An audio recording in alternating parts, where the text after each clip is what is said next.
She's coming. Here she is. I heard you. I heard you.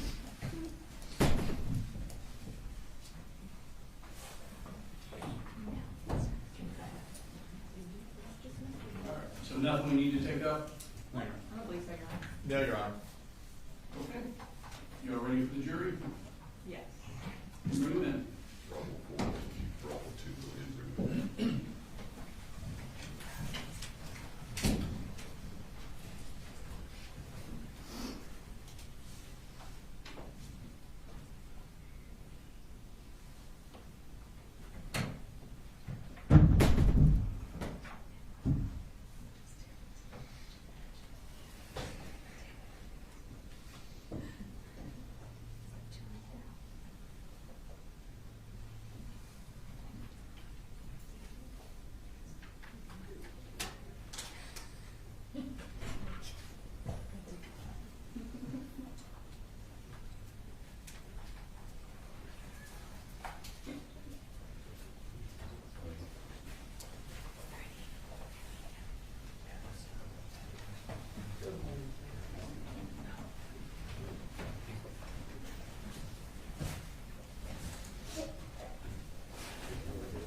Yo.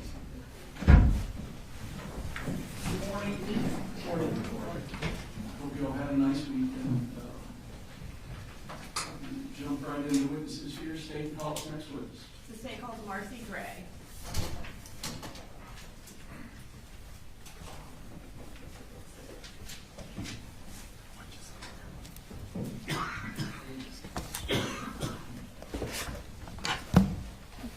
Please raise your right hand.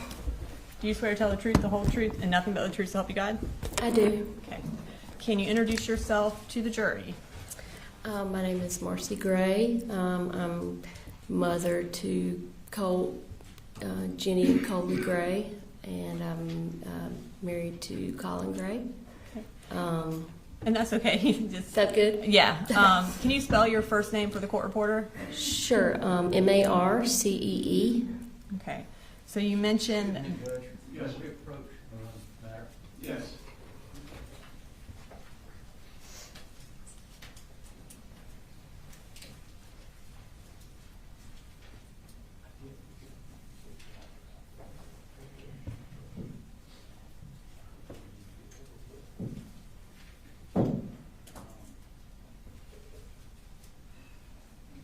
That's what I was asking. Is there anything we need to take up?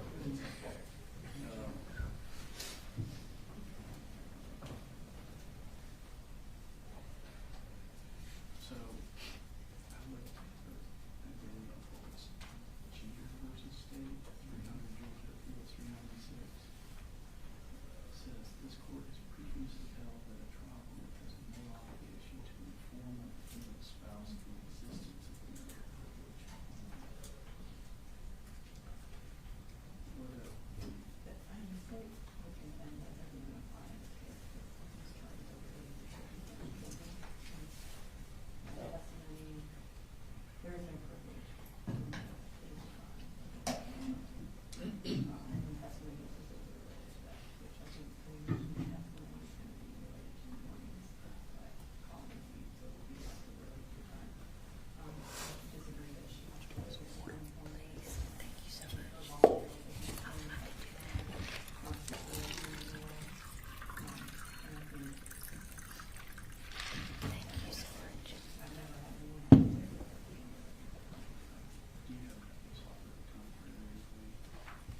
We kind of just know that it's going to be an issue. We kind of left that.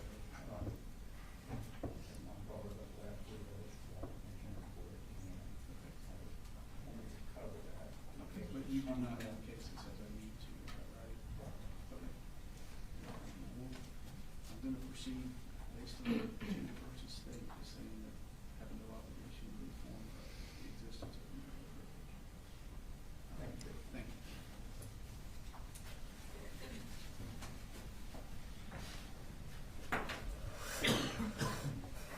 All right, Ms. Gray.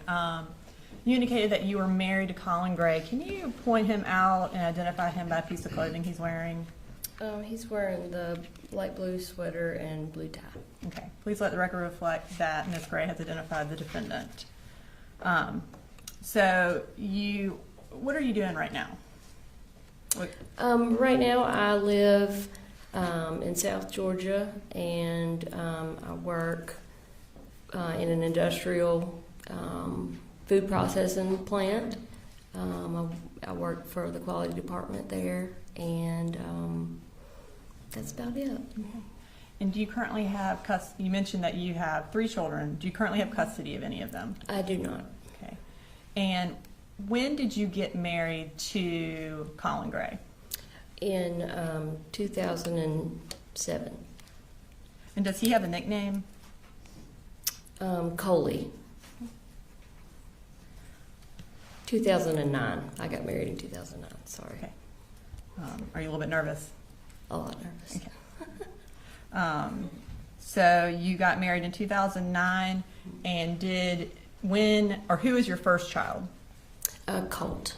And when is his birthday?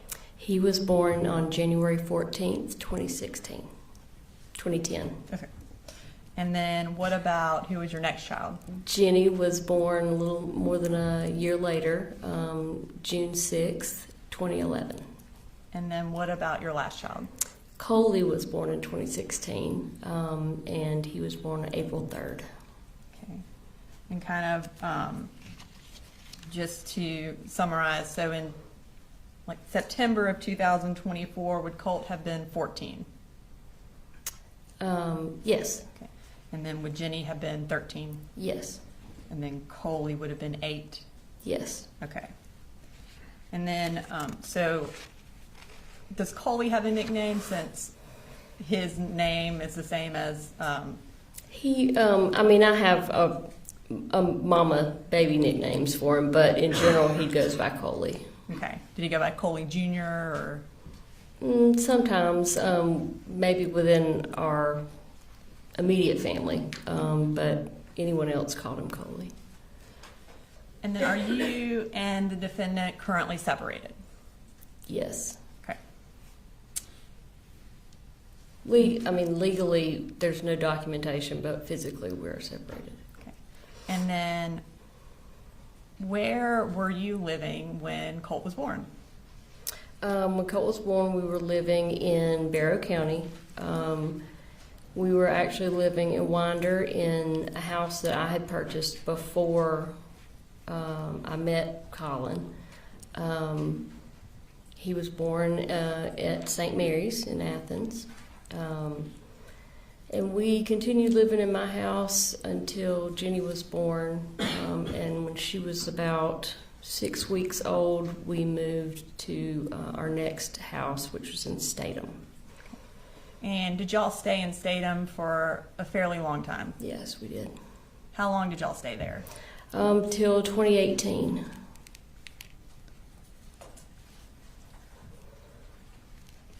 So I want you to kind of just summarize for us where y'all moved after then, up until y'all moved to Jackson County. Okay. There's a lot. So we sold our farm in Statham in 2018. We moved into a rental home in Gainesville. We were there, and each of these rental homes that we were in less than a year, many of them less than 6 months. So we moved to a rental home in Gainesville. It was on Lake Lanier. A couple of months later, we moved from that rental home into a second rental home. It was in Cumming, Georgia. We were there for, like I said, less than a year. At that point, in 2020, right at the beginning of 2020 is when we moved to Ben Hill County. That was during COVID. We were there for right at a year, at which point we moved back up to Jackson County. And the first place that we lived at was Traditions. We were there for, again, it was less than a year, maybe it was close to a year. After we left there, we actually moved into a rental Airbnb. That because it was a sudden move, we had to find somewhere to live really quick. That was in Lawrenceville. We were there for maybe 2 months, and then we moved to a second Airbnb that was up in, I think technically it was Pendergrass was the address. And after that, we were there for maybe a month. At that point, we ended up at the house where Colin and Colt lived after me and the 2 younger children moved back to Fitzgerald. Okay. And I will kind of get back into some of the dates as we go through. But you mentioned that you moved to Ben Hill around COVID, so that would have been March of 2020? We moved in January of 2020 because I started a new job at like the first or second week of January. Okay. And at that time, were you working, and what was the defendant doing? Colin was just staying home. Okay. And while y'all were, I guess let's kind of talk about where is Ben Hill and why y'all moved there. Okay, so Ben Hill is where I was born and raised. It is about 3.5, 4 hours south of Atlanta, directly south down I-75. It's a fairly rural town. My mom was also born and raised in Fitzgerald, Ben Hill County. So the first time that we ended up going to Ben Hill County during COVID,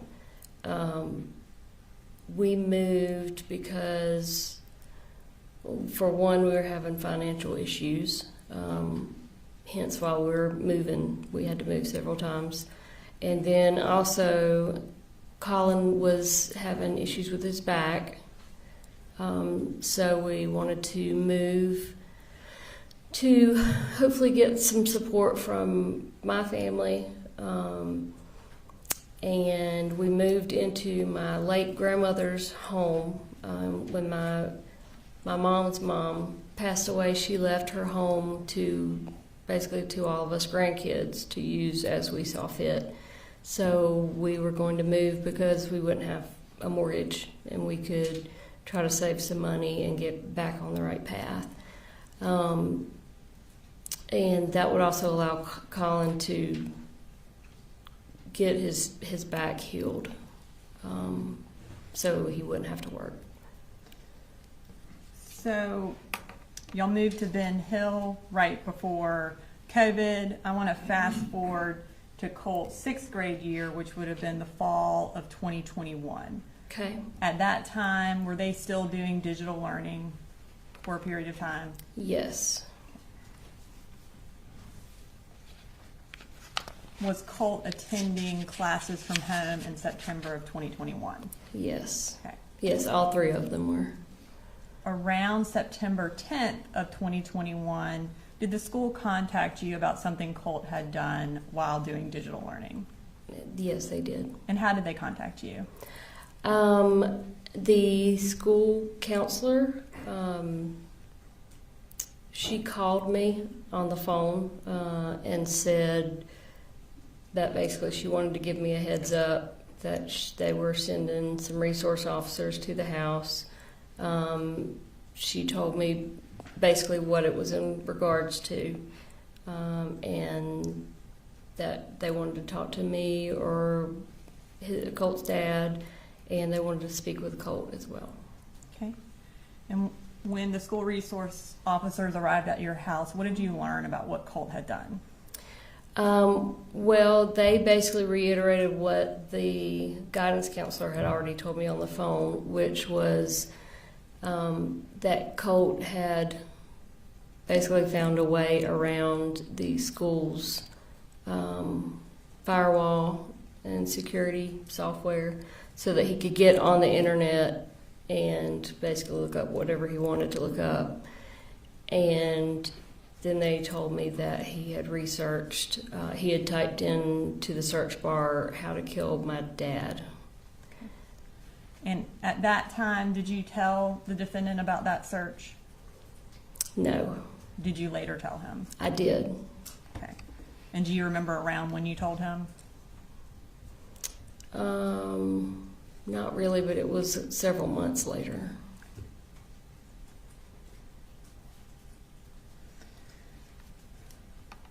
Did the Department of Family and Child Services become involved with your family around that same time of that search? I guess within a couple of months of that. I think so. We moved not long after that is when we relocated back up to Traditions. Okay. Before y'all relocated to Traditions, do you remember someone making an anonymous report to defects? Yes. And was it related to you slapping Colt? Yes. At that point, did defects start doing some home visits with y'all? They did. They did the home visits, and then at that time they wanted to do counseling, some type of counseling, and they ended up having a guy come to the house to do the counseling. And he kind of put us on a rotating schedule. Each week he would come, and 1 week he would talk to me, next week he would talk to Colin, next week he would talk to Colt. And I think by the time we had to finish because we were moving, I think we each had met with him at least twice, Okay. me, Colin, and Colt. So y'all moved in the middle of this counseling? Yes. And so after about 2 sessions, that is when y'all went to Traditions? Yes. Would that have been around November or October or November of 2021? Yes. Okay. And when we moved, DFACS basically closed the open case because, well, for one, they didn't find any evidence of any sort of abuse or neglect or anything like that. And then we were also moving, so they just went ahead and closed the case out. So you would have been outside their jurisdiction once y'all Yes. moved? Yes. And you mentioned Traditions. What county is that in? That's Jackson. Do you remember what school the kids were in when y'all moved to Traditions? They were in, I think they were in Jackson Middle School, I think. Jackson. West Jackson? Does that West sound familiar? Jackson, yes. Okay. It was about a mile from our house, so. And so Colt would have still been in 6th grade when y'all moved. Is that right? Yes. Okay.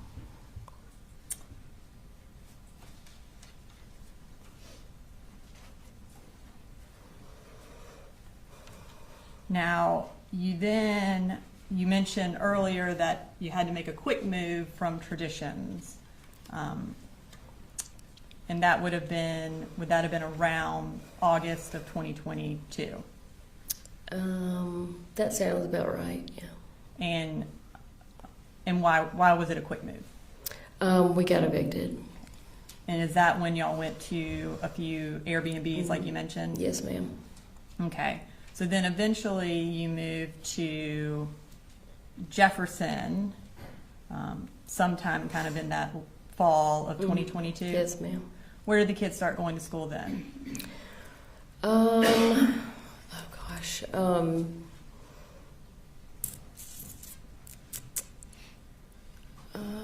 It was, I want to say it was,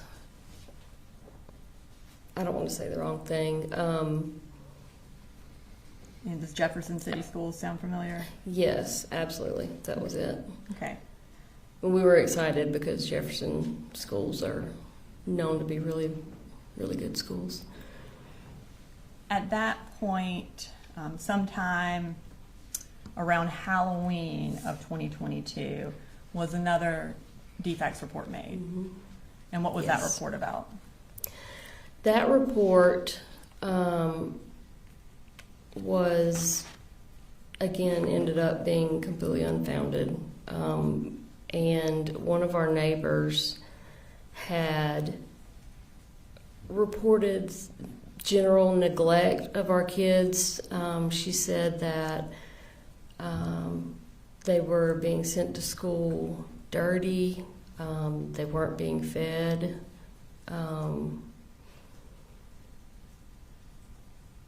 I think she made claims that I was sitting in my car drinking alcohol, something alcohol related.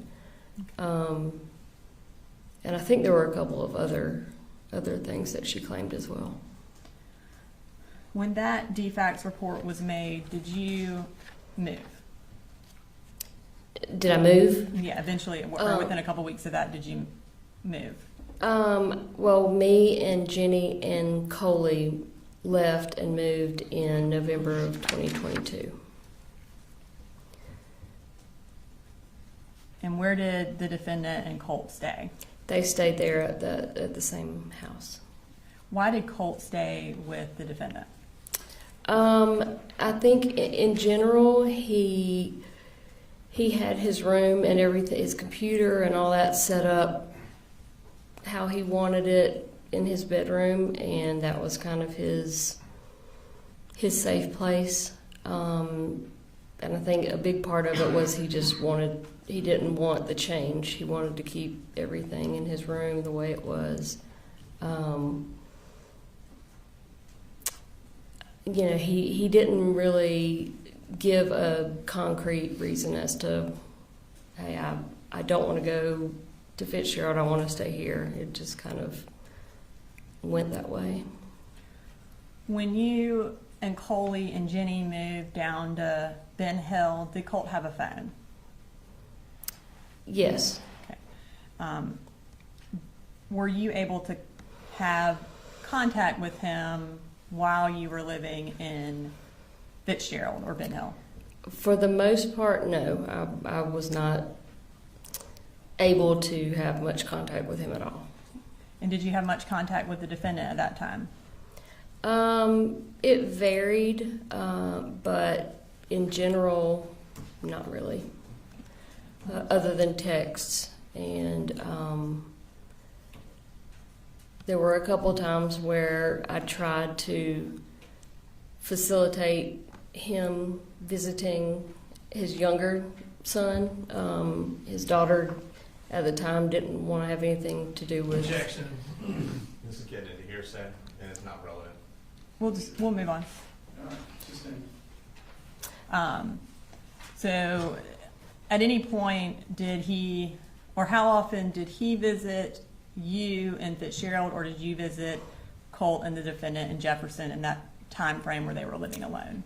I think Colin visited us in Fitzgerald twice, and I drove Coley up to visit them maybe 3 or 4 times.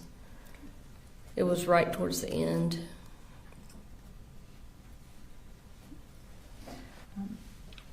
While Colt was going to Jefferson Middle School for the 7th grade year, were you aware of any of the issues he was having at the middle school? At some point, I was made aware of them. At the time that they took place, I was generally not aware of anything that was going on. And then, were you aware that Jackson County Sheriff's Office came out to the defendant's residence and wanted to talk to Colt about threatening to shoot up a school? I had no idea that that happened until it came out in the media a year ago.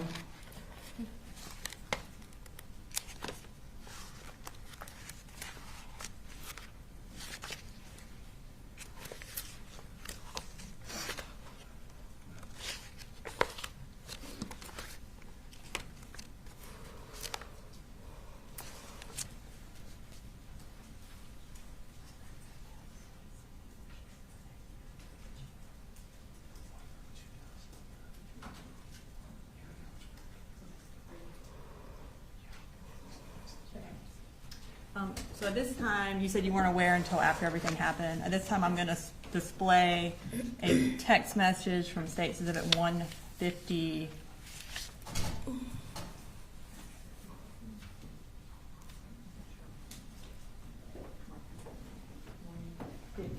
Which is your cell phone extraction, and it's from September 5th of 2024.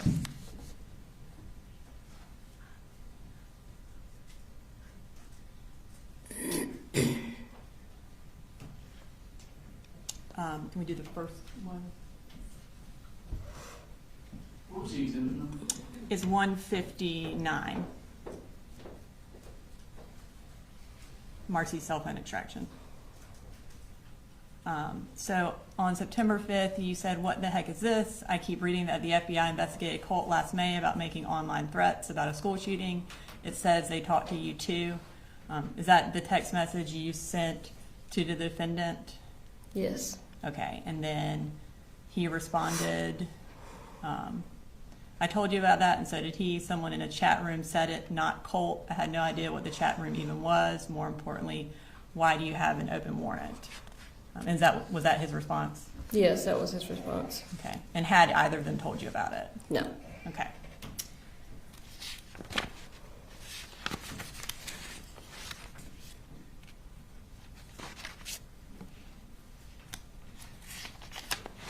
Okay.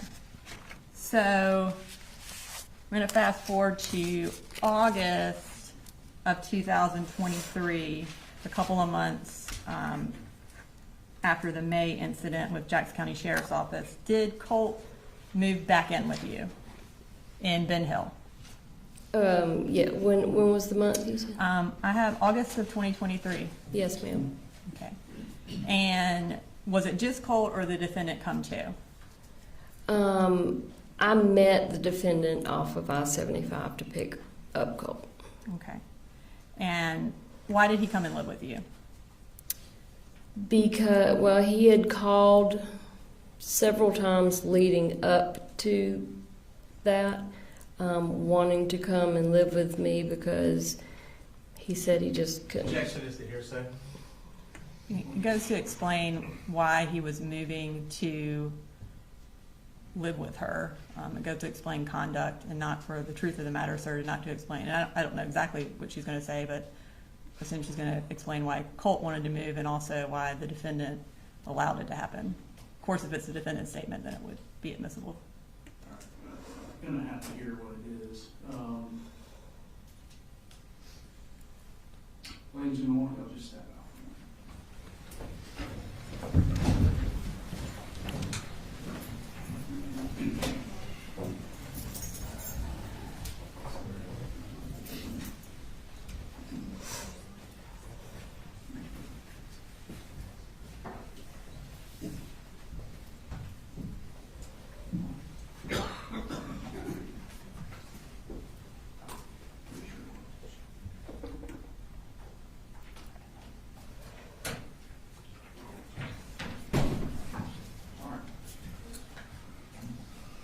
Ask the question again. Why did Colt move to Ben Hill?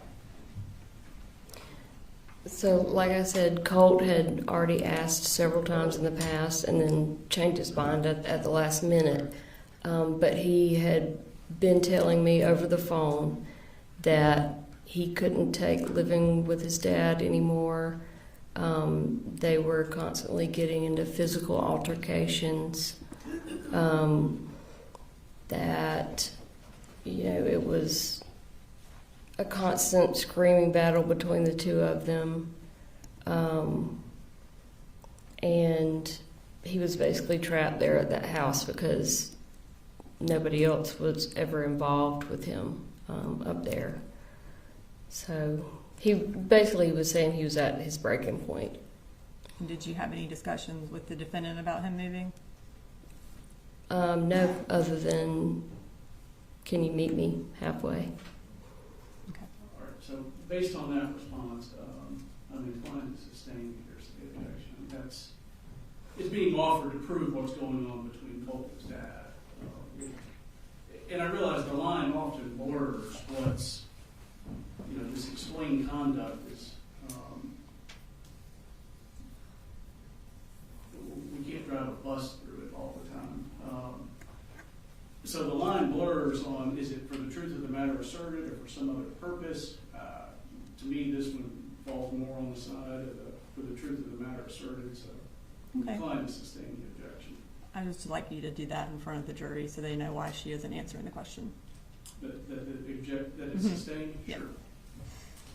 Is there a next question that we need to ferret out or no?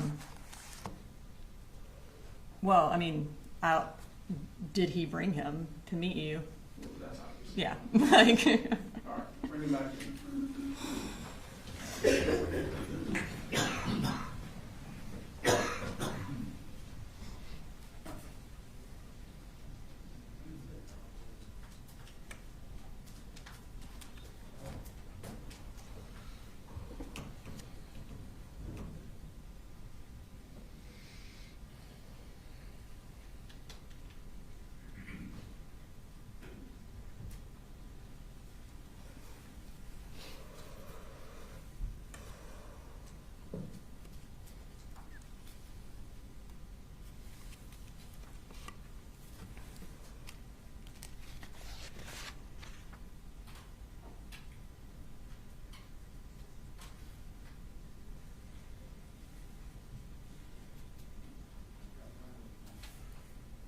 One in the restroom.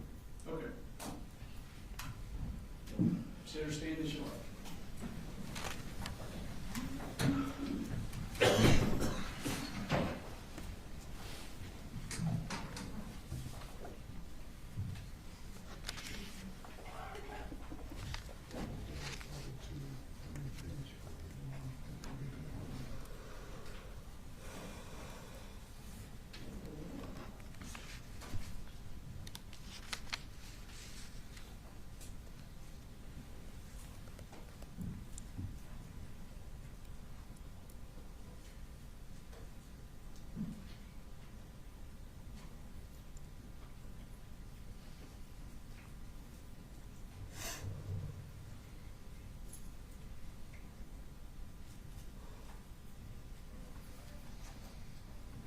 We're ready, sir.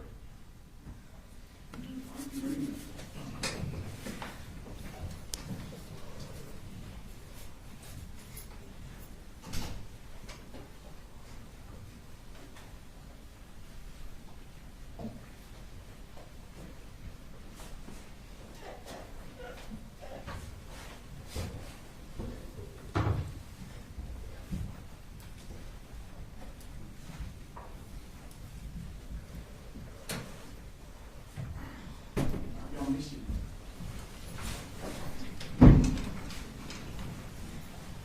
All right, so ladies and gentlemen, to the last question, there was a hearsay objection. I'm sustaining that objection. I'd like to say to ask this next question. so did the defendant meet you somewhere so that you could pick up Colt? Yes, we met. I started driving north on 75 and he was driving south, and we were just going to meet wherever we met. I don't remember what exit it was, but we got off and Colt had not packed really anything. He had just gotten in the truck. He brought his his guitar, and so we met in a random parking lot. It was just kind of an abandoned plot of land, and I said, "You didn't bring any clothes?" And he said, "No." I said, Objection, hearsay.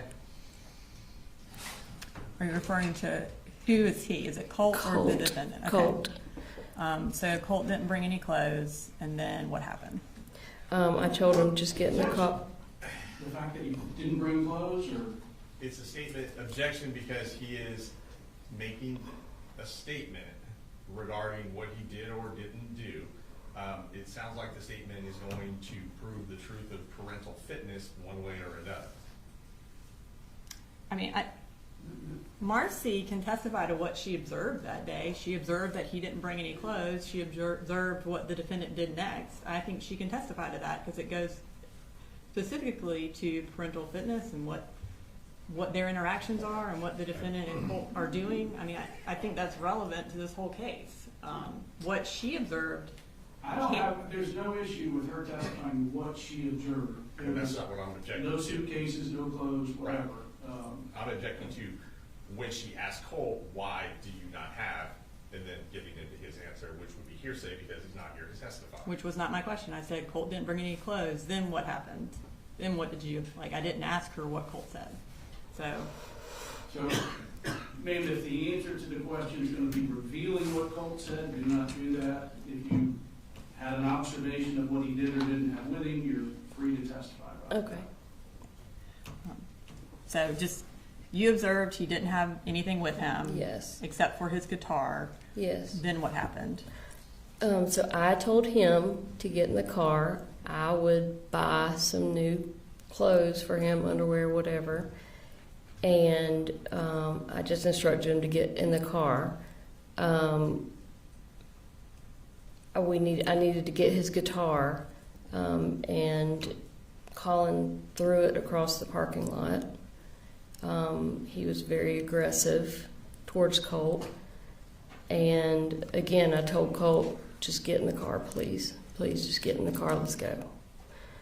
So I went and got his guitar, put it in the car, and we left. When y'all got to Ben Hill, was Colt supposed to be in the 8th grade? Yes. Okay. And did you enroll him in school that August? So he was only with me for about a month. When I picked him up, I told he wanted to try online school. And so I started the process of enrolling him in online school. His sister then she wanted to do online school too. She was already enrolled and attending school in Ben Hill County with her little brother. But I started enrolling her as well. Again, Colt was only with me for about a month, so he never got the opportunity to start the online school. What was Colt's behavior like in Ben Hill? Colt's behavior was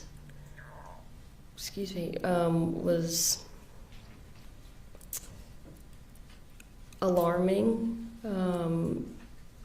It was very different from the Colt that I remembered, that I had left with his dad when we left in 2022. He had a lot of anger inside, and he was very aggressive and unpredictable. So much so that I ended up relocating his little sister across town to my parents' house because I didn't want to leave her there along with him.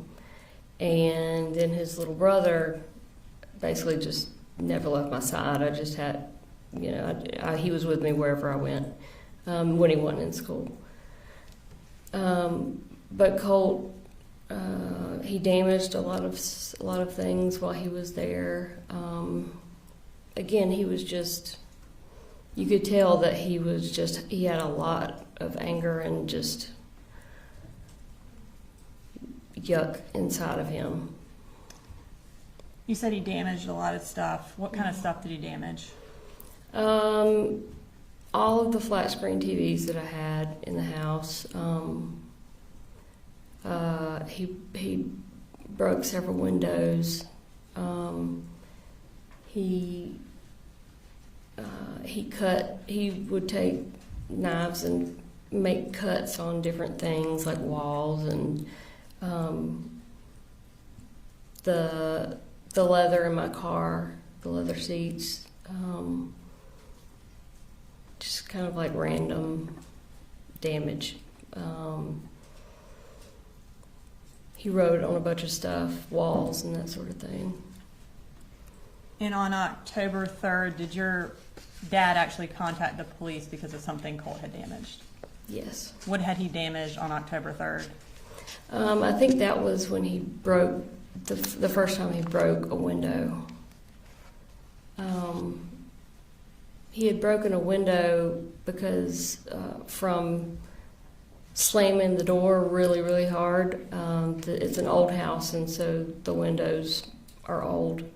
And if you're not careful, you slam a door hard enough and it'll shatter a window. And I'm pretty sure that's what happened. And then once that happened, I kept fixing it by basically taping it up and putting a piece of cardboard over it until we could get someone to come and professionally fix the window. And he kept punching through the cardboard.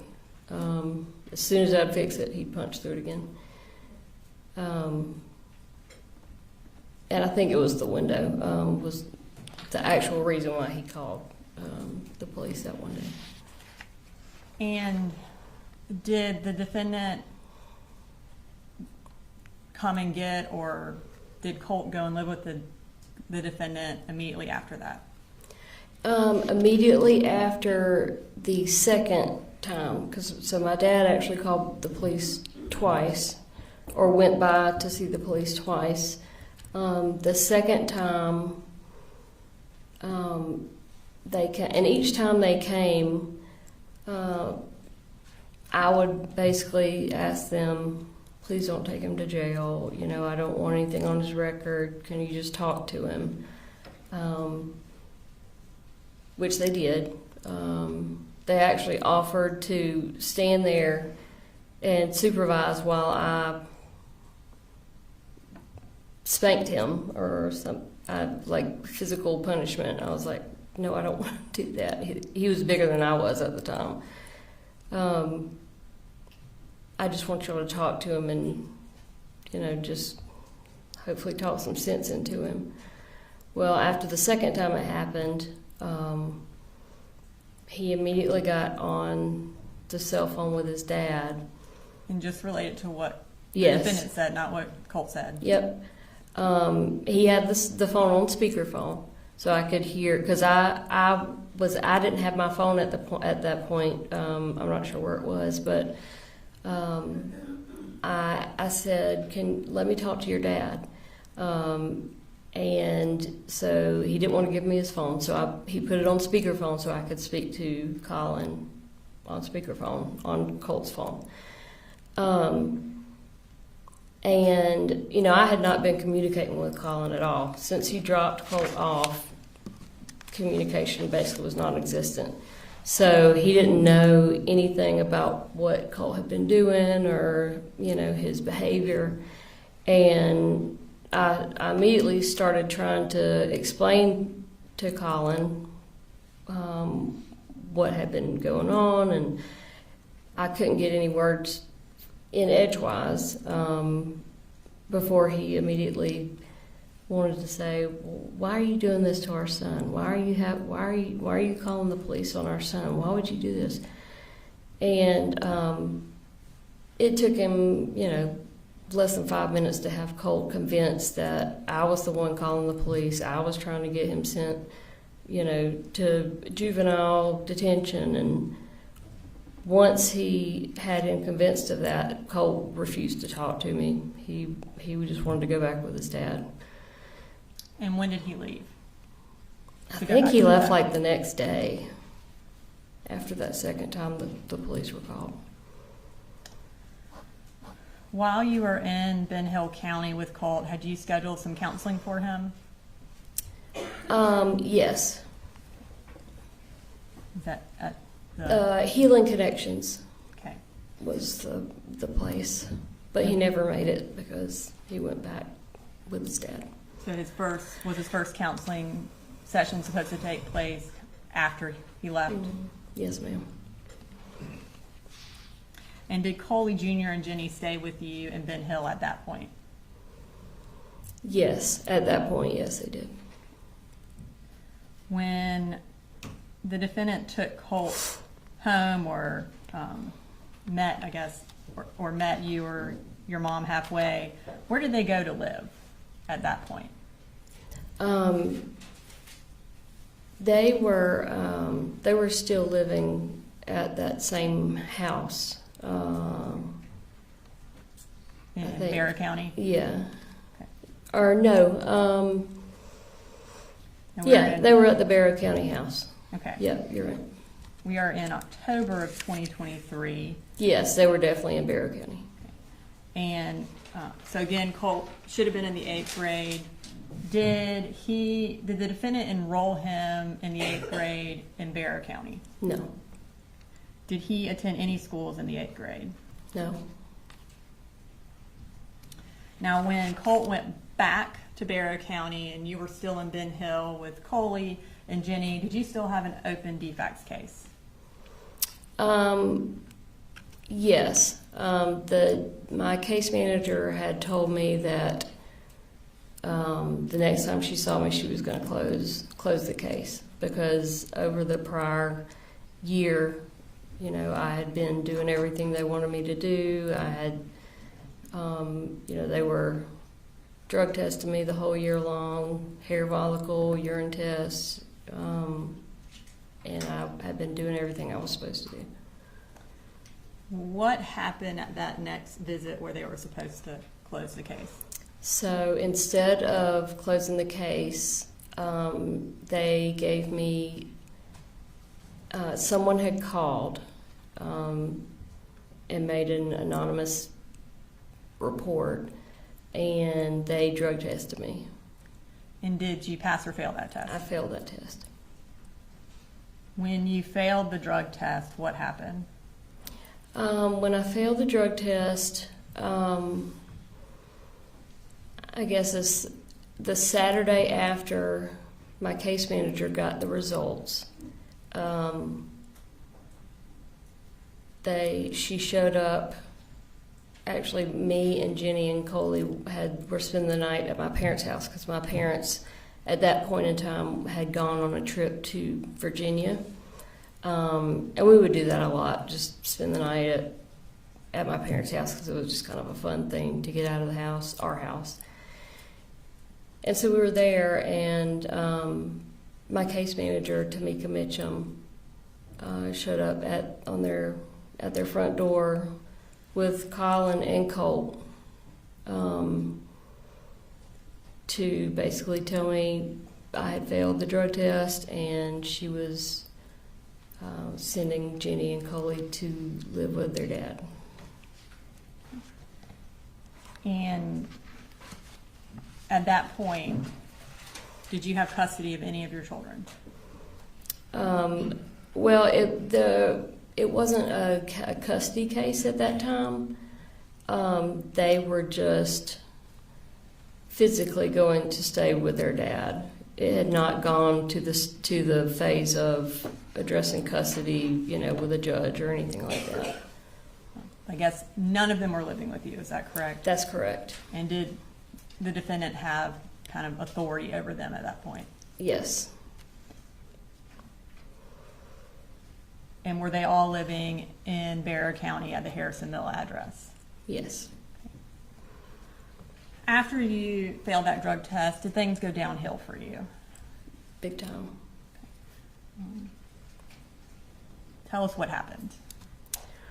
Well, after the initial devastation of having them taken and sent with their dad,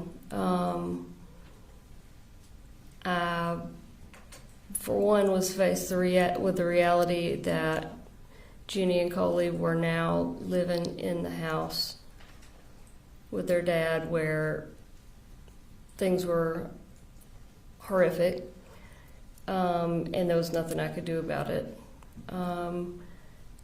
So I started trying to reach out to Colin to set up visitations, because the case manager said that I was entitled to have as many supervised visitations. Object to the hearsay as to what the case manager told her.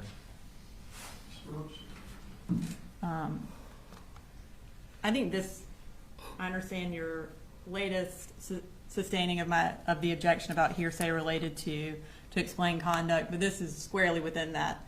She is trying to set up visitation because she was told she was allowed to have visitation. So I do believe that fits within that exception. I believe our harm is also very low, where the caseworker already testified to that fact. I don't think the caseworker testified exactly to what she is saying. I believe she testified that she was allowed to have visitation, so I think she testified that visitation was up to the defendant, not that she had an absolute right to visitation. Visitation was at the right of the defendant. I believe you're correct. Was she saying something different just then? Yes. I think we're splitting hairs. She wasn't prevented from seeing her children. So she could have visitation. She was allowed to have visitation. If it's up to the defendant, she's calling him to try to set that up. That's exactly what she's testifying to. Trying to act like she's saying something completely different is just not true. She is saying she's calling the defendant to set up the visitation because she was allowed to, and he is the one who has custody, so she has to go through him. And this bitch testified that she was not entitled to visitation. Any visitation was to be done through the defendant based on his determination. Not that she had an absolute right to visitation. That is a misinterpretation of what Ms. Mission testified to. She did not say she was not entitled to visitation. That is not what happened. So, ladies and gentlemen, you'll have to remember what the DFACS worker, case manager testified to. I'm going to let the witness go ahead and answer. So, I mean, I can rephrase. No, he's overruled the objection. So, Okay. You were, I guess, where we're at. There was no restrictions to me having visitation or seeing my children other than it needed to be supervised. She did say that I needed to schedule it with Colin. So I started reaching out immediately because, I wanted to see them as much as humanly possible. And it immediately became apparent, which I knew it would, that he was not going to communicate with me whatsoever. He had blocked my phone number, and I know that because I checked it the next time I saw him and had access to his phone. He basically refused to not only not let me see or speak to my kids, but he refused to speak to me himself. So my children were living somewhere where I knew was a nightmare for them, and now I can't get any sort of updates or any sort of contact with them. I tried to get my mother to reach out. She was met with the same obstacles. I reached out to Tamika, the case manager, asked her for her help, and the only thing she offered was transportation to see the kids. I told her, I don't need transportation. I need someone to facilitate some sort of communication between me and their father. and it just never happened. I couldn't get any help from anyone. At one point later in the month, I called in a wellness check with Barrow County just so I could have someone put their eyes on my children to make sure that they were still alive. And I also knew that they had still, none of them had been enrolled in school, so I couldn't verify through school that they were still breathing. And so then, I never did end up getting any kind of communication or updates or anything like that. And what did that do to your mental health?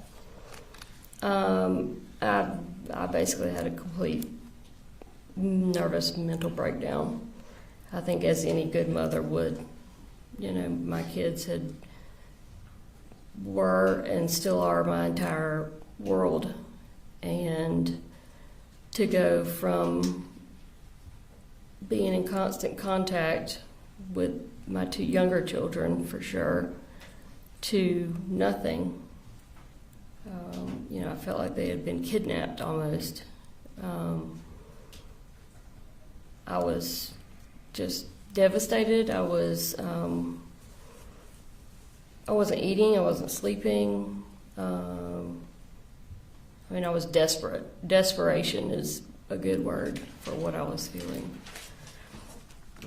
What did you do after that? So that led to, it was right after Halloween. I basically decided that I was going to drive to Barrow County and just physically go and knock on the door and say, "What are you doing to me, to our kids? I want to kind of just see them." And so I was not in my right mind at the time. But I went to my mother's house and I told her what I was going to do, and I wanted her to go with me.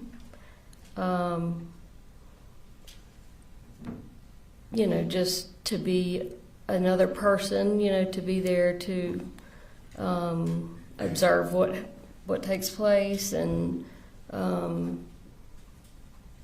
be there, to support or take the kids, to McDonald's or something if I needed to talk things out with Colin, just to be there in general. And she knew that I was not in my right mind, and so she said, "No, I'm not driving you to Wander. I'm not going with you," which I had not expected. I never thought in a million years that she would say, "No, I'm not going with you." And so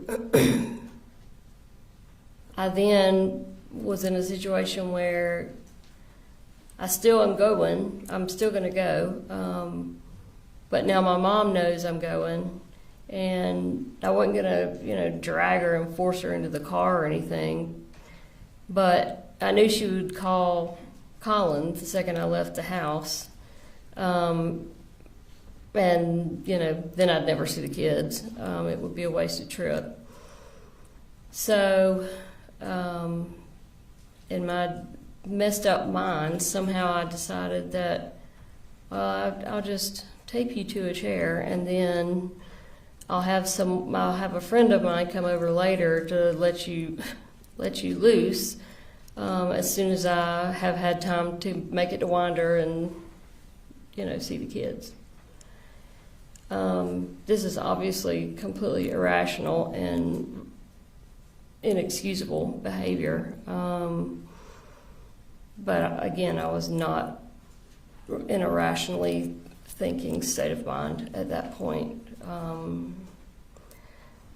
So that's what I did, and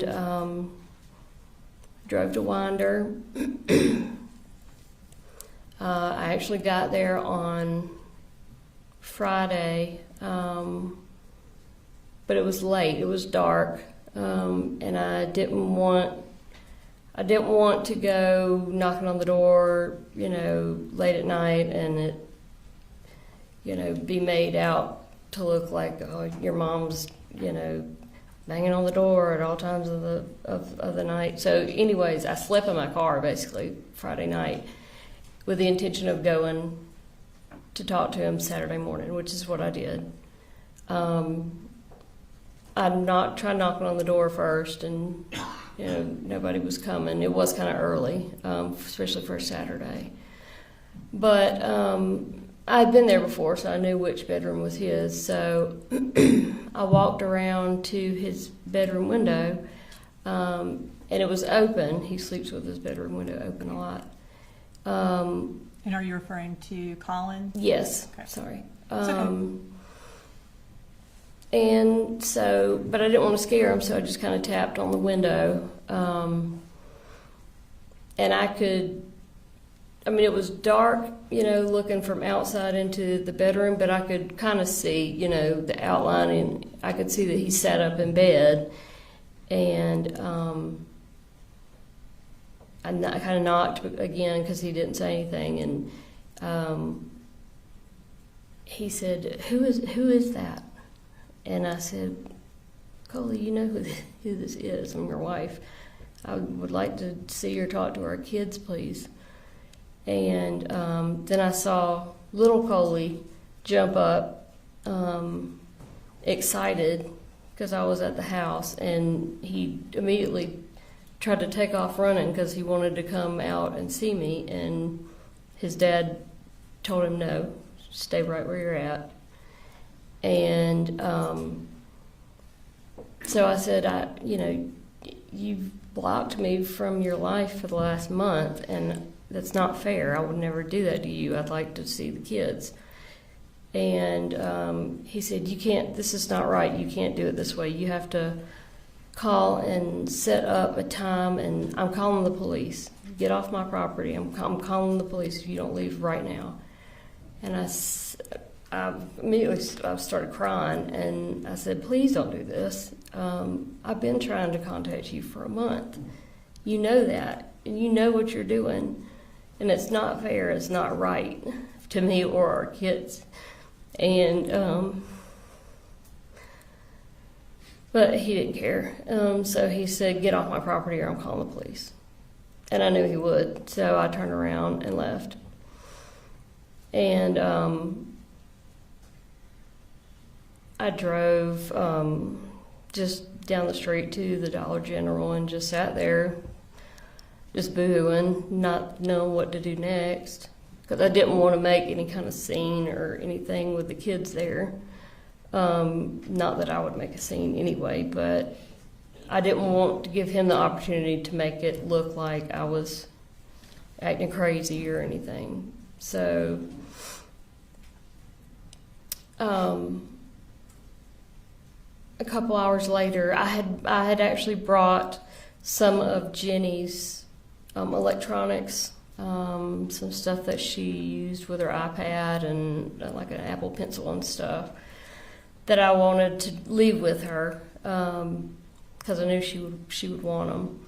And so I decided to drive back to the house to just drop that off, which I did. I drove back, and I didn't even bother knocking on the door. But I took all of her stuff and set it on the roof or the hood of Colin's truck. His work truck was there in the driveway. And turned around to leave, and I ended up keying the side of his truck, which is the first time I've ever done anything like that. But I just had so much just resentment and anger, and I wasn't going to do anything in front of our kids, and that was just, I was physically walking past the truck, and I had my keys in my car, and in my hand, and it just like happened. I was just like, and so I scratched a couple words in the side of his truck, and then got in my car, and I didn't try to go back after that. And were you eventually arrested in Barrow County? I was the next day. A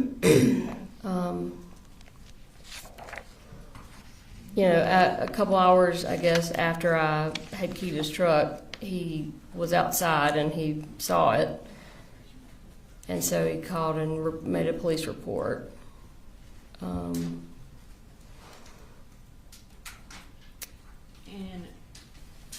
Your Honor, at this time I'm going to introduce in the evidence State Exhibit 169 and 170, which are incarceration records for Miss Gray from Barrow County and then also Ben Hill.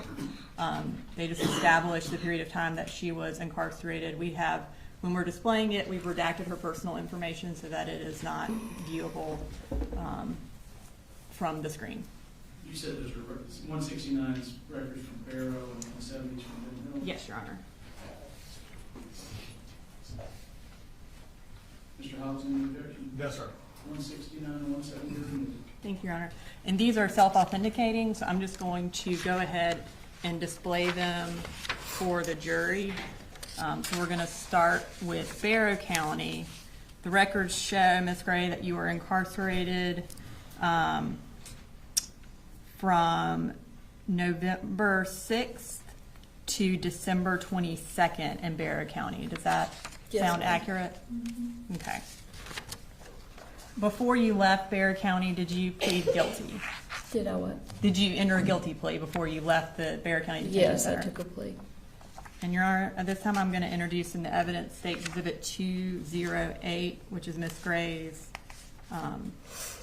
plea of guilty to use of a license plate to conceal identity. No objection. All right, 208 submitted.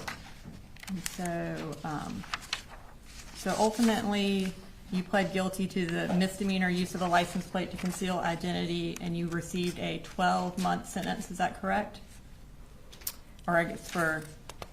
No, I got, I used my first offenders for, there were several other charges besides the license plate.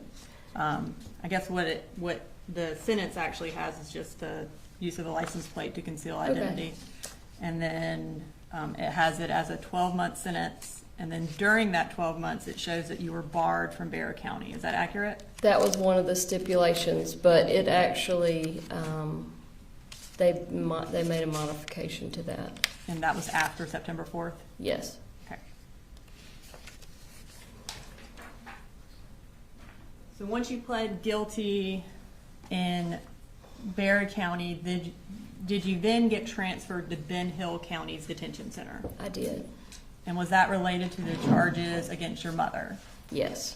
And are those actually still open? They are still open. Sorry, at this time I'm going to go ahead and display your incarceration records from Ben Hill. Okay.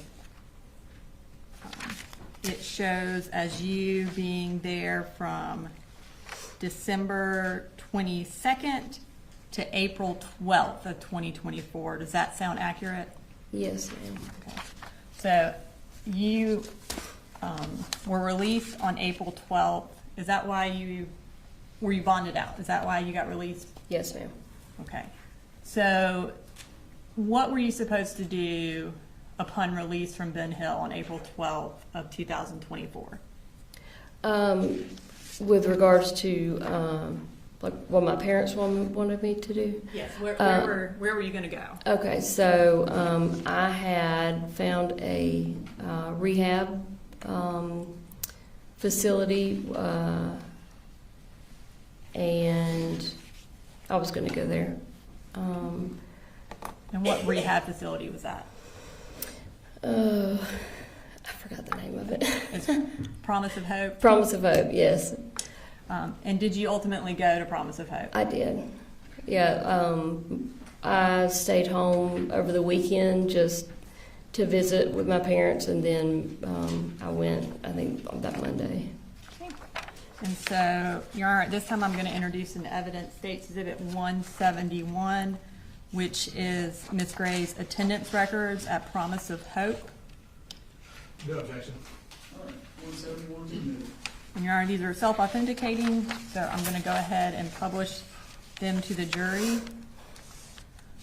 So it indicates that you were at Promise of Hope from April 16th of 2024 until July 6th of 2024. Does that sound accurate? Yes, ma'am. Okay.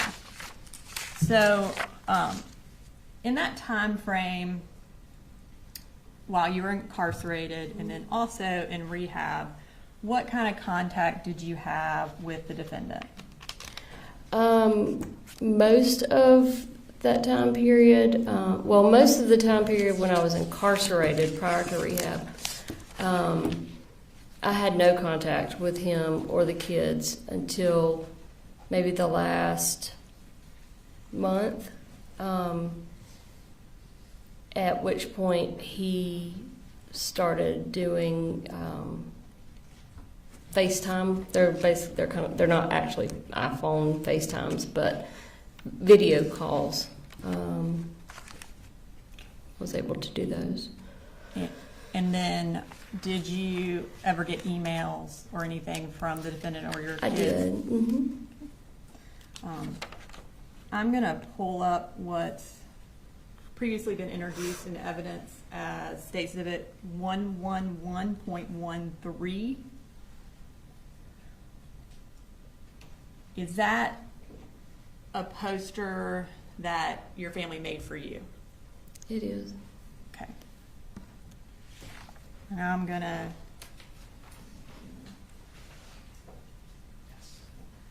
show you what's been marked as State's Exhibit 209.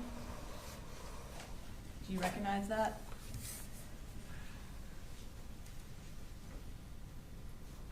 Yep. And what do you recognize that as? This was an email from Colin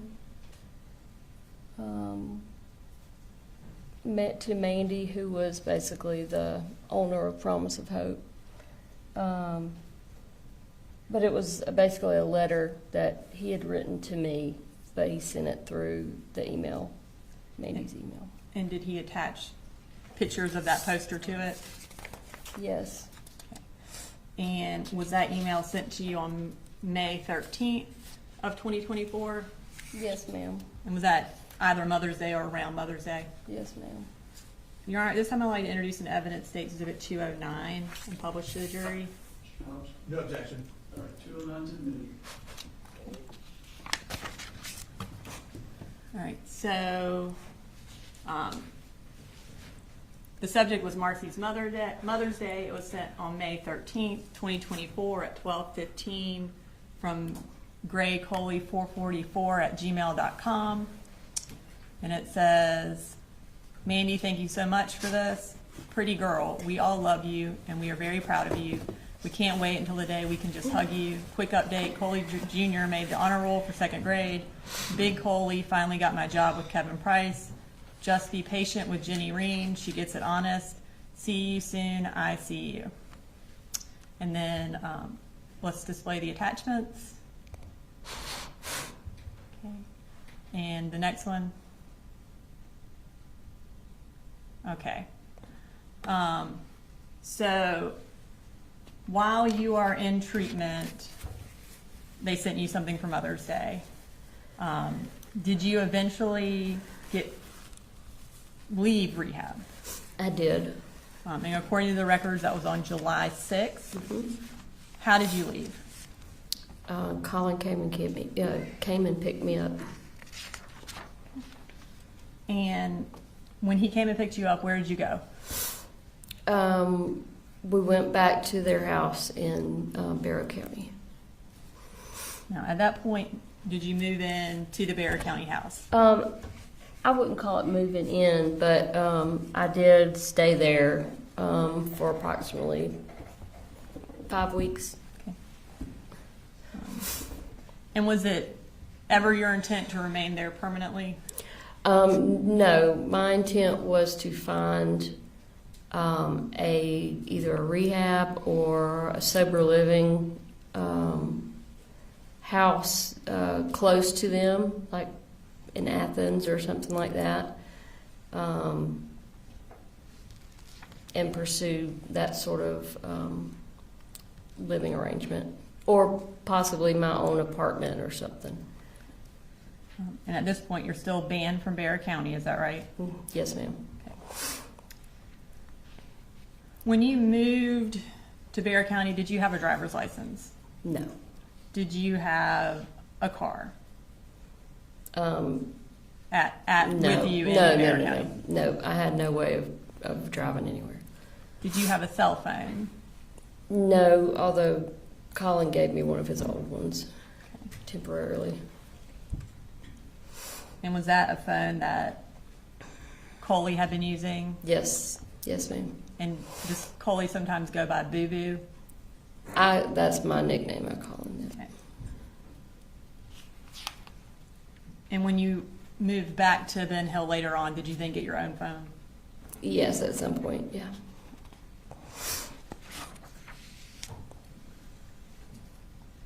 So while you were living there, what were you doing during the day? Obviously, you didn't have a car and couldn't drive, so. So I basically just went back into the role that I'd always had, which was, first I just went room by room and started cleaning, organizing, because the house was a disaster. So I did, that was several weeks worth of work. I also enrolled the kids in school because it was about to be school time, and their enrollment had not been started. I also did a couple other things. I put together a budget for Colin to try and start using, and set up his insurance. He was about to become eligible to sign up for insurance through his work, so I did all that. And just hung out with the kids basically until they started school. And does August 1st sound right for when insurance started for your family? Yeah, it would have been the beginning of the month. Yeah. And you mentioned you enrolled the kids in school. Did you enroll them under Colin's name? Yes, since they were living with him? Yeah, I wouldn't have used my name because I was doing it. I think I was using his email and that sort of thing. Okay. And so now at this point, I want to move to talking about Colt while he was in Barrow County. Did Colt have any friends that you were aware of in Barrow County? Like at what Like time? in this time frame of July to August of 2024? No. When was the last time he had any friends that you were aware of? The last time he had friends that I was aware of was when we lived in Statham before we sold our farm and started moving around. So that would have been early elementary school. Yes, yeah. he had a really good friend back then. And when we were in Fitzgerald, in the little bit of time that he spent physically at school, he had a couple of, I guess you'd call them friends. Not friends to the point where they did anything like after school or anything, but he did really good in school, up through elementary school. Never had any kind of issues, no behavioral issues once he got into elementary school and middle school. I mean, he was fairly normal. Until middle school. Until, yeah.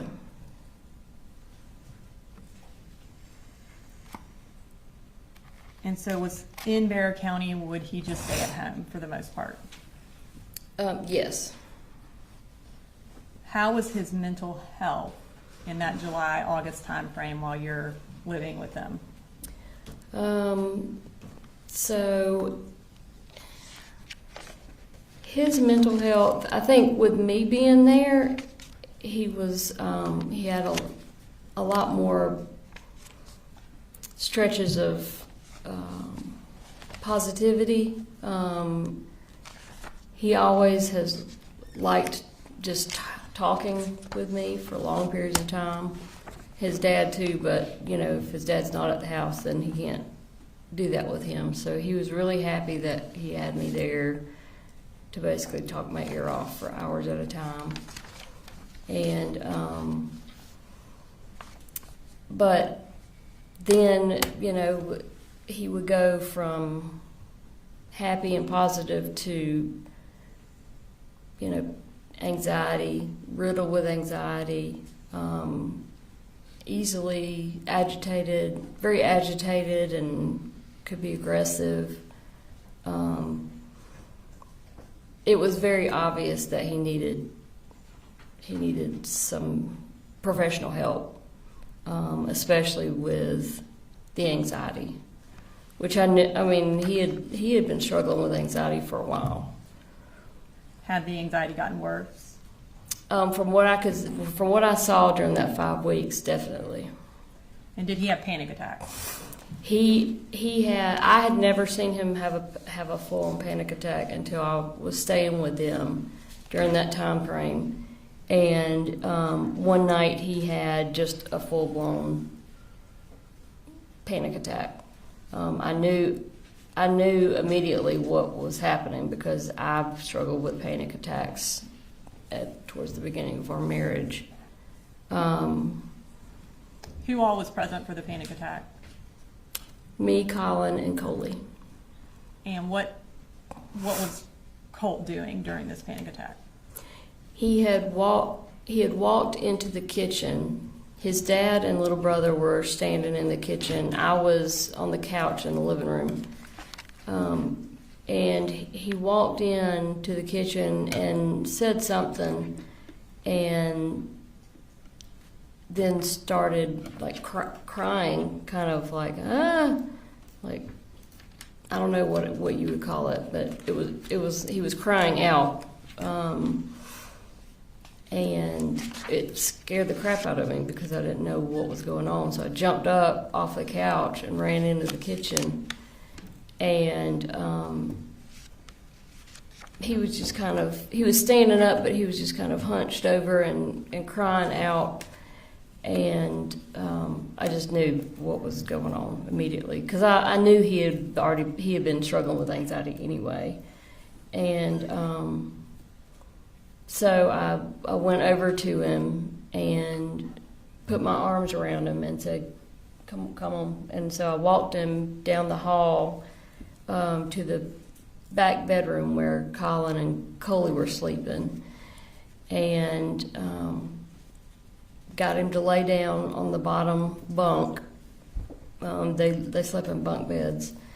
Got him to lay down, and I said, I want you to just breathe with me. And so I laid down kind of beside him, but I was kind of holding him in the bed, and just started counting and breathing with him. And he would breathe with me for a couple seconds, and then he'd start crying again, and then he'd breathe with me for a couple seconds, and then he'd cry again. And we laid there doing that for probably 10 minutes before he finally was able to relax and get it under control. At which point he almost immediately fell asleep. And so I just covered him up and went out of the bedroom, shut the door, and told Colin, don't go in the bedroom, leave him alone. He needs to sleep for as long as possible, because he had not been sleeping very well either.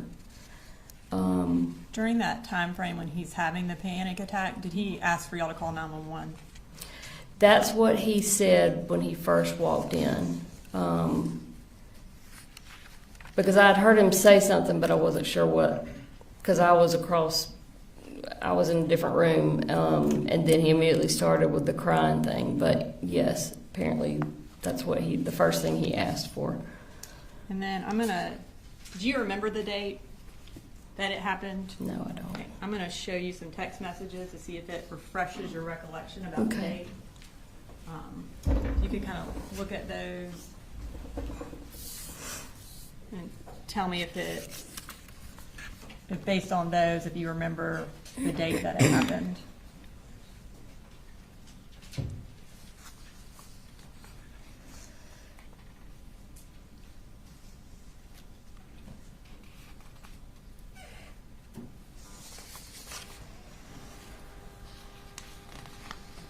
Okay, yeah. Yeah, so these are from me. Yes. Looks like maybe to my sister. I'm not sure who that's to. Does Jenny sound familiar? From you to Jenny? Yeah, I know I texted her about it. And based on those text messages, what date did the anxiety attack happen? Looks like the 19th. Of July? Yes. Okay. So, Is this a good jury? Yeah. perfect time. Ladies and gentlemen, we'll go ahead and take a 15-minute break.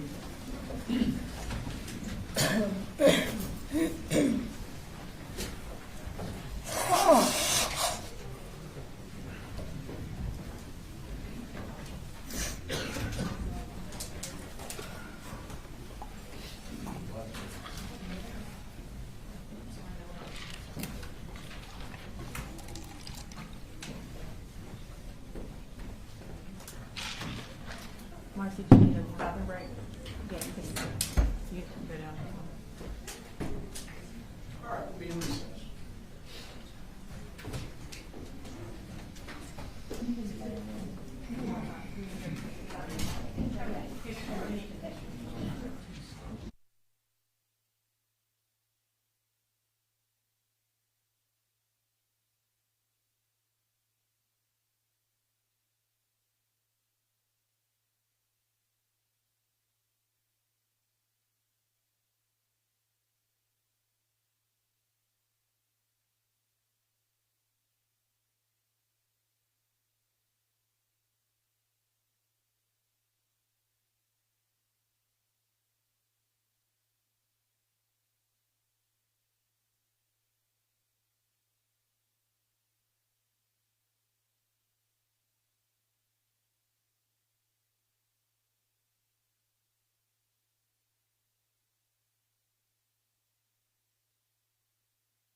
found out that the photograph that was put up of the children, apparently was put on the internet pretty quickly.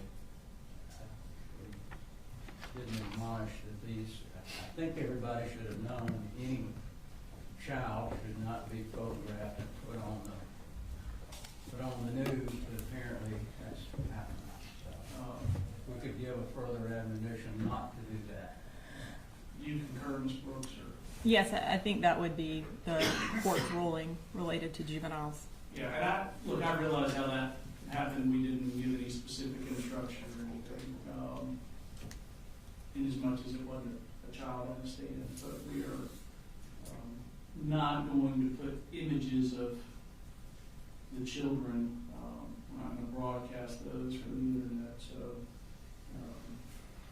just be mindful of that, and if you're unclear, ask, and we'll address it. All right, Brooks, you can bring the jury back in if they're ready. Thank you, Judge. Yes, sir.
Go ahead, Ms. Brooks.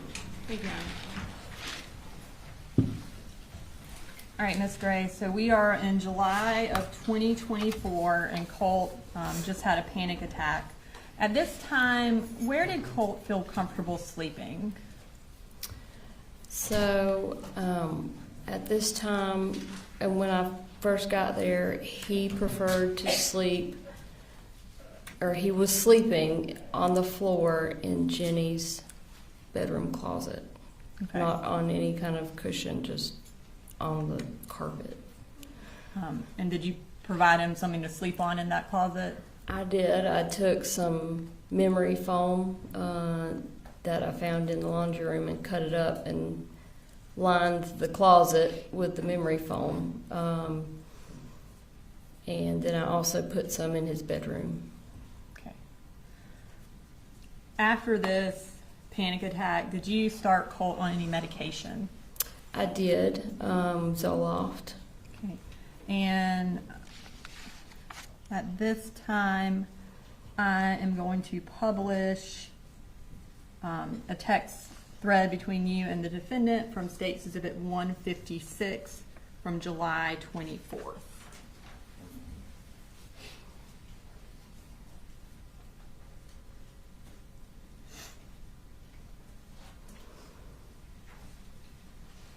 No issues.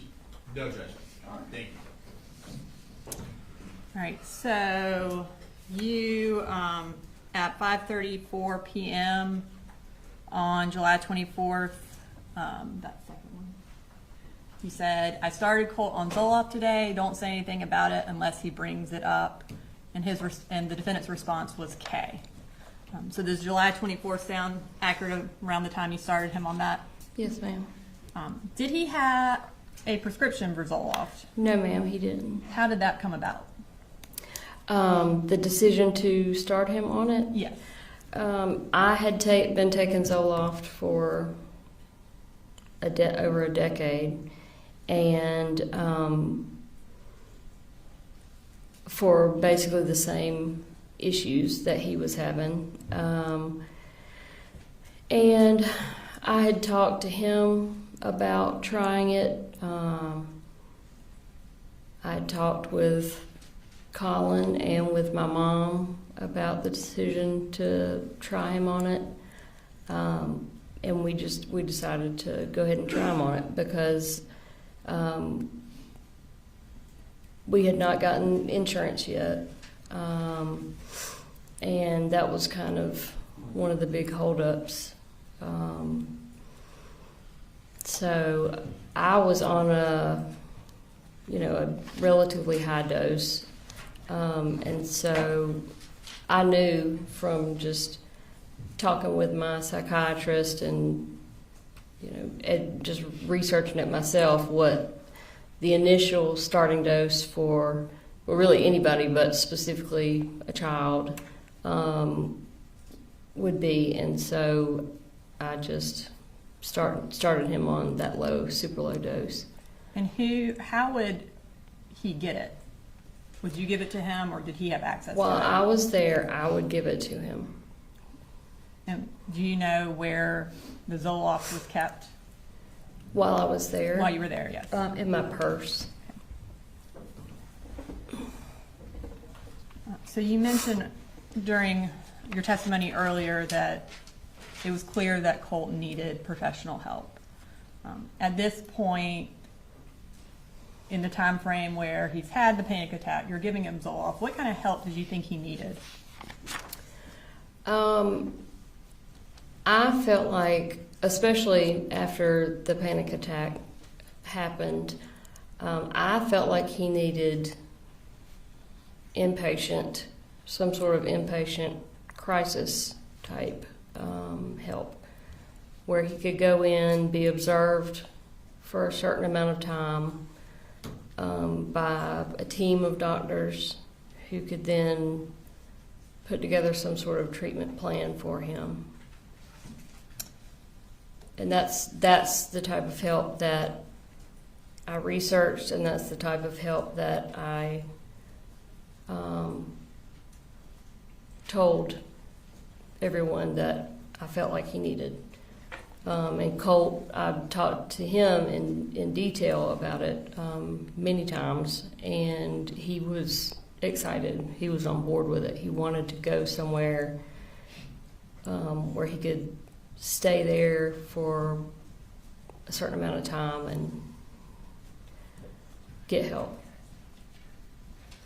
Was the defendant supportive of getting Colt into therapy or counseling or inpatient treatment? In general, he didn't usually have a whole lot to say about it, but there were multiple occasions where I tried to talk to him about it, and his initial reaction was always, well, what if there's nothing wrong with him? What if he's just messed up? What if he's just a piece of crap person? Then what are we going to do?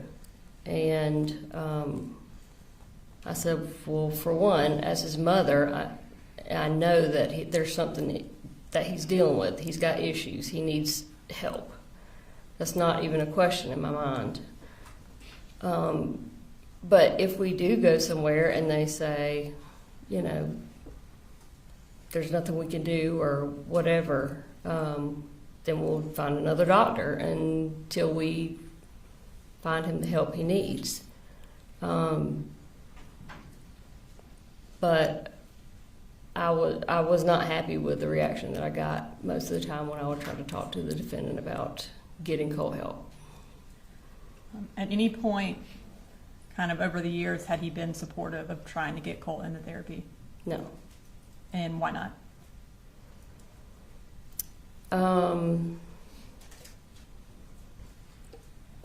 Different reasons. I mean, nothing that really I felt was a valid reason. I think in general, the defendant just didn't want to deal with it. He just wanted to not pay attention to it and hope it would go away. And also, I personally think that he was afraid that Colt was going to go and talk about what the defendant was doing. Speculation objection, what's your response?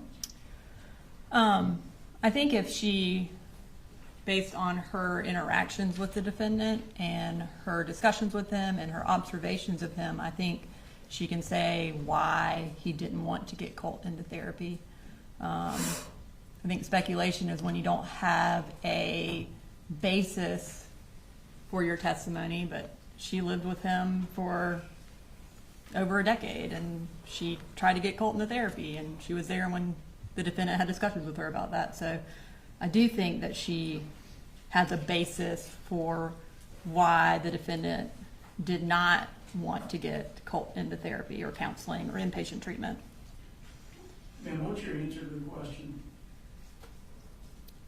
My personal opinion is that he was afraid that Colt would go in and start talking about the emotional, mental abuse that he was suffering at the hands of the defendant.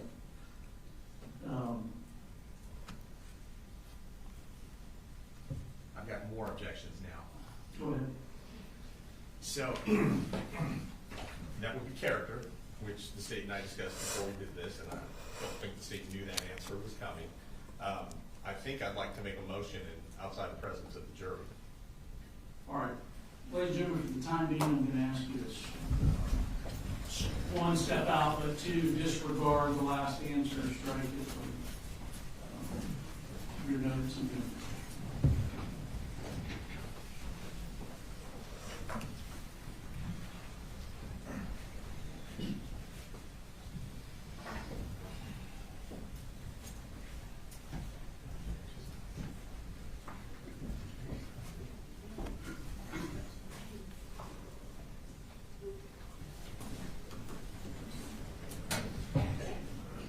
Go ahead.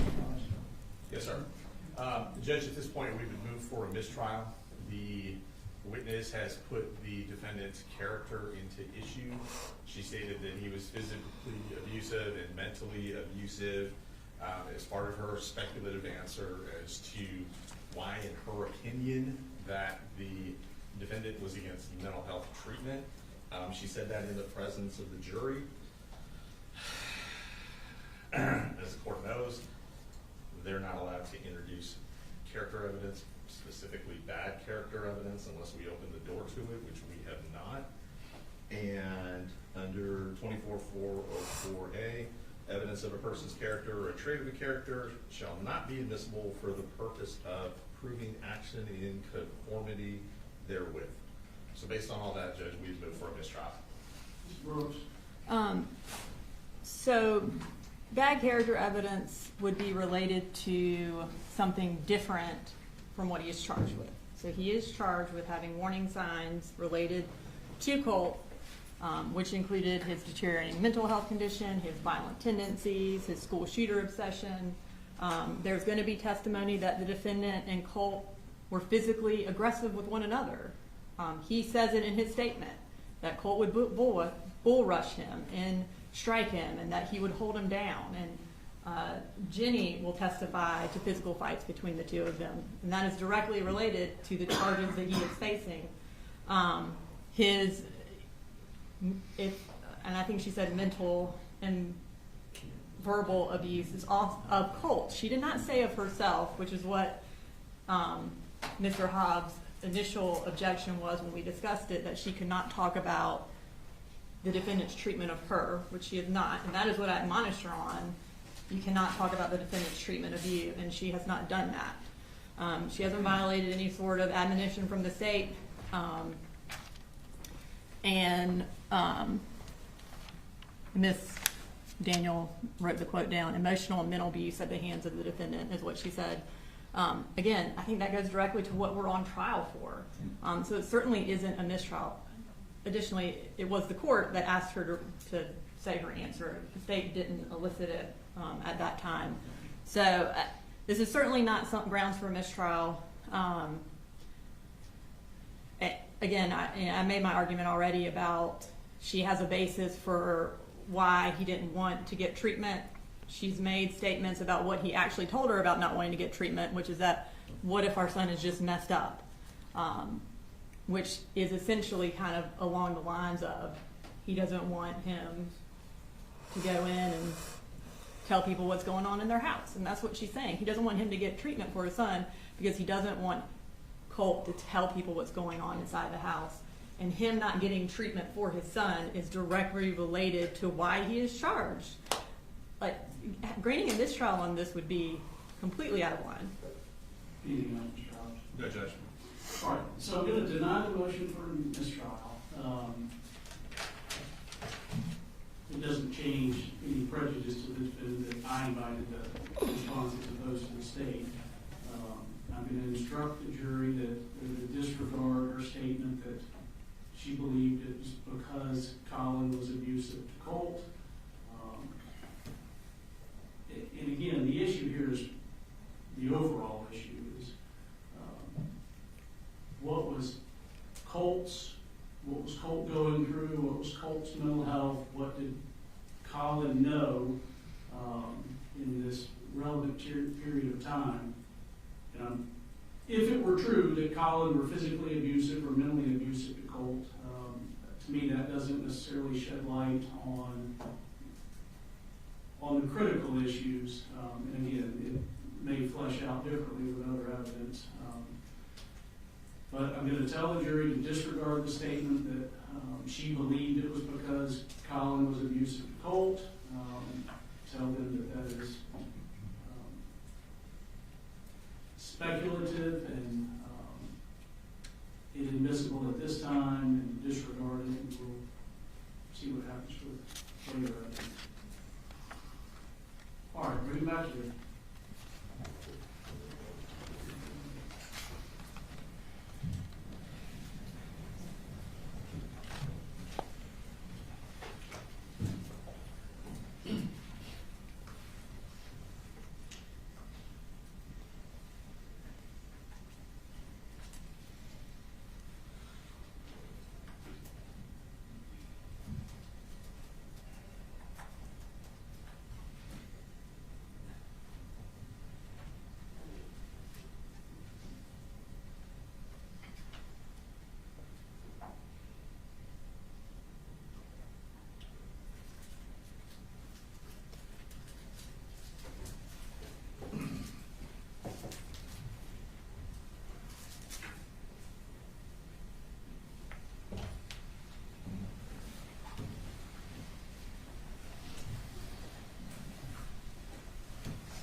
All right, so ladies and gentlemen, I'm going to ask you to disregard the witness's last response about speculating as to why she claims Colin did not want Colt to get counseling, specifically with regard to her stating that she thought Colin would be worried that Colt would reveal the abuse.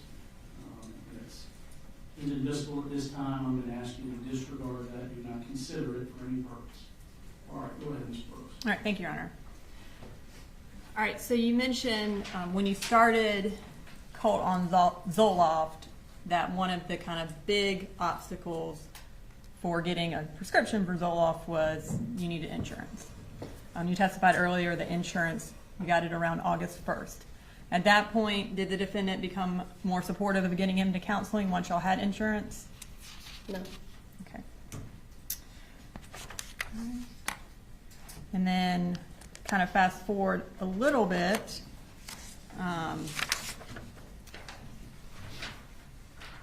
You testified earlier that you ended up getting, I guess, all the kids registered for school that year. Just Jenny and Coley. And then Colt eventually. I guess he started later. He did, yeah. Okay. We ran into issues. I ran into issues because of him not attending school the year prior. And I'm going to, at this point, introduce or display for the jury, which is from State's Exhibit 156, which is the defendant's cell phone extraction. It's text message thread between Ms. Gray and the defendant from August 12th. Any? No objection. No, sir. Okay. And you texted the defendant, we officially have a registered ninth grader. Would that be the date that you registered Colt for ninth grade? Yes, ma'am. Okay. All right. So now I want to talk a little bit more about Colt. In this time frame, or even before this time frame, did he ever express an interest in mass shootings or school shootings or the individuals who perpetrated those shootings? He had. Okay. Tell me about that.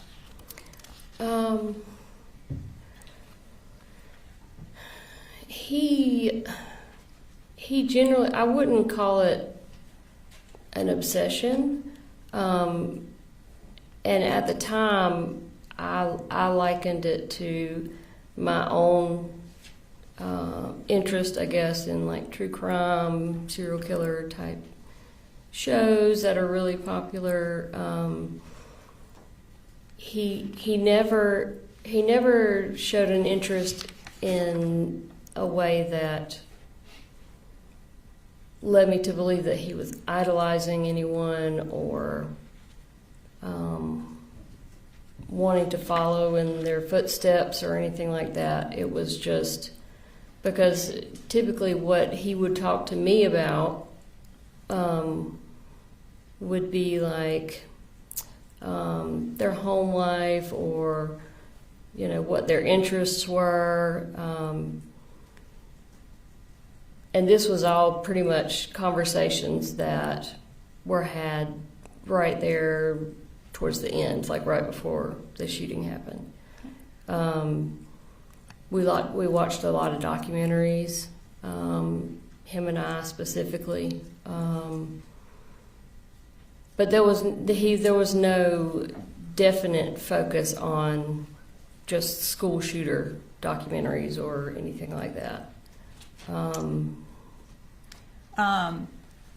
These conversations that he would have, would they be out in the open? Yeah. Would the defendant ever be around for them? I'm sure he was, yeah. And you said that they started becoming more prevalent closer in time to the shooting?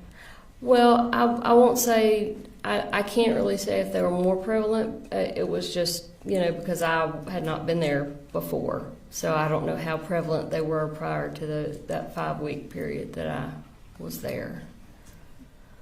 And then,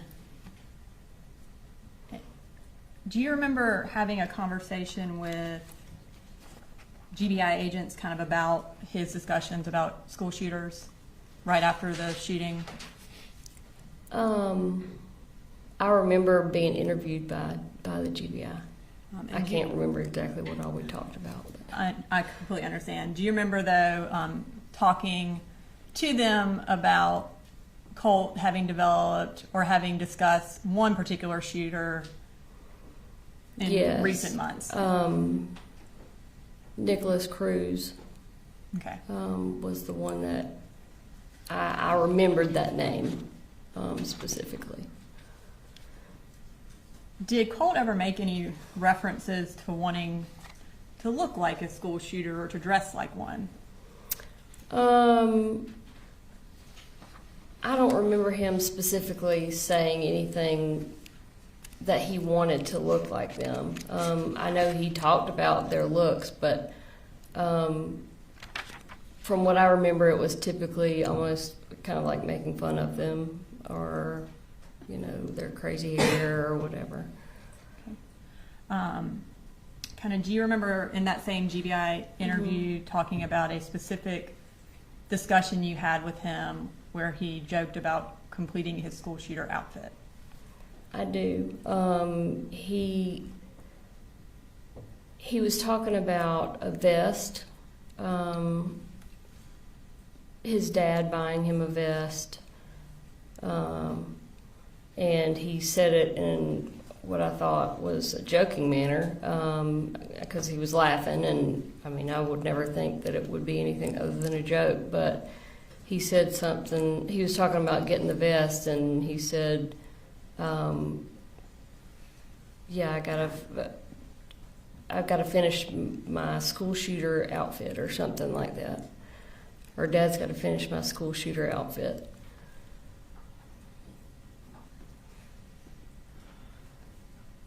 And I think I said, like, that's not very funny. And of course he was like, oh, it's fine. I'm just kidding. I'm just messing around.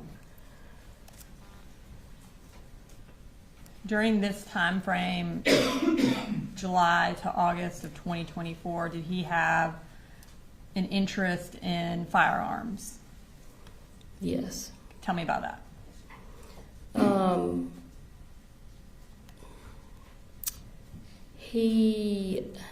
Well, I know it was a shared interest that him and his dad, you know, they would go to shooting ranges to practice, and they had gone deer hunting. And so, like I said, it was a shared thing that between them, I guess, kind of like a bonding thing. And I think that was the start of it, I guess. But then as he got more items, I guess you could call them, he got more interested in it. And yeah, to the point where when I was there for that 5-week period, he was just involved with his gun a lot. Like, he would clean it all the time, and he was always asking his dad to take him to the shooting range and that sort of thing. He definitely had an obvious interest in guns.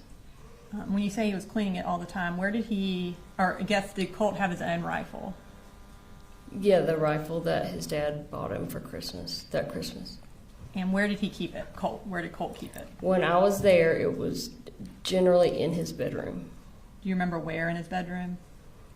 I really didn't go in his bedroom, but I mean, he didn't have anywhere really to set it, so I guess it was like leaned up against the wall, or I mean, when he would clean it, he would sit at his desk, because I could walk down the hall and look in and see that he was cleaning it.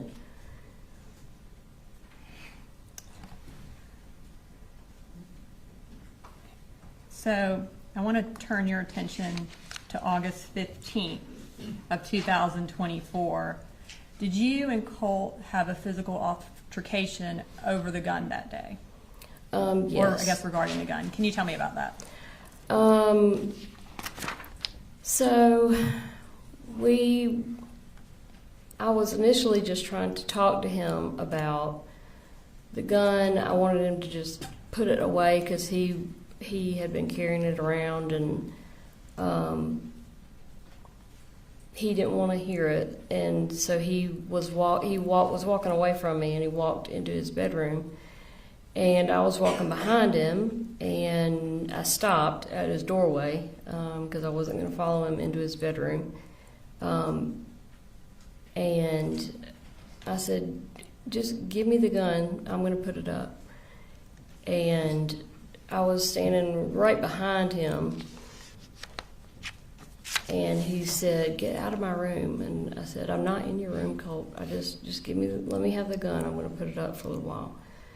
And he turned around, and just kind of in one big sweeping motion, kind of hit me with his arm/gun. But he hit me very hard enough that it knocked me backwards across the hall. And there's a bathroom directly across from his bedroom in the hall. And he knocked me into that door frame. I ended up hitting my head on the door frame. And basically fell to the floor because I hit it really hard. And I laid there for a couple minutes and then ended up getting up and just going back to the bedroom, to Colin's bedroom, and laying down. I'm going to show you a picture, and go ahead. It's from State's Exhibit 158, which is Colt's cell phone extraction, and we're going to display that for the jury. Can you tell us what that is a picture of? That's me after I fell to the ground and I was just laying there with my hands over my head and over my eyes before I got up to go lay down. When you went to lay down, or after that, did you call the defendant and tell him what happened?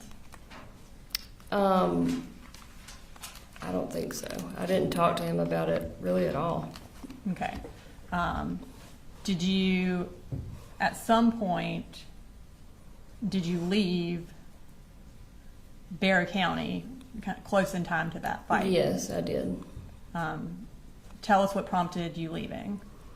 There was a number of reasons. Over the 5 weeks that I was there, my anxiety had started going up, like I knew it would. And that's why I did not plan on staying there long term.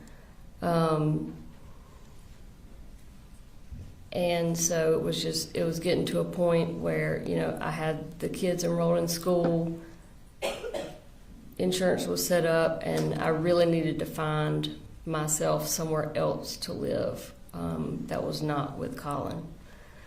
And I felt like I could get it done better and faster if I was not in that house with him. So I called my parents and asked them to come get me, which they did. I just felt like it was to a point where I felt like things were okay, so they were settled. At least I had the kids seeing outside adults at that point. And I had planned on coming back in a relatively short amount of time to make sure, A, Colt went to see someone, and B, just to see my kids again. So, kind of summarize, August 16th, the next day after the fight, you go home. Mm-hmm. Before you go home, what do you do with the Zoloft? So before I left, I had taken a certain quantity of my Zoloft, and it required me to break the tablets in half and then in half again for the dose to be small enough. So I took a bunch and went ahead and broke them down so that Colin wouldn't have to worry with that. And then on our way out of town, we stopped by his workplace, his work job site. And by his, again, do you mean the defendant? Colin's. And I had it in a Ziploc bag, and I gave it to him. Okay. Close in time to this fight, did you have any discussions with the defendant about storing or securing the rifle that was in Colt's room? Yes. Okay, tell me about that. This actually came up multiple times, and ultimately I asked him if he would just take the guns and put them in his truck, because the large gun safe that we had always had when we were married, or for most of our marriage, was not there anymore. And he kept saying, well, they're in the top of my closet. And I said, that's not good enough. You know, you might as well say, well, they're under my bed. They need to be locked somewhere. And so I thought the best answer, without him having to go out and spend money on a new gun safe, was to lock them in his truck. And initially he said he would. Okay.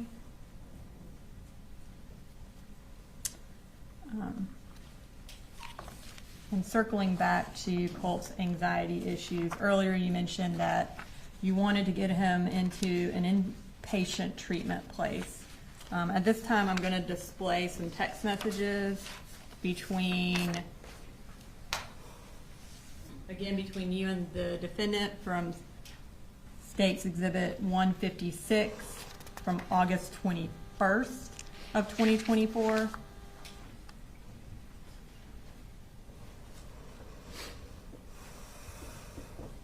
Motion, Mr. Hobbs? No objection, Judge. Right, and we're going to bring up that second text message. Okay, so it says it's from My Pretty. Was that what Colin called you? He called me pretty girl. Okay. And then on August 21st at 4:38 p.m., you texted him, this is what Colt needs right now. They take our insurance and we will go there until he is stabilized and they figure out a treatment plan. And then the next message.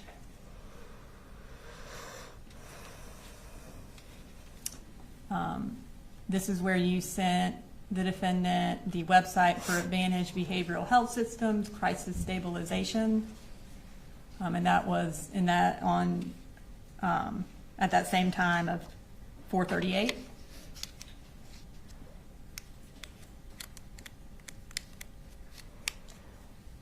And then you said, I tried to send it to Colt, but I guess he's blocked my number now. And that was at 4:44.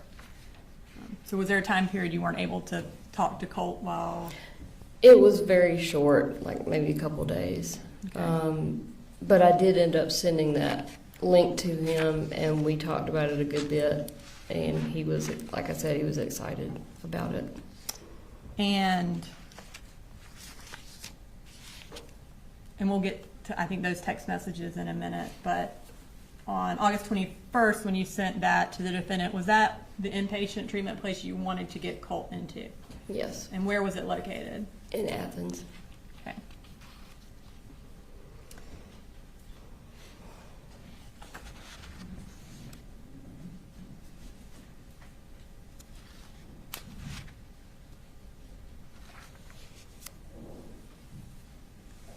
Okay.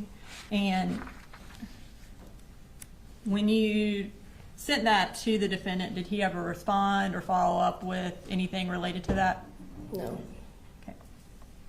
When did you plan on taking Colt to Advantage Behavioral? So initially, tried to set up several different times, but my mom had gone up and she was going to go with Coley to take Colt, but she ended up breaking her hand and had to come home. So I think that was on like a Wednesday or Thursday. Well, that Saturday, the defendant and I had been planning all week for me to come up to visit the kids, and primarily on that Saturday to take Colt to Advantage Behavioral in Athens. We had been talking about it really ever since I left. We had planned on doing some fun stuff, with the kids. And my mom and I had called Advantage Behavioral, talked to them to find out, as far as intake of patients, what we needed to do, who needed to be there. And so everything was ready. And then and we'll get to that. I got a few Sure. more things before. Sorry. So the plan was August 31st, that Saturday. And you mentioned that your mom came up that week. Did something happen at school that week that prompted your mom driving up there and y'all kind of wanting this to happen? Something, my mom had a conversation with Colt about, I think, having a panic attack at school. For me, I mean, the urgency had always been there. I won't say that anything specific happened to make it more important. But you know, when she broke her hand and had to come home, I was expecting before she came home, I was expecting Colt to have gone somewhere, be somewhere getting help. And so when she came home and wasn't able to do that, I'd say my urgency as far as getting up there Saturday to take him somewhere, it went up at that point for sure. Okay. So on August 26th, I'm going to display some text messages between you and Colt from State's Exhibit 159, which is your cell phone extraction. Any issues, Mr. Collins?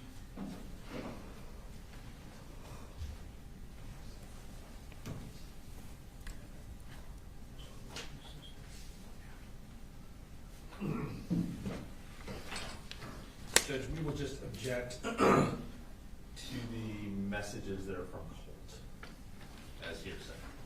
And I believe, I don't know which ones he's talking about, but a lot of the text messages are related to his mental health and would come in under the then existing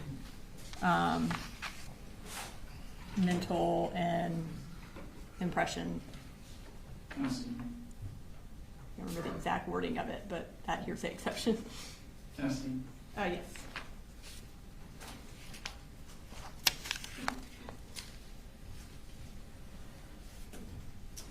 We're not gonna display that one.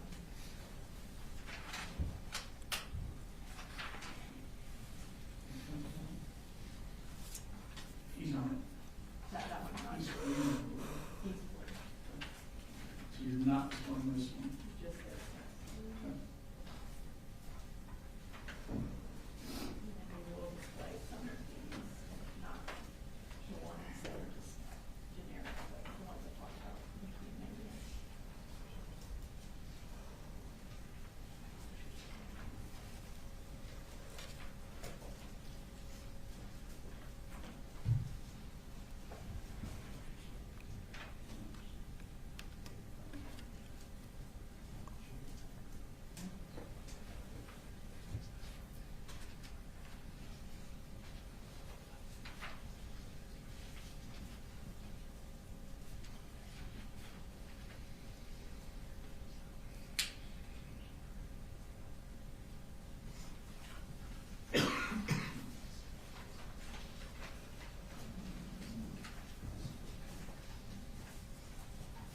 Others.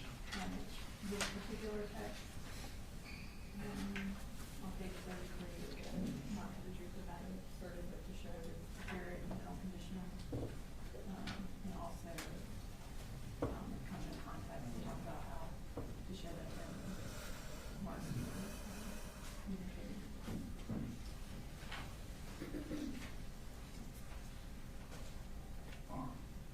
Let me just have you all step out for a minute.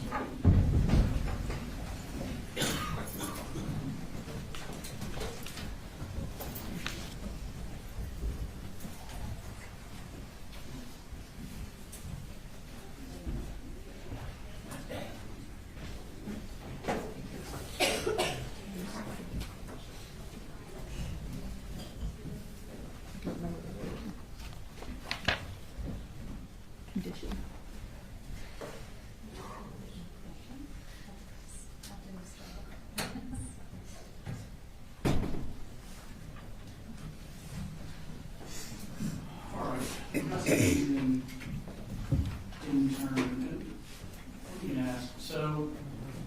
various extractions, they're 158, 159 and such. Mhm. The individual pages that are being displayed, is there a sort of a subset numbering for them or not?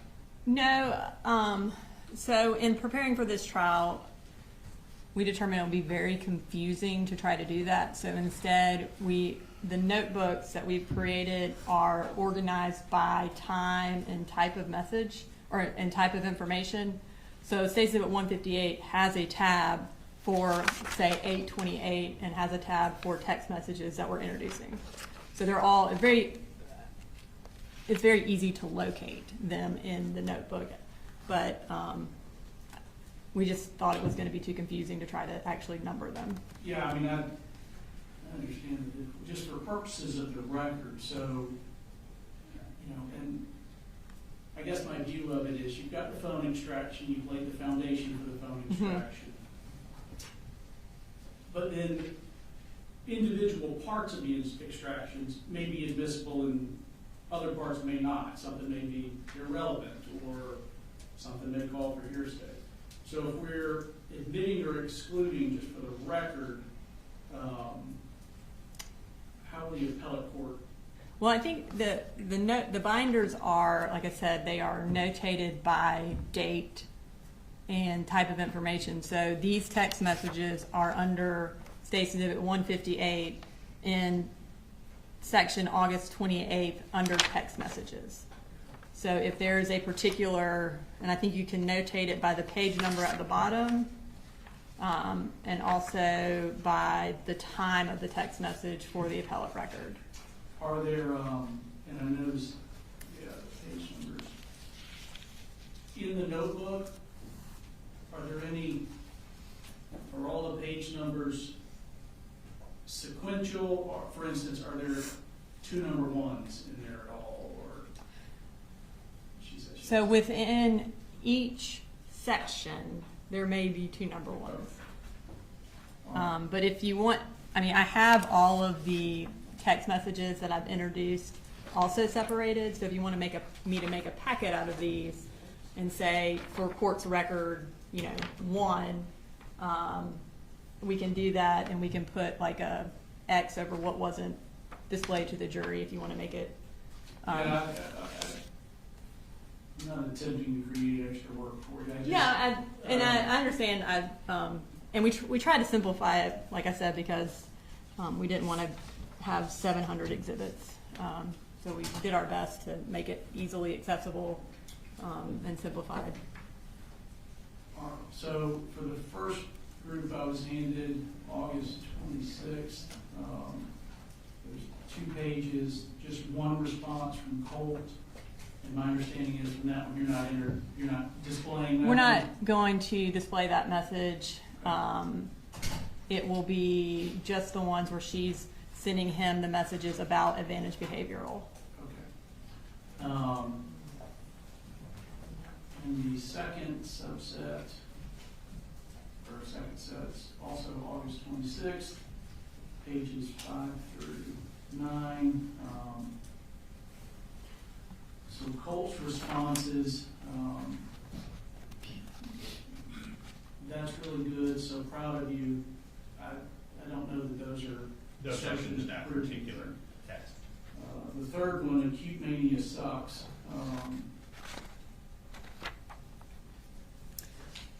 You have an issue with that one, Mr. Hobbs? Or?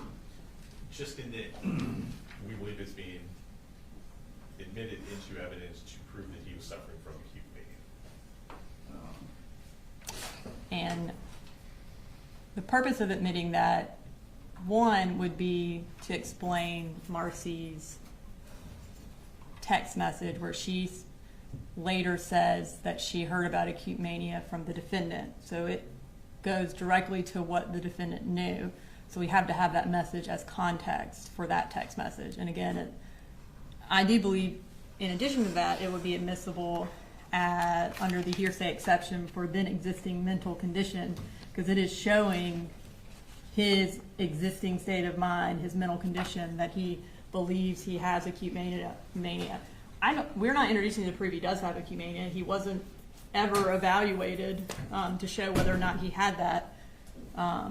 But his texting of it shows that he definitely has a deteriorating mental state. And then again, it puts in context when Marcy says, hey, your dad told me about it. And the whole defense is that the dad didn't know anything. So I think it would be 100% relevant. All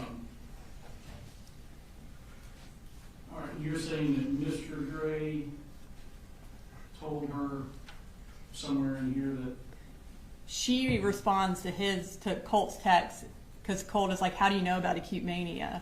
And she's like, your dad told me about it.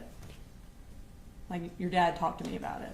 So it's a prior consistent statement of hers regarding that. It's something that she is discussing at that time. And so we believe that text message puts it in context, and we do believe the other text message would be admissible for that purpose.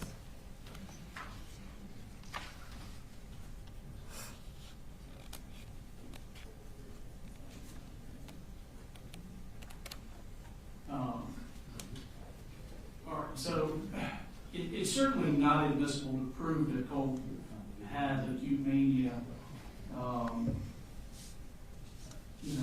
My interpretation of the hearsay exception for then existing mental emotional condition is like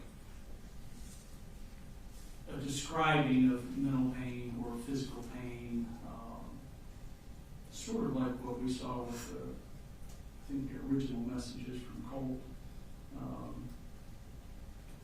This one is more just in line of he's just having a regular conversation and discusses it. I'm going to overrule the objection so long as you pause or have me point out to the jury it's not being offered to prove that Yes. it in fact has acute mania.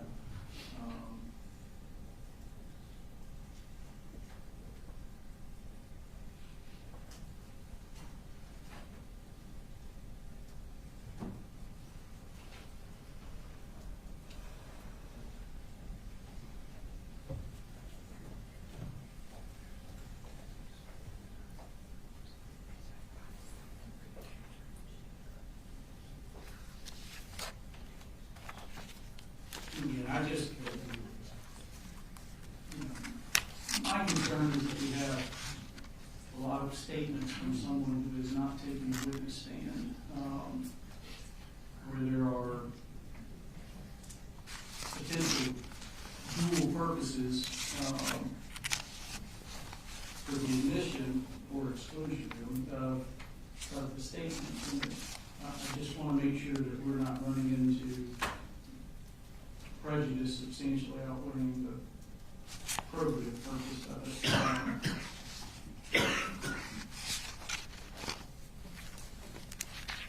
We have, I don't know that, and again, I mean, so it would be consistent here, but on page 9, I have a concern with Colt's response there. I don't have a copy of that. Do you have my copy? So can you? Yeah, I have a list on my computer of every self-diagnosed disorder I'm likely on the spectrum to have. Yeah, in that list of text messages, I think the only texts I'm going to show are where he says acute mania and where he asks Marcy if she has prior knowledge or if Mamu told her, and her response, which was, I have prior knowledge and your dad told me. Those are the 3 text messages, I believe, from that spread that we were going to show.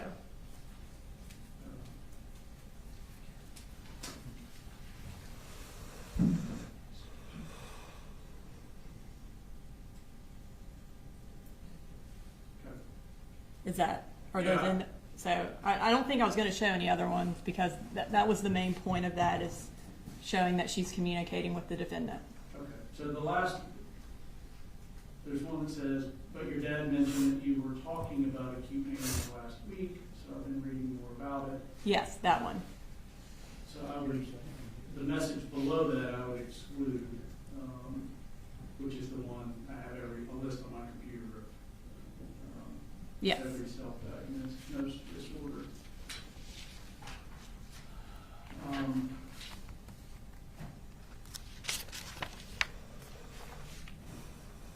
you know what on the third packet, page 32, do you know what there's like a screenshot of some image? Do you know what that is? I don't know what that is. Okay. And in that grouping of text messages, I believe the text message we wanted to get into was where he talks about his teachers. Because we have a text thread with Marcy and the defendant where Marcy tells the defendant he told me about his teachers. So it shows that they're communicating. So the text, Mr. Yes, yes. I don't know if you have it in front of you, but there are people after me and I don't like it. My teachers, I feel as if they're plotting against me. Somehow I feel like they'll hurt me. And again, we are not offering that for the truth of the matter. The teachers Yeah, were in fact no. plotting against him or trying to hurt him. Nonetheless, as the court pointed out, there are dual purposes that can be taken from the messages. We would still object to that particular text message coming into evidence, as it does seem to cast light on his existing mental state, without obviously giving us a chance to cross-examine him. I'm going to overrule the objection on that one. To me, that is non-hearsay. All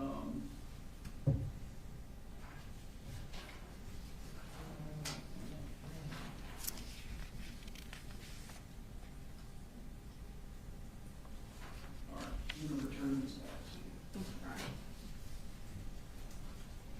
And then after we go through these, we probably ought to take a lunch break. Okay.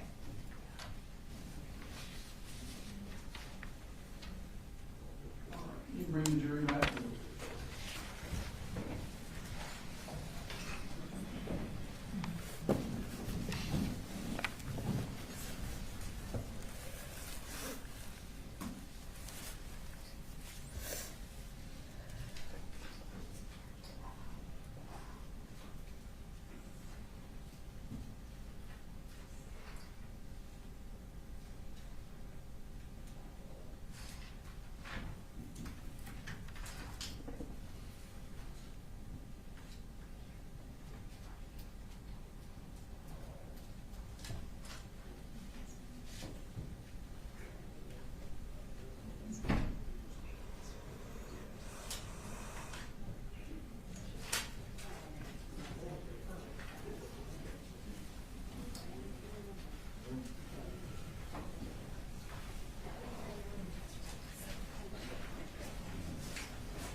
Ladies and gentlemen, we'll go through a few messages and then we'll take a lunch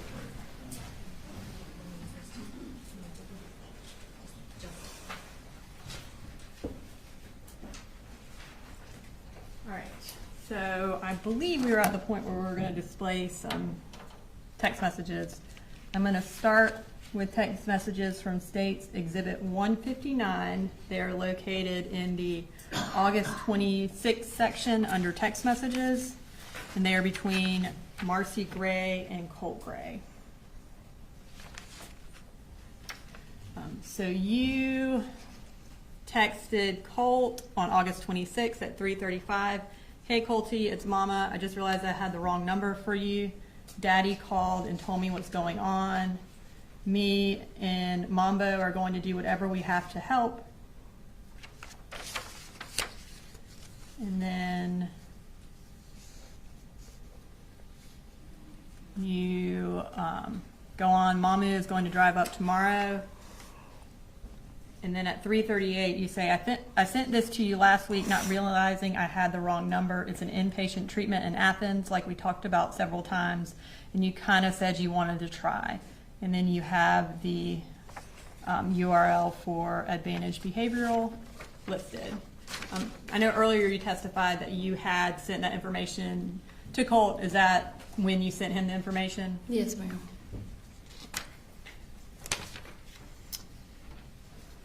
Okay. And then, had you and the defendant talked about acute mania as related to Colt? Yes. And what had the defendant told you? He had just told me about Colt telling him about it, and he also told me about what Colt had told him about his teachers. Okay. And I'm going to show what's also from State's Exhibit 159 from the August 26th section in text messages. And we're going to start with a text message from Colt Gray to you at 3:47 where he says, "Acute mania sucks." And ladies and gentlemen, just understand that's a message, as I understand it from Colt. It does not, it's not being offered to prove that he in fact has acute mania. It's just words he said. Okay. And at 3:47 you respond, "Acute mania is no joke." And then at 3:48 Colt says, "Did Mahmoud tell you or do you have prior knowledge?" And at 3:50 you respond, "But your dad mentioned that you were talking about acute mania last week, so I've been reading more about it since then." So it sounds like you and the defendant are talking about Colt's mental condition, is that, or mental health, is that accurate? Yeah, definitely. Okay, you mentioned the defendant also talked to you about Colt's teachers. Yes, ma'am. I'm going to display some text messages from August 28th, which was also from your cell phone extraction. It states Exhibit 159, and they are in the August 28th section under text messages. And there is a text message from Colt to you at 1:52. Colt says, "There are people after me and I don't like it. My teachers, I feel as if they're plotting against me. Somehow I feel like they'll hurt me." Okay. And then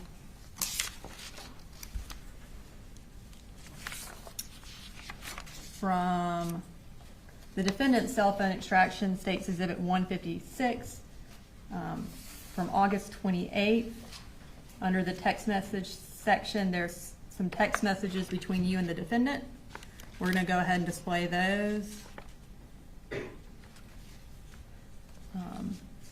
So at 10:16, the defendant texts you, "Hey, did you make contact with?" And you respond, "Not with my Mahmoud, but I'm texting with Colt. He told me about his teachers." So you there tell the defendant that Colt told you about his teachers. Was what Colt told you consistent with what the defendant had said was going on with his teachers? Yeah, it was almost identical. When the defendant told me about it originally, he asked me not to tell Colt that I knew that he had shared it with me because he didn't want him to be upset. Okay. And Your Honor, those were the text messages you wanted me to make it through. Ladies and gentlemen, it's 12 o'clock. I think your food's here or close, so we're going to go ahead and take a lunch break until 1 o'clock. All right? We'll discuss the case and I'll work up anything.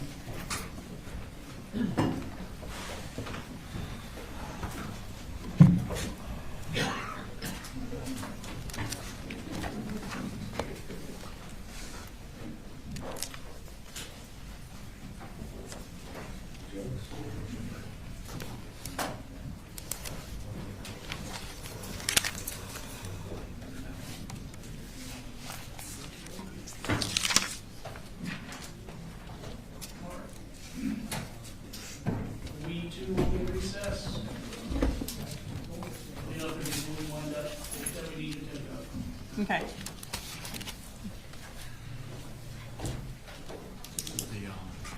The certified prior, you can set it down in here, do you still need it? No.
gone through again kind of the remainder of the text messages, and I've shown him the specific ones we're introducing. I think I don't think he has an objection, but I could be wrong. The majority, there's one that's also along the lines of him describing how he's feeling, where he states Colt states it's getting worse, had to take another, I don't remember the rest of it. I'll make it to school trust.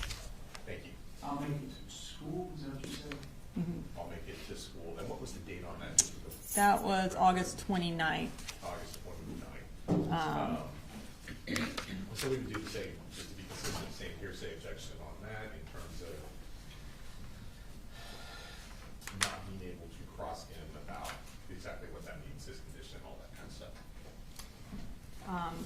And for the record, it's at 2:27 p.m. that day. Marcy texts, "How do you feel today, Colty?" And then he doesn't respond. And at 6:37, she says, "You out there, Colty?" And he responds at 6:38, "Yeah, I'm here. Sorry, it's just getting worse. Had to take another. I'll make it to school trust." And then there's some other text messages that we won't display. And then Marcy says at 6:42 p.m., "Mamu is going to bring me back up there on Saturday for a few days. That place I sent you in Athens is open on Saturdays.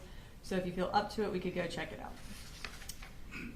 So again, the purpose is to show that he's feeling worse, to show an existing mental condition, and then her response. It also puts her response in context about why she wants to take him to that facility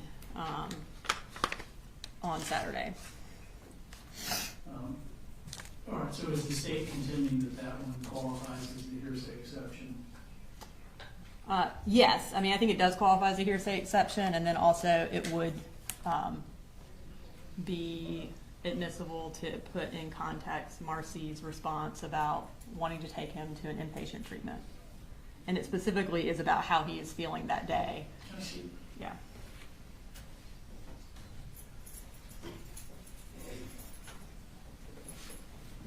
It's the circled one.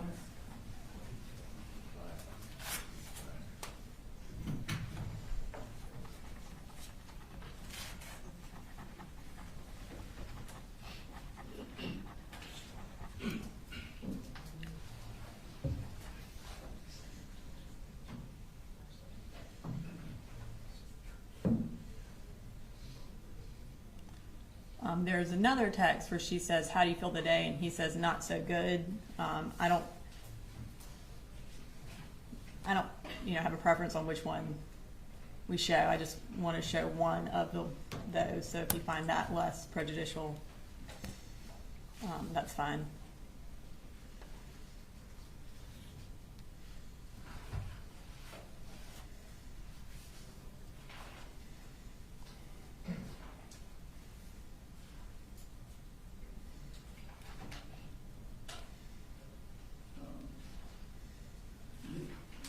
So the only one from this packet, I'm just looking at what's been circled, is the one on the first page of Correct. Colts that you intend to introduce? Yes.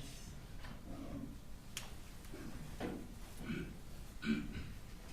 right, I do believe that you qualify as the hearsay exception for an existing emotional physical condition. 8033.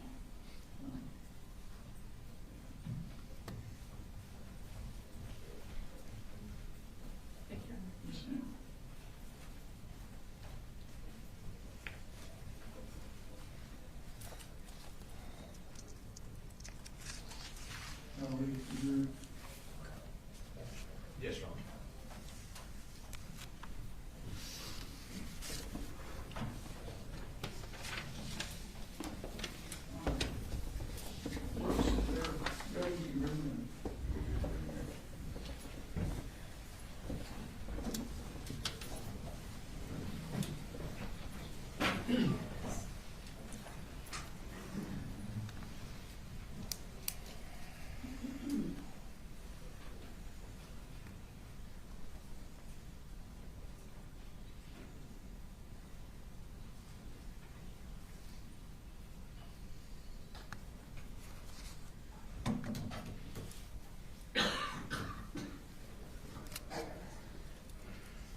Thank you, Your Honor.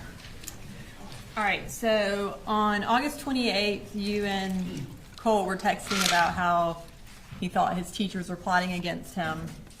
And then we moved to August 29th, the next day. Was Colt doing better or worse that day, or the same?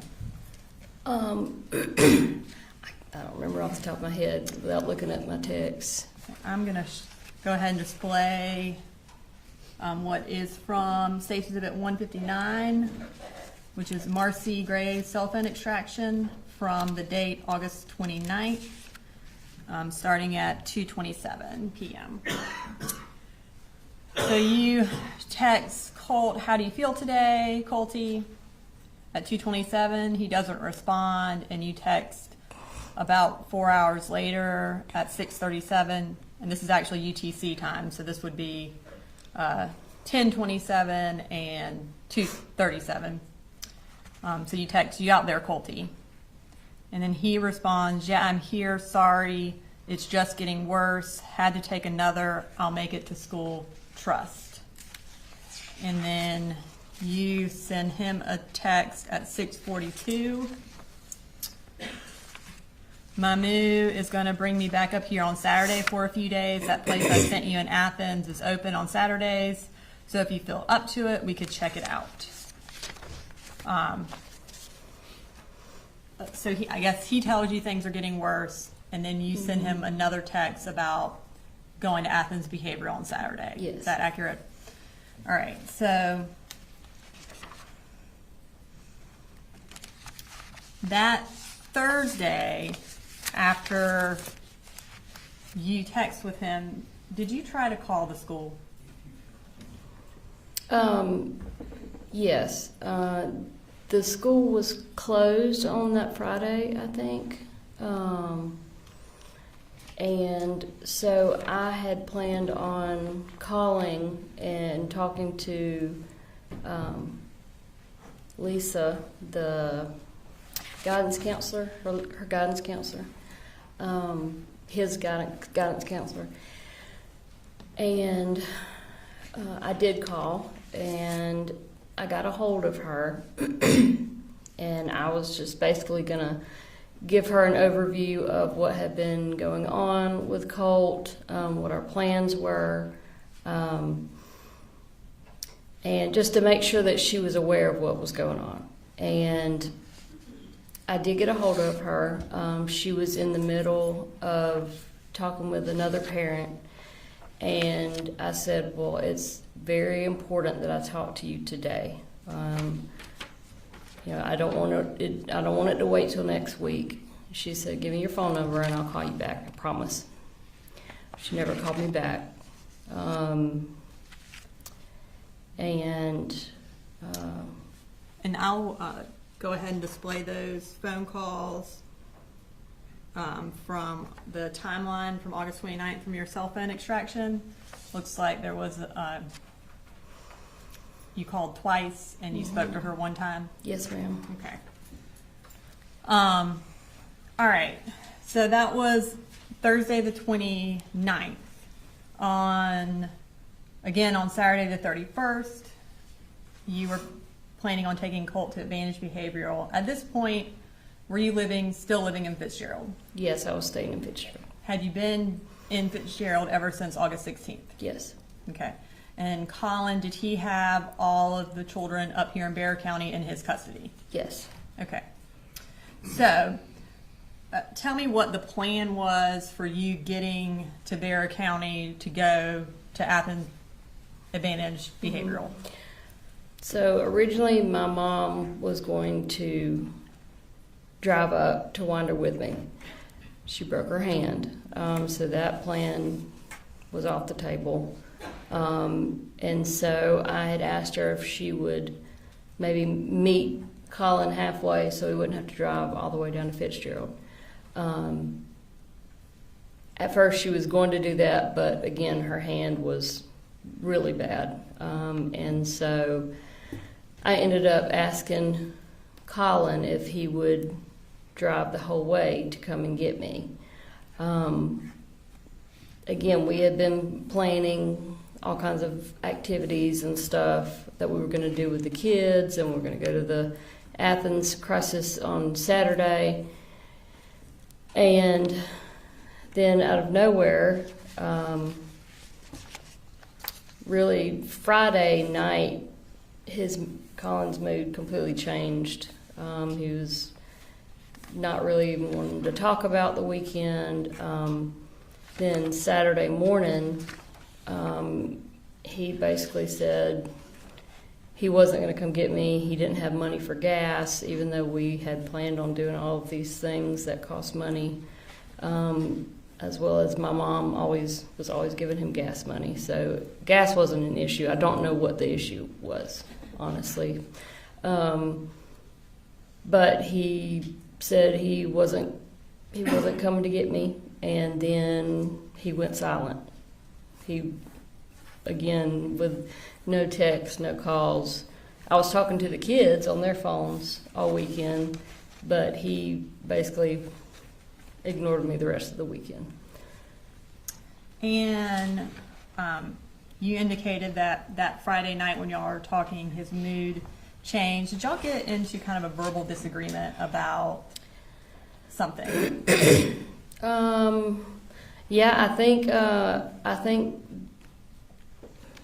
I want to say the guns came up again. The storage or putting away of the guns. And when you say that came up again, does that mean you were talking to him about putting the guns up again? Well, I asked if they were put up, and because he had said he was going to put them up. By put up, I mean lock them in his truck. And when I asked him about them, he got really defensive and angry, and basically said no, they weren't locked up. And I said, if you don't lock them up, I'm going to call in another wellness check with Barrow County. I'm going to have Boo Boo go in your bedroom and look and see if the guns are still in the top of the closet or whatever, out on the dresser. And of course that he didn't like that. So I'm sure that played into why he didn't want to come get me on Saturday. And at this time, I'm going to display text messages from August 31st that morning between you and the defendant. And they are in the August 31st tab of State's Exhibit 156 under text messages. So you send the defendant a text message at 10:24 that says, about to leave Fitz. Mamu isn't coming to stay because my daddy's birthday is tomorrow. Can you and Boo meet us halfway so she doesn't have to drive all the way up and back in one day with a broken hand? And then there was a phone call after that between you and the defendant. Is that where y'all talked, where he gave the gas money excuse? Probably, I'm not sure. I'm not absolutely sure what was said during that And conversation. Then at 11:46, you sent another text message to the defendant, or 11:35, that says, so that's it. You were prepared to spend money on gas and everything else to go to Lake Blue Ridge, but you can't spend the gas to drive 2 hours and pick me up. That's BS, and you know it. And then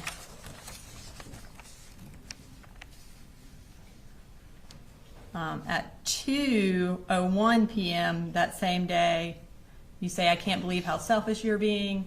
Me and Boo have literally been counting down the days for 2 effing weeks till I could come visit. I would never have done this to you. And then on September 1st at 1:01 p.m. you say, why are you doing this? And then on September 2nd at 9:46 you say, are you just going to keep ignoring me? At least let me know y'all are okay. And then he responds on September 3rd at 7:31. Hey, sorry, just trying to keep everyone and everything together and calm. It's not the easiest thing, but I want you to talk to Boo regardless, okay? So between when you were supposed to go down that Saturday and that text message on September 3rd, did he contact you at all? No. Okay.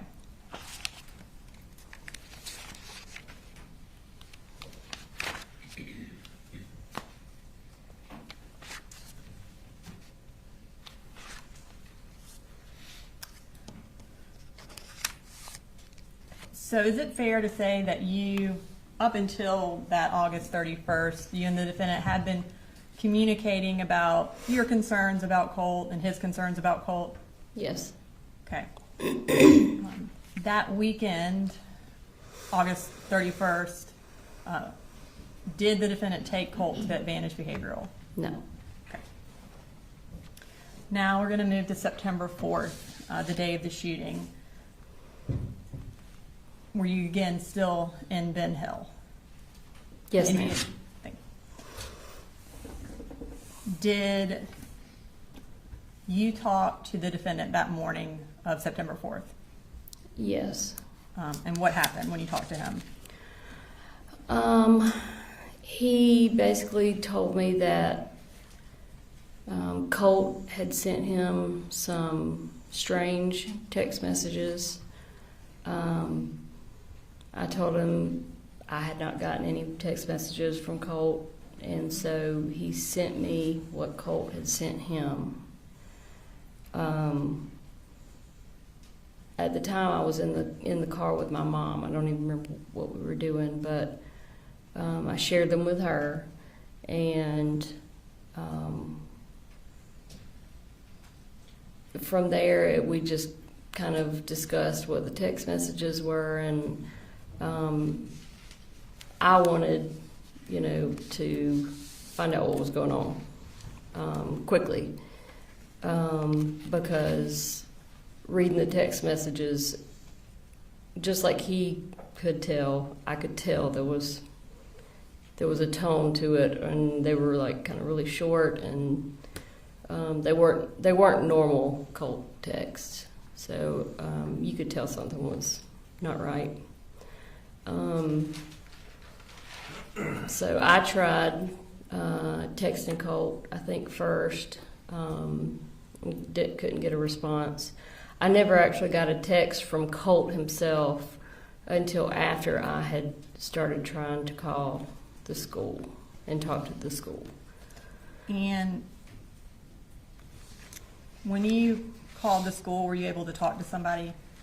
Yes. And who did you talk to? I talked to Miss Lisa, his guidance counselor that I called on Thursday the week before. And at this time, I'm going to display that phone call from State Exhibit 159, Marcy Gray's cell phone extraction, and it's from the timeline portion of that exhibit.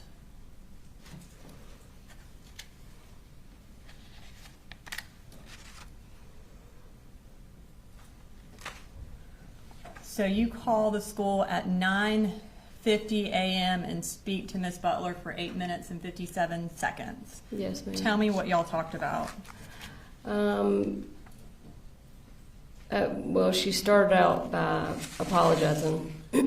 She said that in the 30 minutes that she was with the other parents, that prior Thursday she had misplaced my phone number. So then I went ahead and just kind of covered some of what had been going on with Colt, told her about the anxiety, told her about some of the issues between him and his dad. I told her a number of different things. I actually had a list written in a notebook that I had at the time, and then she went on to tell me that basically it was ironic that I had called her because his first period teacher had sent her an email saying that Colt had been asking questions about active shooter drills. This, like I said, was in the period prior to where he was at that time. When she told me that, I said, okay, well, we need to cut this phone call off right now, and y'all need to go locate my son and find out what's going on. Did you tell her that he had had access to guns? Yes, I don't remember how I worded it, but I did tell her about the guns in the house, and that him and his dad, enjoyed shooting guns at the gun range, and it was like a hobby. And so she said, okay, well, I'll see if I can't find somebody to track him down. And I didn't feel like I couldn't hear urgency in her voice, and I said, I need you to take this seriously. I need you to put down what you're doing, and you need to go find him right now, please. And so we got off the phone. And after you got off the phone, you said that Colt did text you. Yes, he did text me. He basically texted me almost exactly what he had originally texted his dad earlier. And I'm going to go ahead and display that text from 10:02 on September 4th, where he says, I'm sorry. Is that correct? Yes. Yeah.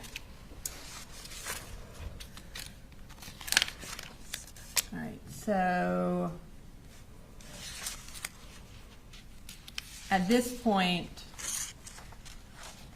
are you concerned? Very, very concerned. And I'm going to pull up some more texts that you sent to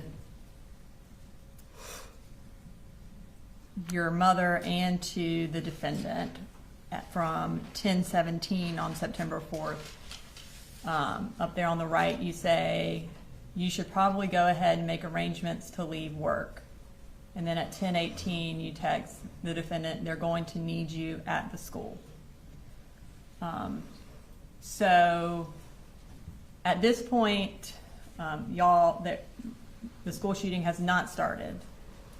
Tell me why you're telling him he needs to go ahead and go to school.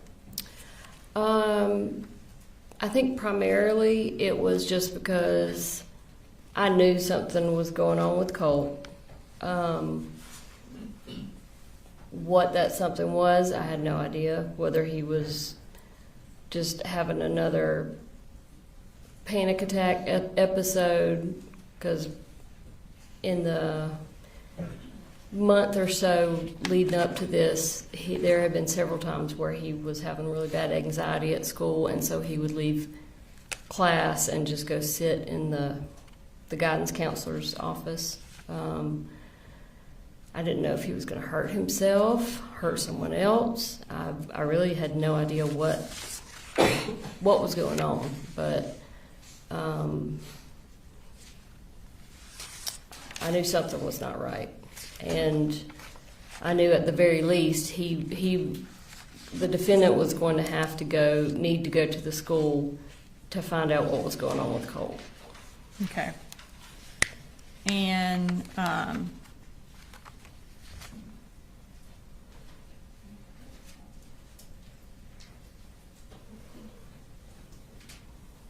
so, and you had some concern that he may have brought the gun to school, right? Honestly, that crossed my mind after I knew that they were having like active shooter stuff going on. I won't say that crossed my mind initially when I was reading the text and stuff. Okay. My mind didn't immediately go to the gun. But eventually it did. Sure. And then at 11:32 that morning, you Google Apalachee High School active shooter, and that's when it pops up that a Georgia school is on lockdown Yes. amid reports of an active shooter. Is that right? Yes, I had already tried to call the school multiple times, and no one was answering. So then I tried calling my daughter's school, which was right there by the high school, and nobody was answering there. So that's when I Googled the. And when you Googled it and found that there was an active shooter, you sent the defendant a text message at 11:34, and it says it's already on the news. At that point, did y'all know what had happened? Yeah, I don't think you have to have a whole lot of sense to know what had happened at that point. And at 11:34, you talked to the defendant.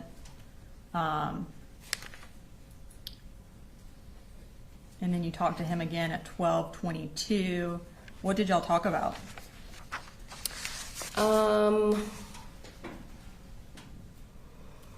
Honestly, I probably couldn't tell you exactly what was said. Actually, I do know one thing that came up. I called him at one point to find out if he was at the school, if he had made it to the school or not. And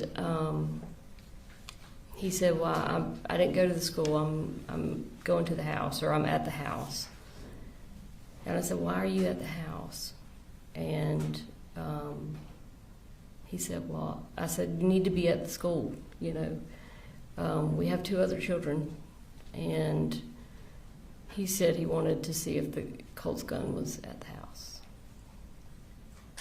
During that phone conversation, did he express any concern for Colt's well-being? No.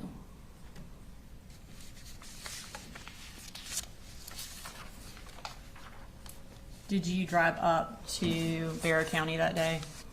Yes, my mom drove, but I rode with her.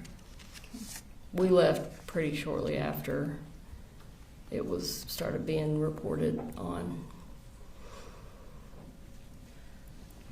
And is it fair to say before Colt's name was released, you knew that Colt was the shooter? Is that fair to say? Pretty much, yeah. Okay.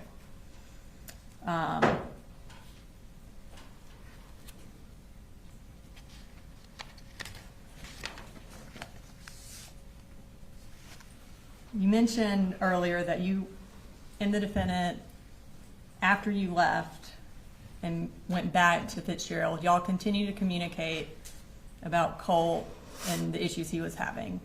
Is that correct? Prior to the shooting. One of those issues was that he wasn't going to school, right? Yes. Okay. I'm going to pull up from State's Exhibit 159 a search that you did on August 29th, which was a couple of days before that Saturday. Mm-hmm. We'll go back to the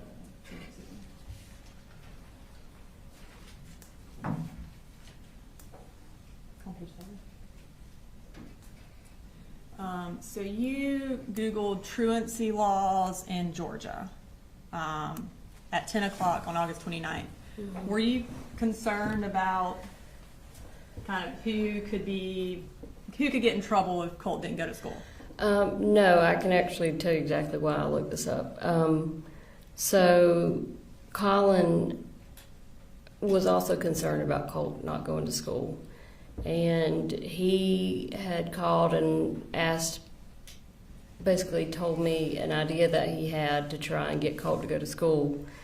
And he was going to call me, or he was going to have me call him and pretend to be someone from the truancy office. And he was going to have the conversation where Colt could hear him talking to me on the phone, to try and scare him into thinking he was going to be truant and get in trouble. And so that's why I looked up truancy laws, because there was a question I had about his plan, and whether or not it would really make any sense or not, because Colt's a smart kid, and I didn't want him to get online and look something up and be like, "What are you doing?" I know that's not the truancy officer or whatever. So that's why I was looking that up. So that was around 10 on August 29th. And then at 2:30 is when you text Colt and ask him how he's doing. And if you could bring up those texts again. So the text messages.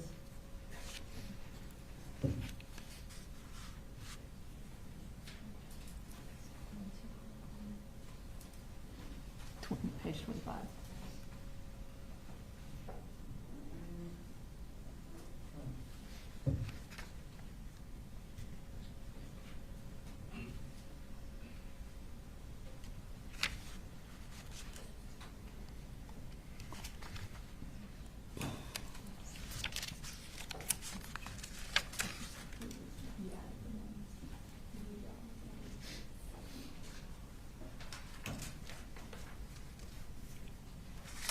All right, so at 2:37 p.m. you say, "You out there, Colty?" And then he responds at 2:38, "Yeah, I'm here. Sorry, it's just getting worse. Had to take another. I'll make it to school. Trust."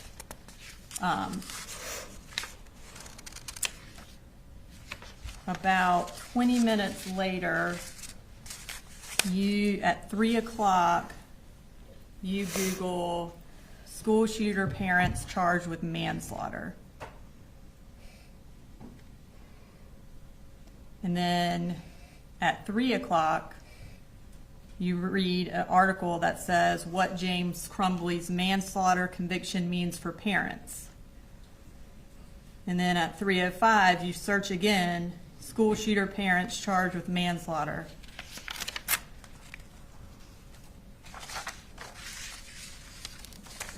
Tell me why you were searching that. They had just come out with a documentary about those parents, and Colt and I had actually watched it before I went home and had some discussions about it. And I think the actual reason I looked it up is because we didn't know what the outcome of it was. So you had seen a documentary with Colt before you went back to Fitzgerald? Yes. About the parents? I think Mom. Go ahead. Oh, sorry. And it talked about why the parents were charged. Ethan Crumbley's parents were charged? Yes. Okay. So if that's what the documentary was about, then why at 3:05 did you Google why were Ethan Crumbley's parents charged? If you learned that from the documentary. I have no idea. I mean, I obviously had more questions about it even after the documentary, And then you went to an article that said what led to James and Jennifer Crumbley's guilty verdict, and read that. Does that sound accurate? Probably. I mean, once you Google something, it comes up with a million different things, and just click on everything you see. Okay. And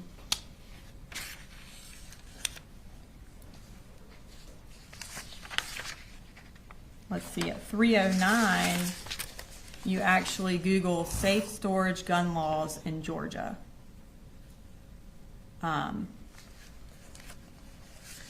Why did you Google that? It could have been something that came from what I was reading about the Crumbley parents. It could have been me looking for a way to get Colin to store the guns legally. I don't know. I can't tell you exactly. Okay. Because the Crumbley parents were charged because they didn't secure their weapons, right? Yes. Mm-hmm. And Objection, Judge. The DA is testifying. I asked her if that was correct, and she said yes. I'm trying to give context to her searches. Objection leading. Well, I think in this particular instance, I think it's okay to lead. Well, I'll sustain the lead on the question, asking the question. Okay. Next, you visited a website for safe storage gun laws in Georgia. Mm-hmm. So you were specifically looking up gun laws for Georgia. Can you tell us why you wanted to know about that? Probably because the guns in Colin's house were not being stored in any way. Okay. And then you went to a website that says secure storage or child access prevention required. So you went to a website specifically about preventing children from getting access to firearms. Yes. Was that the same reason you went to that website? Yeah, obviously. I mean, because my kids are in the house with the guns. So after you Googled why the Crumbleys were charged with manslaughter and then also looked at safe storage laws in Georgia, you had a conversation with the defendant. And that would have been at 3:55 for 14 minutes. Surely you brought up what you had found out in that conversation.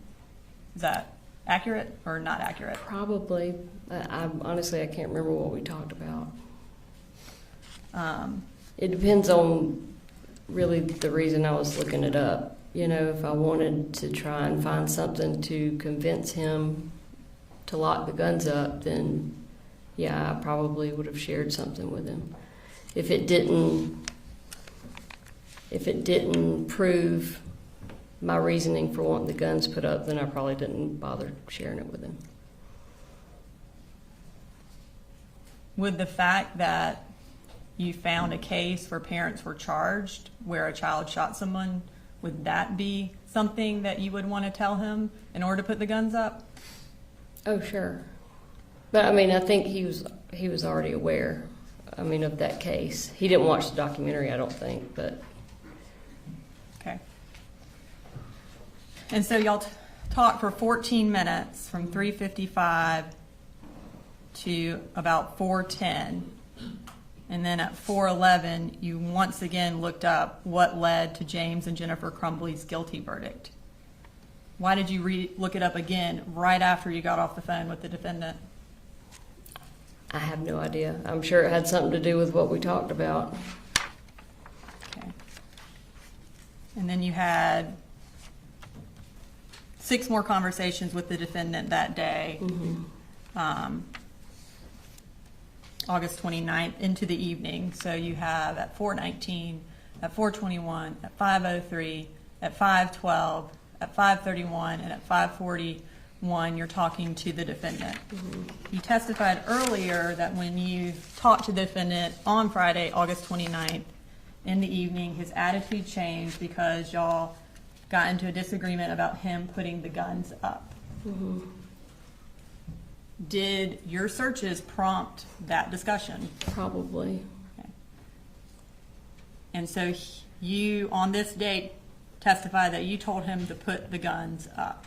And Yeah. what did he tell you? He told me, well, I had one comment that I remember specifically. He said that if he went in Colt's room and tried to take his gun to put it up, that it would basically cause a shitstorm, indicating he basically didn't want to take his gun away because he didn't want to deal with it. I don't have anything further. Thank you. Yes, Judge.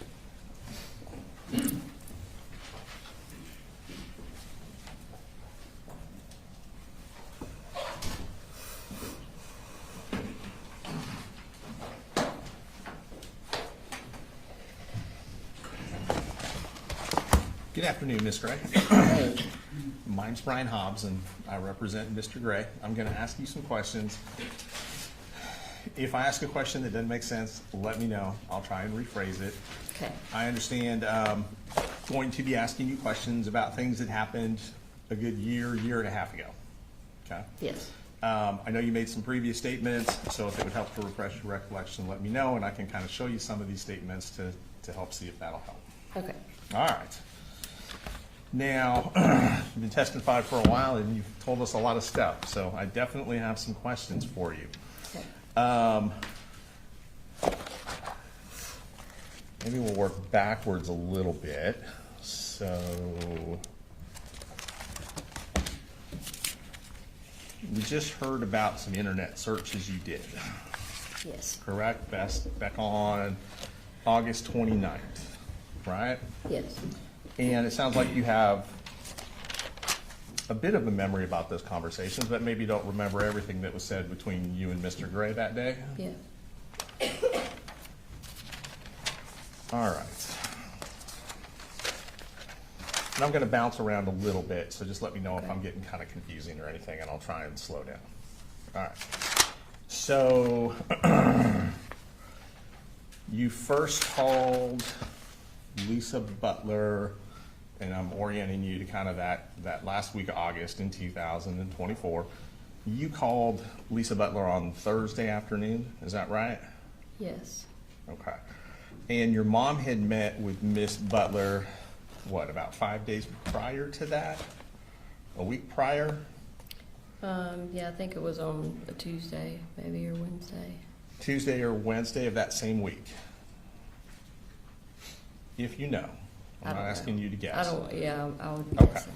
It was either that week or the week prior. I think it was Okay. that same week, though.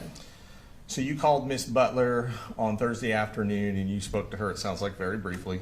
Yes, very brief. Said you had some more information you wanted to share with her, but it sounds like you needed more time to do that. She needed more time. Right. Yeah. So yes. you just simply asked her to call you back and left your number with her, Yes. right? Okay. And then it sounds like the next day, Friday, would have been a school holiday. Yes. Is that what your memory is? Yeah. And then the following Monday was a school holiday as well, correct? If you remember. I'm not positive. That's okay. And obviously, we heard about these conversations you would have had on the 29th, which, would that have been the same day you talked to Ms. Butler, or was that the next day? I talked to Miss Butler on Thursday, so the conversations were on Friday. Conversations with Mr. Gray Yes. were on Friday. So those internet searches were on Friday as well. Yes, according to, yes, what the prosecutor just said. Gotcha. And those searches that we just saw, those would have been on Friday too. Yes. The internet searches about truancy laws, about the Crumblies, all that stuff. Okay. Do you remember any Google searches you would have done on your phone around that same day about Nicholas Cruz? No. Adam I mean, I Lanza? wouldn't be surprised, but Well, I'm just asking if you remember. I'm not asking you no. to guess. I Google all kinds of stuff every single day, so there's no way I Okay. remember. You remember Googling Adam Lanza, No. Parkland, No. Sandy Hook? Mm-mm. Okay. All right. Do you remember receiving information that day, and I'm not asking you what anybody else said, but do you remember receiving any information that your son Colt had been trying to get in touch with Nicholas Cruz? Receiving information that he had been trying to get in touch with him. Trying to communicate with Nicholas Cruz? Did you receive any information around the same time regarding Nicholas Cruz and Colt reaching out to him without telling me what anybody told you? I don't know if it was at that specific time. Okay, we'll circle back with that. Maybe Okay. some text messages might help refresh your memory. Sure, absolutely. Okay. Now, all right. This all kind of seems to happen over a real short period of time within about a 30-day span that things accelerated based on what you're telling us. But it also sounds like from the testimony we've heard there was a lot going on for quite a while, a much longer period of time than 30 days. So let's start, all right.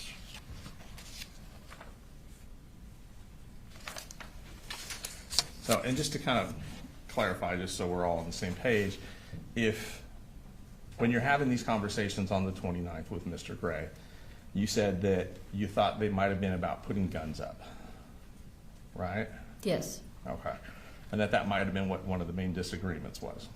yes, Okay. And when you say disagreement, obviously I think what you're trying to say is that you guys had different opinions on whether or not the gun should be put up at all yes, and how they should be put up. and how they should be stored. Is that correct? Okay. Yes, And it sounds like you were not satisfied with the answers you were receiving with Mr. Gray before this conversation ended. yes. Okay. So after that happened on the 29th, did you call 911? No. Did you ask to do a welfare check? I told the defendant that I was going to do a welfare check if he did not. And did you in Good fact thing. call 911 to do a welfare check? No. And you had done that previously. You knew how to do it. Mhm. Is that correct? Yep. Okay. But he was not communicating with me at that time. That you did the welfare At all. check? Mhm. So you're referring back to November of 2023? Yes. Okay. And so you're saying the reason you didn't do a welfare check this time is because he was communicating with you? He was at least I knew that my kids were not dead. Okay. And on the 30th, which would have been the Saturday, it sounds Sure. like, right? You didn't call 911 on that day? No. Now, he wasn't communicating with you on that day? No, but the kids were. Kids were, okay. Didn't ask to do a welfare check? No, again, I was talking to the kids. So. Okay. So on, moving ahead to Sunday, didn't call 911 on Sunday? No, I talked to him and the kids again on Sunday. Okay, didn't do a welfare check? Nope. Okay, same question. We roll around to Monday. Didn't call 911, No. didn't ask to do a welfare check. No, at the time, I felt like that would definitely be overkill. Okay, weren't concerned. Mm. Is that right? And you have to say yes or no for the court Sorry. reporter. That's okay. Everyone does it. So Tuesday rolls around, right? So Yes. Tuesday, school's back in session. On Tuesday, you don't call 911. No. Don't ask to do a welfare check. No. Don't call the school. Mm. No. Okay. All right, so now let's kind of go back a little bit. You talked a lot about things that happened in different years, 2022, 2023, and we heard that, for example, you were aware that Colt was interested in school shooters. Yes. You knew he researched them online. Yes. You knew he followed them. What do you mean by followed him? Just was interested in them, Sure. gathering research on them. Yes. That's a good way to put it, research. Okay. You had information that he was at least trying to communicate with one school shooter. Yes. And you were aware that he created an account online to email this school shooter.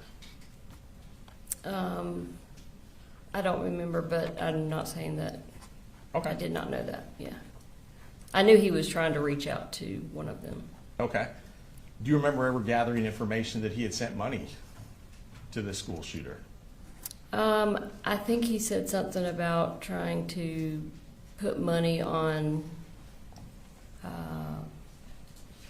like a jail account or something. Like a commissary account? Yes. Okay. And without telling me what he said, did you ask him where he got the money from? No, because I just assumed that he was not being truthful about it. So you didn't even ask him about it? No, Okay. I don't think. Okay. Honestly, that's. Let me very ask you long this. time Would ago. this information that we are now discussing that you received have been over a year ago?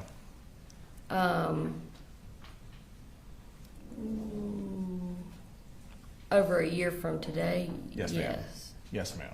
Okay.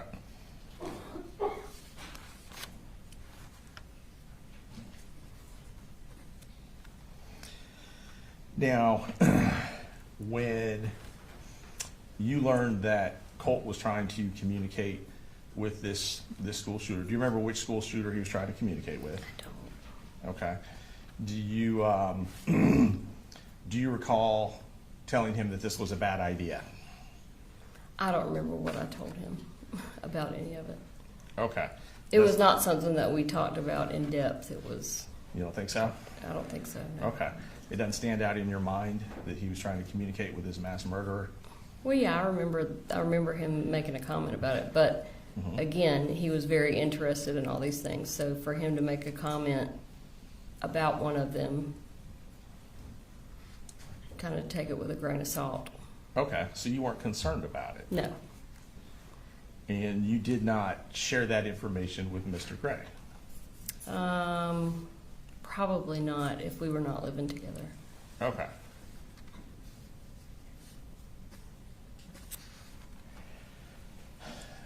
This didn't raise a concern to you such that you would have reached out to law enforcement, for example? No, You wouldn't have tried to immediately intervene with mental health treatment at that point, based on that? no, because he Just based wasn't. on that? Yeah, he wasn't talking about it, from what I could tell, in any kind of serious manner. Okay. So you thought that the tone in which that you guys were talking about this was more joking than concerning? Or just like a random interest. Okay. Not an obsession? No, And based on that, you didn't tell him it was dangerous to do this? I can't remember what I told him, like I said. You wouldn't have told him this is unacceptable? Again, it just depends on what he said and how he said it. Okay.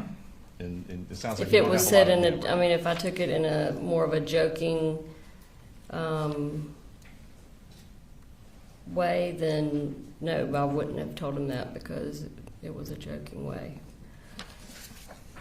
Without reviewing really our conversation, I can't No, really we'll tell you much circle at all back. about and- it. Sure, sure. Okay. And pull some of these out.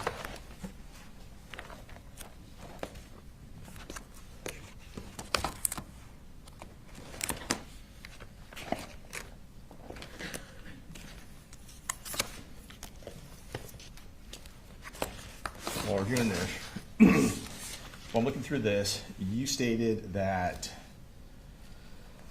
it would have been October of '23 that DFAX took the kids and gave them to Colin. Yes. Is that accurate, roughly, that Yes. month? Yes. All right, and Colt had come to live with you, it sounds like, in September of '23? That's when you had the exchange where the guitar got thrown, based on your testimony? I think they said August, but it might have been September. That's okay, I'm not trying to put words. Do you think it was closer to August? No, that's just, I think, what the prosecutor said. I What- can't remember off the top of my head what month. it Okay, I was. would say, what's your memory? Okay. But thereabouts, right? Okay. And prior to October, is it true that Colt had already gone back to live with his dad? I don't remember the exact date. Okay, so when DFAX took the kids away, do you recall, Colt Yes. Jr. and Jenny, do you recall if Colt was still there No, with Colt you? had already gone back to stay with his dad. Colt had Yes. already gone back to stay with his dad? Yeah. Okay. Because he rode with his dad down to Fitzgerald to get Jenny and Coley. He being Colt? Yes. Okay. Now, you said that was a difficult time for you, Yes. is that correct? Yes. And the kids were essentially removed, based on your understanding, without telling me what anyone said, because you failed the drug test. Yes. That accurate? Yes. All right. And like I said, you gave many statements, so I'm just gonna ask you about remembering certain things, and if not, I might be able to kind of point you in the right direction. Okay. Do you remember giving this statement to investigator Jason Smith from Barrow County? Does that make sense? Yes. Okay. So I believe you gave a statement to investigator Smith, but you also had a phone call interview with investigator Smith. Does that make sense? Makes sense. Yes. Okay. Do you also recall an interview with Agent Kelsey Ward and Agent Amelia Maddox from GBI? I do. Yep. And that would have been the same day as the shooting, is that correct? I don't remember. It That's was okay. very close if it wasn't the same day. Very close, okay. All right. And, all right, let's go through some of these statements. Then we'll circle back on some of the text messages. So, and just kind of lock some other stuff in as well.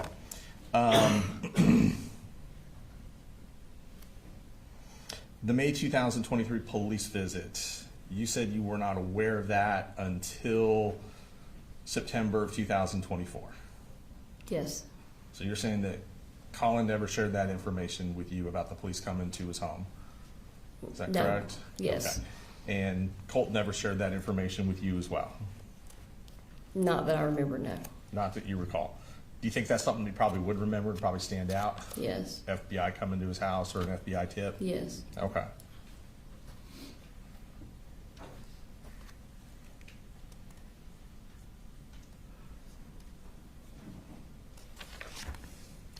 Now, when you called the school on the 4th to talk to Miss Butler, you told her it was urgent and there was something you had to tell her right away. Is that correct? Yeah, well, I told her that the conversation itself was urgent. Told her the conversation was urgent. Did you share the text messages with her? What text messages? You had received text message from Colin that were screenshots of text messages sent by Colt. Did you tell Miss Butler about those messages? I think you're getting the days mixed up. I called Let me Miss. try and clarify for Okay. you, okay? And thank you for letting me know. Mhm. So I am referring to the morning of the shooting. Yes. You got some concerning text messages screenshot by Colin that were sent to you. Yes, And then after receiving those messages, did you call the school? yes, Did you at that time speak with Miss Butler? yes. Okay, so now we're on the same page. Yeah, we're on the I know same you page. talked to her a couple times, so Yeah. that makes sense. All right. Did you tell her what those text messages said? I assumed that I would. Well, let me ask you this. Do you remember what you told her? Well, it was an 8-minute conversation. So, like I said, I covered everything that was in most of what was in the list that I had, as far as Colt's behaviors, and the anxiety attack. Trying to remember if I shared. Yeah, I would have shared that text message with her. Okay. You didn't tell her you thought he had brought a gun to school that day? No, because I didn't. There's no Because way. you didn't. Because I didn't think that he had brought a gun Okay. to school. You didn't tell her, I think he's going to shoot someone at the school?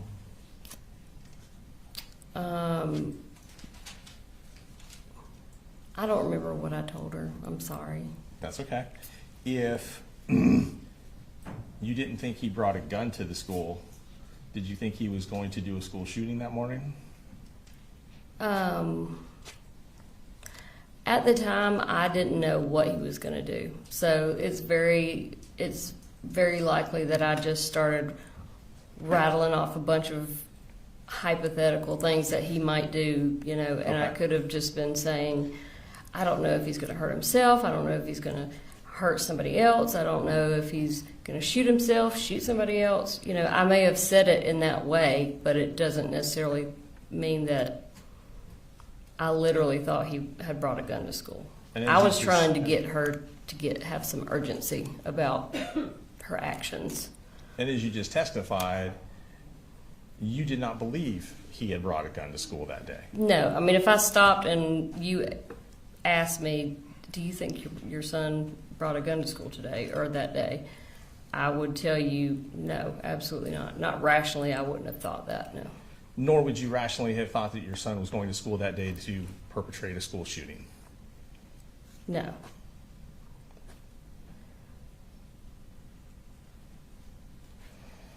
Now, prior to September 4th, you and your husband texted fairly frequently.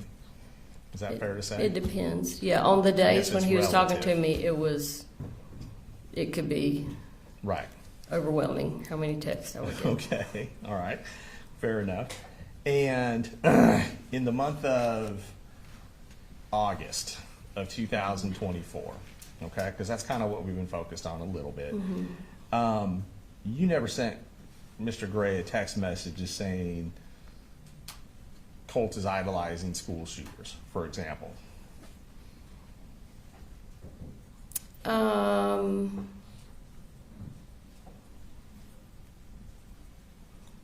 I can't tell you whether I said that or not. Okay. I may have not.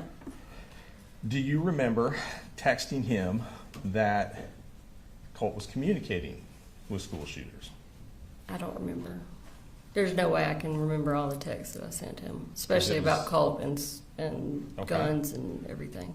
Okay. Well, we can go through your text messages. That's fine. And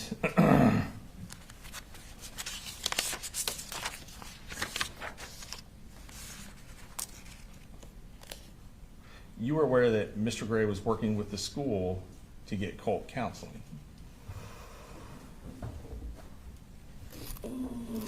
I know that he had signed a form allowing Colt to have counseling. Okay. And you're aware from conversations with your mother that she met with Lisa Butler Yes. in middle to late August, Yes. and they had talked about counseling as well at the school. Yes. You were aware that plans had been put in motion for Colt to see someone at the school. Yes. When my mom went up there, Miss Butler actually told my mom, because my mom told her about the crisis center that I wanted him to go to. And Miss Butler actually told my mom to hold off on taking him to the crisis center until he could meet with the state-appointed counselor that the school used. Okay. Unfortunately, that person is not there, every day. Only And on Thursdays, so- I believe. Do what? Is that person only there on Thursdays? I'm not sure. You may be correct, but that person, according to my mom, that person was not going to be able to meet with Colt until the following week, Right. which is not what I was told to begin with. I thought that it was going to be like next day he's going to get to meet with the person. And does it sound like the day he would have met with Colt would have been September the 5th of 2024? Yeah, if that was a Thursday, yeah. The day after the shooting, Yes. right? And that was the counseling that my mom set up. Not Colin. That's the counseling your mom set up. Yes, with Lisa Butler. Through the school, with Yes. Lisa Butler. And your testimony today is that Colin was not involved in that. I didn't say that. Well, that's why I'm asking. I want to make sure I'm not. He signed a document Okay. that allowed Colt to see a state-appointed therapist. Okay. But as far as scheduling and going to the school and meeting with Lisa Butler, my mom was the one that did all of that. Your mom's the one that met with Lisa Butler, but you're not sure how much communication Lisa Butler had with Colin. No, that's correct. Okay.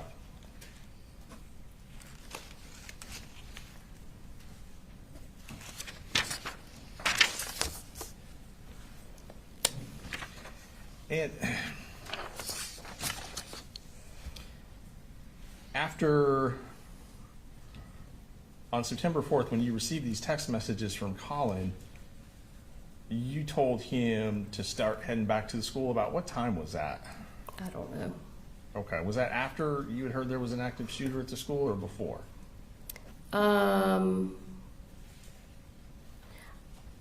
We didn't officially hear there was an active shooter until later. So Okay. that would have been, I would have told him to go ahead and head back to the school before we knew for sure that there was an active shooter. Before? Yes. Okay. Because I knew that there was something going on with Colt, that he needed to be there. And even though you sent Colin to the school to deal with whatever was going on with Colt, you did not feel the need to call 911, No, report anything based on what you learned from Colin, is that correct? no, because I had already talked to Lisa Butler, and Okay. they were, And you thought that was enough to deal with the issue? yes.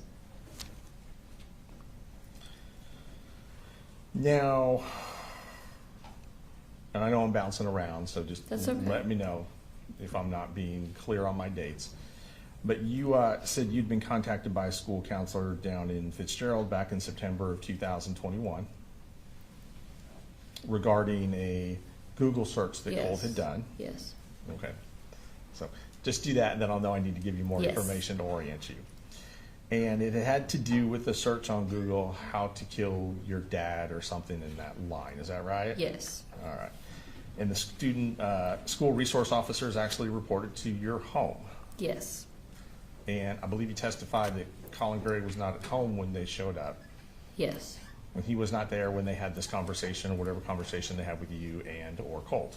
No, he was not. Was Colt there when they showed up? Yes. Did they in fact, without telling me what they said, did they in fact have a conversation with Colt? Yes. All right. And you said that after that incident, you did not immediately tell Colin about that meeting. No, I didn't. You said it took you several months before you shared that information Yeah, it with was him. probably a couple months, yeah. Make sense? Mm-hmm. Okay.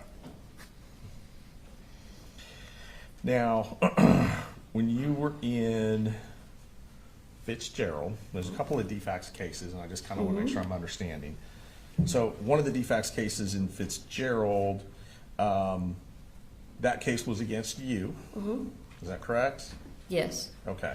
And is it true that the allegations that opened the defects case were that you had physically abused Colt?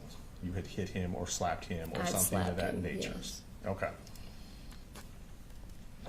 And that's what led to the home visits Yes. and the drug test? Yes. I think you said it was approximately a year of drug testing? Yeah. It was until we left and moved back up Okay. here, Okay. which was about a year. Yeah. Okay. And it sounds like right before they were going to close the case out is when you had this positive test. Yes. Do you recall what you tested positive for? Methamphetamine was the main one, I think. Okay. Yeah. Do you remember telling Investigator Smith why you had been using methamphetamine at that time? Do you remember what you told him?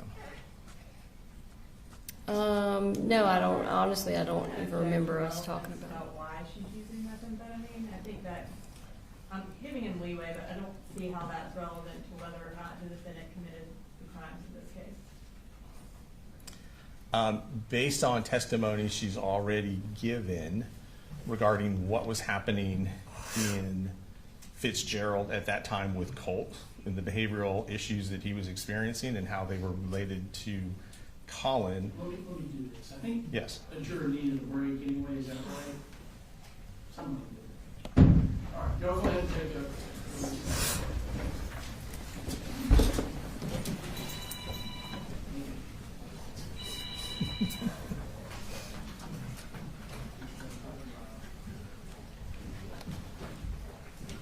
Shame on him.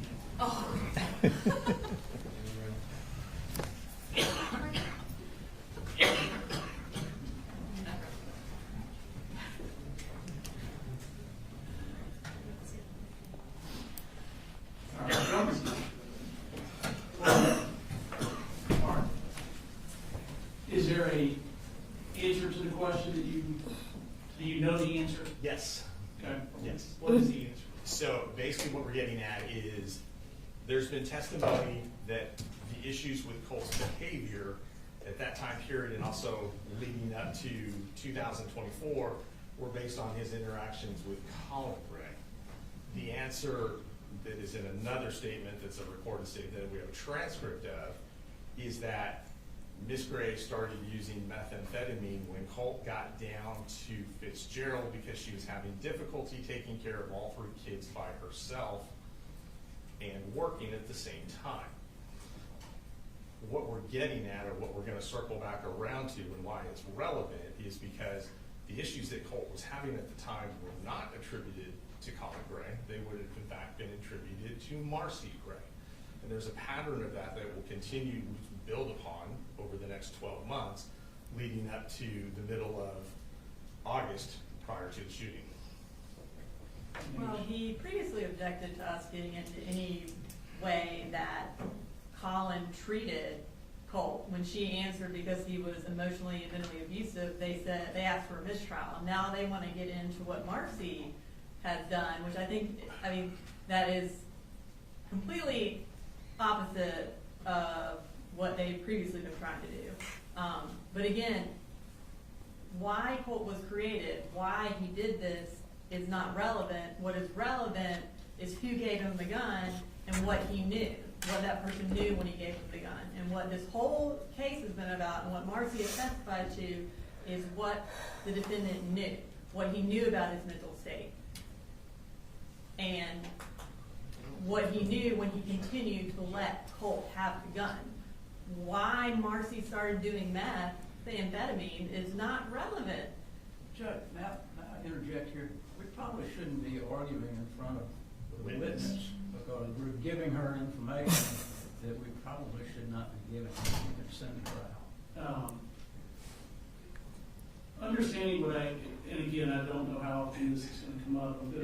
As to that question, why were you using, I'm going to permit you to ask that over objection and then see if there's other issues that come up. Yes, sir. All right, we'll be in recess for a few minutes.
Thanks, Judge.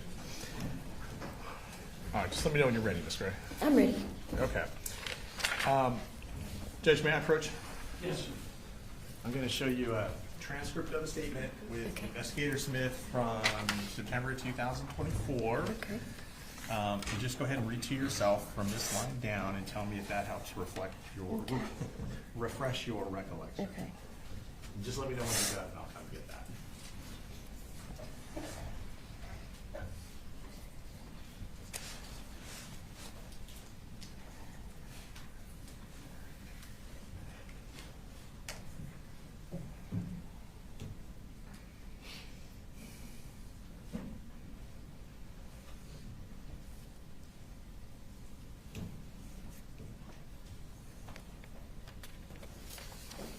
Yes, I remember saying that. Okay, thank you. Sure. And again, I know this is all a long time ago. Yeah. So, does that help refresh your recollection? Yes, sir. And do you remember telling Investigator Smith that you had started using the methamphetamine in September of 2020, what was it, September of 2023? Yeah, I had been using it for maybe a month and a half. something Right. like that.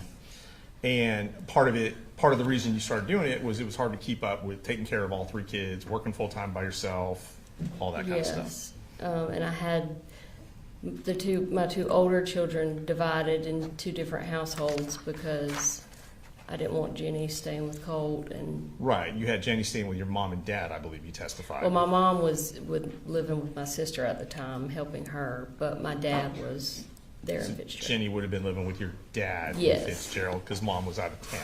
Yeah, she already Okay. had her own bedroom at my parents' house, and so I just was splitting my time between the two. Gotcha. And when Jenny and Coley Jr. were taken from you in October of 23, we heard testimony that you were pretty upset about that. Yes. Were you angry about that? I probably had every negative feeling that you could imagine at some You could point. imagine. Okay. And I was believe- more so hurt and just sad. Right. And I believe you mentioned that you kind of felt like they were kidnapped from you. Yeah. Is I that mean, just I've never the had- absence of them, or Do what? was that the absence of them, or just how they were taken, Um, or both? yeah, probably a mixture of both. Okay. And it sounds like you were in a position where Colin Gray controlled how much access you had to the kids. Yes. And you were frustrated because he wasn't communicating with you at that time. Is that fair to say? Yes. So you're in kind of a rock and a hard place in that you can't see the kids unless he says okay, but he won't talk to you, so you can never even have a conversation. Yes.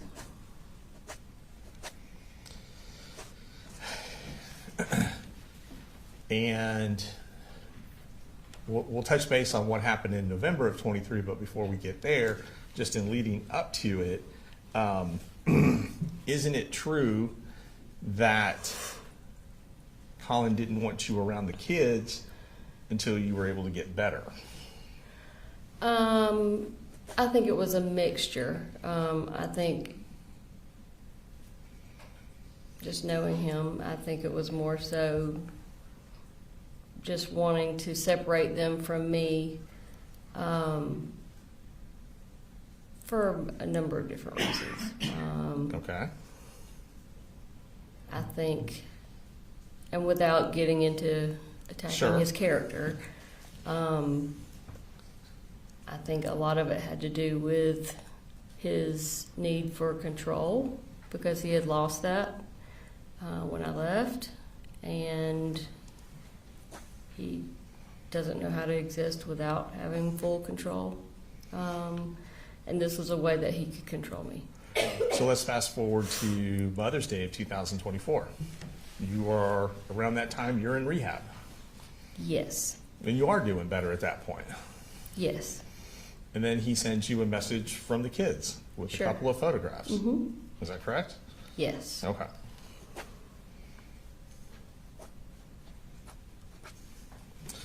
Now, you testified that in October of 23, you start going to a very dark place. Yes. Is that a fair way of characterizing it? Not a place that was normal for you.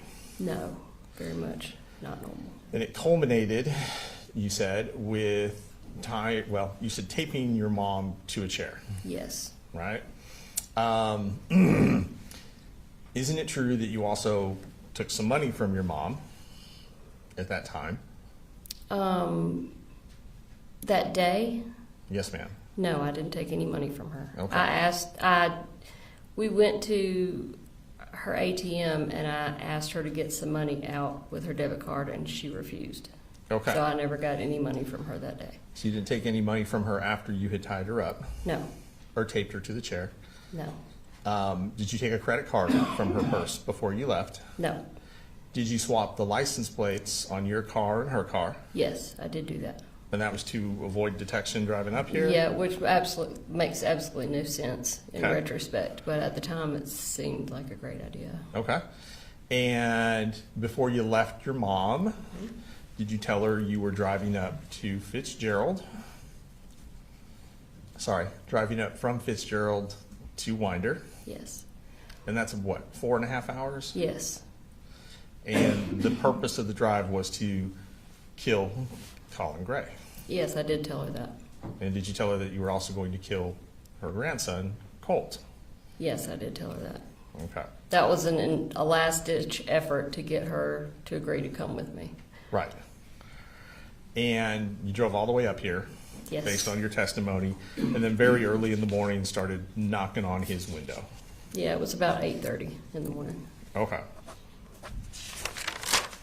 I mean, it was daylight. So. And then when he would not let you see the kids, that's when you said you keyed his car, his work truck. It was later in the day after I came back to drop Jenny's belongings off. Where were her belongings at when you were there the At- first time? They were in my car. Which But was at the home. Yeah, at the Okay. time, but he had told me to get off his property or he was calling the police, so I left. So you left, but then you came back later. I came back to drop that stuff off, and it was at that time where I made the decision to key his truck. Right, and I think you said when you testified it just happened. Yes, And you said it just happened. Isn't it true that you basically carved 2 words into his yes, paint job? yes. I wrote words. Okay.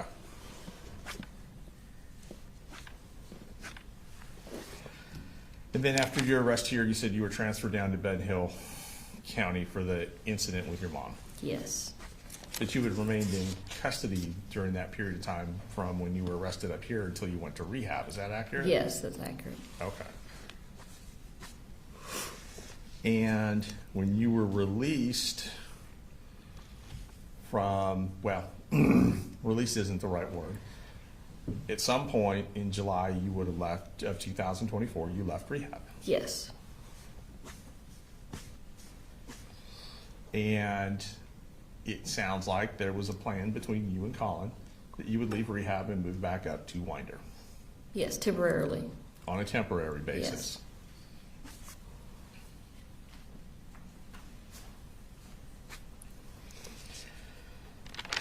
I believe you testified that you stayed up here for several weeks, About 5 weeks. maybe 5 weeks, I think it was about 5. and that would have culminated in probably around August 18th. The incident with Colt would have been your last day in Winder. Is that fair to say? Yes,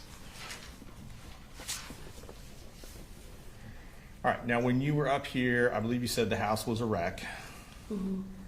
And it took you several weeks to get the house picked up. yeah. Was that what you were to testify to Yes. earlier today? I mean, I wasn't working on it nonstop every day, but Okay. yeah. And this is the house on Harrison Mill Road, do you recall? Yes. Okay. Now, while you were there, were you clean? Yes. You weren't using any opiates or drugs or anything? Other than some THC caramel candies that Colin had bought at a store in Athens, Okay. which were legal. They were purchased at a legal shop, but apparently when you're tested for THC, they Show up. show up. Okay. And had you started drinking alcohol again? I during had that not. time period? I had not drank any alcohol. No alcohol. No. Okay.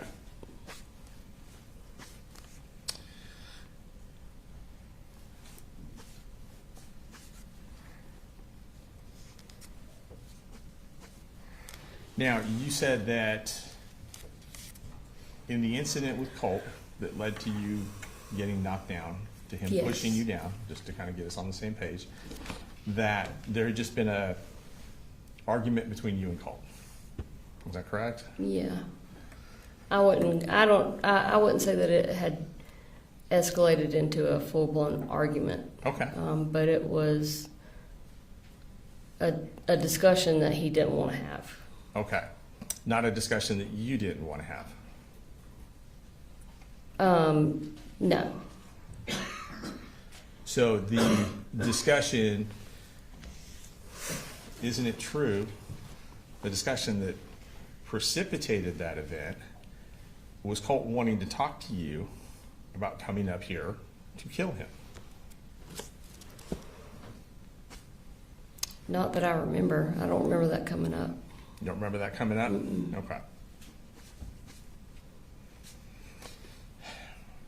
And you testified earlier that you called your mom and dad and asked them to come get you. Yes. Isn't it true that Colt called your mom and dad and asked them to come pick you up?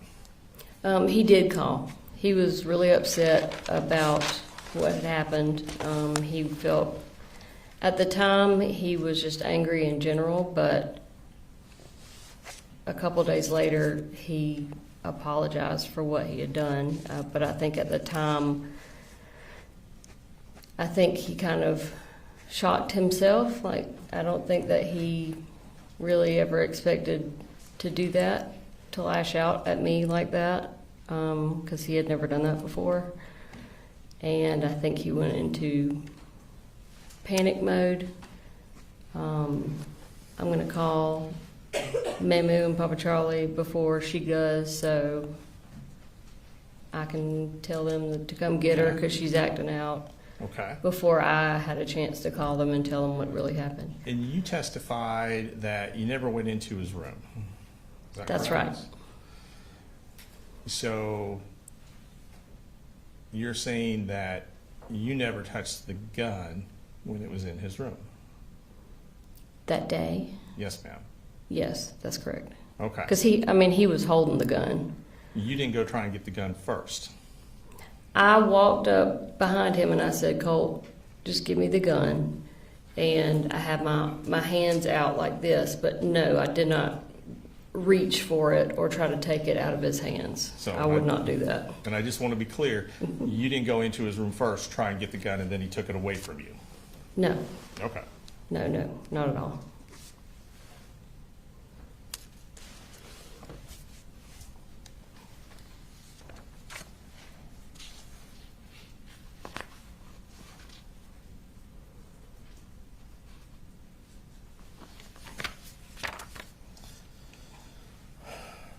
Now, let's talk about some of these text messages. And I've got copies to help refresh your memory. I'm sure it's hard to remember a text message you sent a year ago.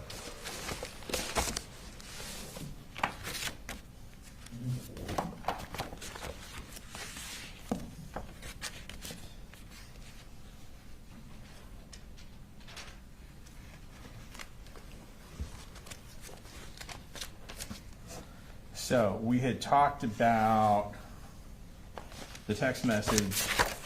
Well, we talked about some information you'd received about Colt being in contact with someone who was a school shooter. Yes, Okay. And you don't remember who that was or the Not- circumstances of that conversation? not off the top of my head, no. Okay. I'm going to ask you to review some text messages. Okay. See if this refreshes your recollection. Sure. Don't read them out loud. You have these ones? Okay. Oh, sorry, Ms. Brooks. These are 8:30.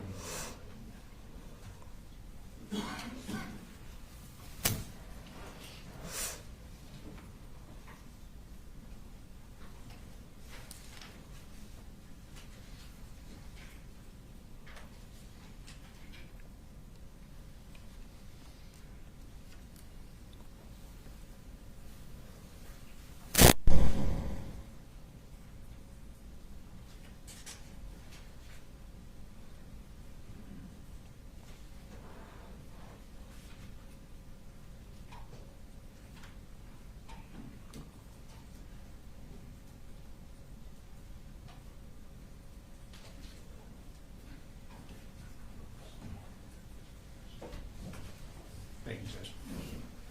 All right. Same thing, just go ahead and read them and let me know when you're done. Just where the arrows are?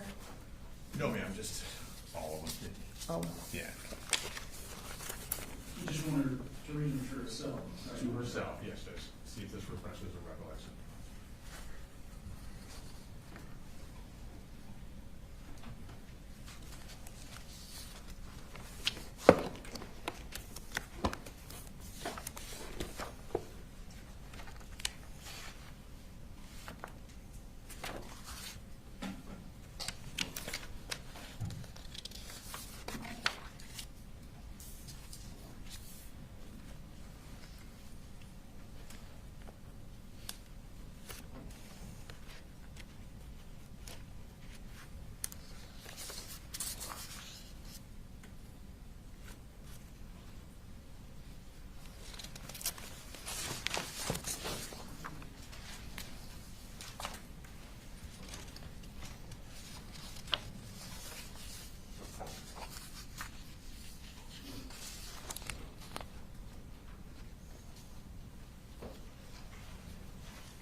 okay, I'm done. All right, thank you. Does that help refresh your recollection? Yes. As to that conversation? Um, And don't, let me ask you the questions. I don't want you sorry, to go repeat ahead. hearsay. Get me in trouble. So, you received information that Colt had been attempting to contact a school shooter, is that correct? Yes, And as you had pointed out, tried to put some money on his commissary, right? say that again. Tried to put, or had put some money on his commissary account. He had, Colt had, yes, not you. yes. Okay. In regards to that conversation and that information that you had obtained about that, you never shared that information with Colin Gray, did you? No, I wouldn't have shared that. Okay.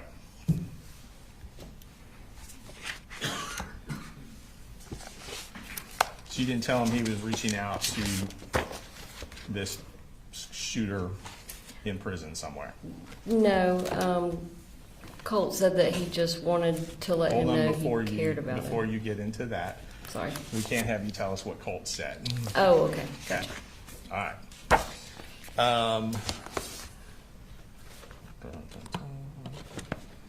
All right.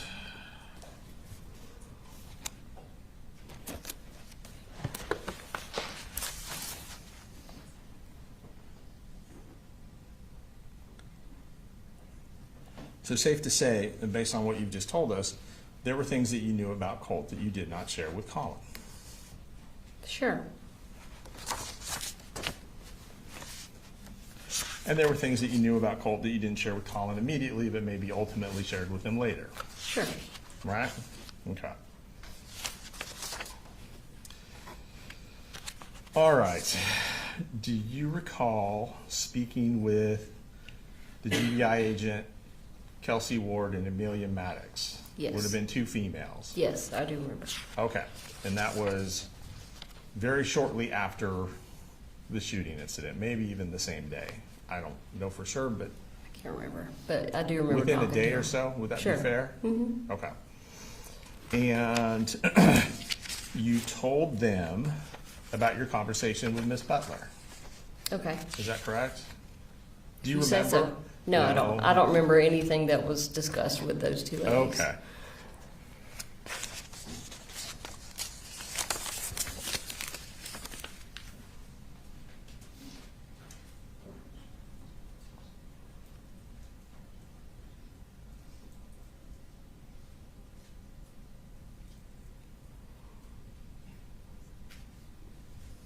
Can I cross judgments?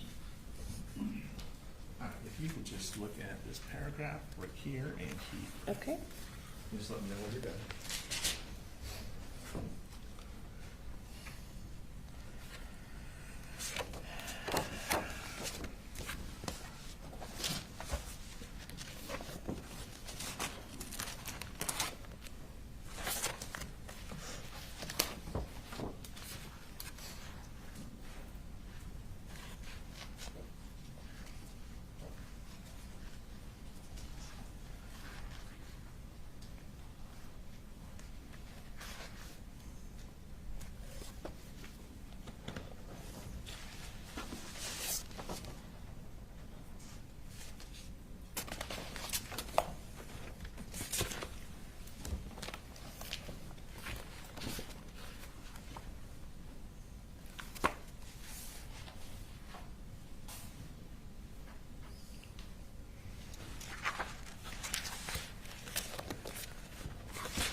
Some of it's kind of hard to understand. Shorthand, I guess. Sure. All right. Now, do you recall sharing information with Agents Maddox and Ward about Colt's mental state? Again, I don't remember what I shared and what I didn't share Okay. with them. Do you know if you told him he had anxiety? Again, I don't remember anything that I shared with them. Okay, so you don't remember if you told him if he had depression? No, I don't remember the conversation. It was apparently the day of the shooting, so I don't remember Okay. anything from that day. You don't Sorry. remember telling him that he had homicidal ideations? Nope. Don't remember telling him he had suicidal ideations? No. As you said. That's not to say that I did not say okay. that to them. If you don't remember, you don't remember. And do you recall, and you said you don't remember telling them you suffer from anxiety? I mean, I probably did tell them that, but no, I don't remember. Okay.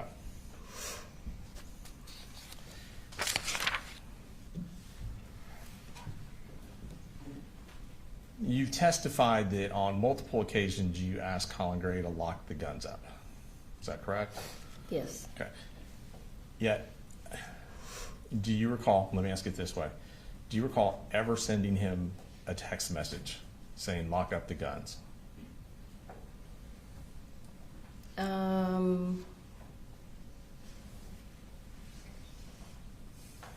I want to say that every time we had that conversation, it was like a phone call, Okay. not necessarily text. But that, again, that doesn't mean that I didn't So do at you some point send recall? one. Okay. Do you recall ever sending him an email saying lock up the guns? I wouldn't have sent an email. So the only memory you have of those conversations is they were just either in person or on the phone. Is that correct? I don't know for sure. Okay. I mean, it happened on multiple occasions. It could have been a text, but I'm Okay. guessing if there was a text, you would be reading it to me. So Maybe. All right. And you talked about plans to go up on a Saturday before the shooting to take Colt to Advantage Behavioral Health. yes, Is that correct? yes, sir. And according to your testimony, the plan was for your mom to drive you up to Winder on Saturday, Yes. prior to her, of course, breaking her hand or her fingers, Yeah, I say hand, but yeah, she broke several fingers. several fingers. Mhm. Okay. Her hand was swollen like twice its normal size. And so you were trying to make alternative travel arrangements to come up here Yes, to take care of that, as well as it sounds like some other things with the kids, yes, until your mom broke her hand. yes, And then the alternative was for y'all to meet halfway. I think you threw that out there. yes. Because it's a 4.5 hour drive each way. Yeah, it's a pretty long, Right. long drive. But we've So made it for- a million times. So basically, if someone leaves and picks you up and comes back round trip, that's about 9 hours. Yeah, Okay. yep. And you stated that you got a phone call, and I can't remember what you said, so just let me know. Was it Friday night or Saturday morning that you got a phone call saying, yeah, maybe let's not do this? It would have been Saturday, I think, when finally, and I can't remember exactly if it was a phone call, a text. That's okay. To be honest, he may have never actually said it. He may have just stopped talking to me. Okay. That could have happened too. Okay. And you said there were plans to take Colt to Advantage Behavioral Health. Yes. Were there any plans to go camping that weekend? We had talked about going up to Blue Ridge. Blue Ridge was a place that we used to go all the time. Okay. We'd like rent a cabin for a weekend or something, take the kids, or so yeah, that's one of the things that we had talked about doing. So was there a plan to go to the cabin with Colin and your youngest son, Coley Jr.? Yeah, we would have. Yeah, well, He's not a junior because he's technically not a Coley. He's a Colin. Okay. And you refer to this your youngest child as Boo Boo. Is that fair? Yeah, or Coley. Or Coley. Okay. Yeah. All right. So there had been talks of doing that weekend as well. Yes, and I don't think we had shared any of that with Coley, little Coley. It was Little just Coley. conversations that Colin and I were having about what we were going to do. Okay.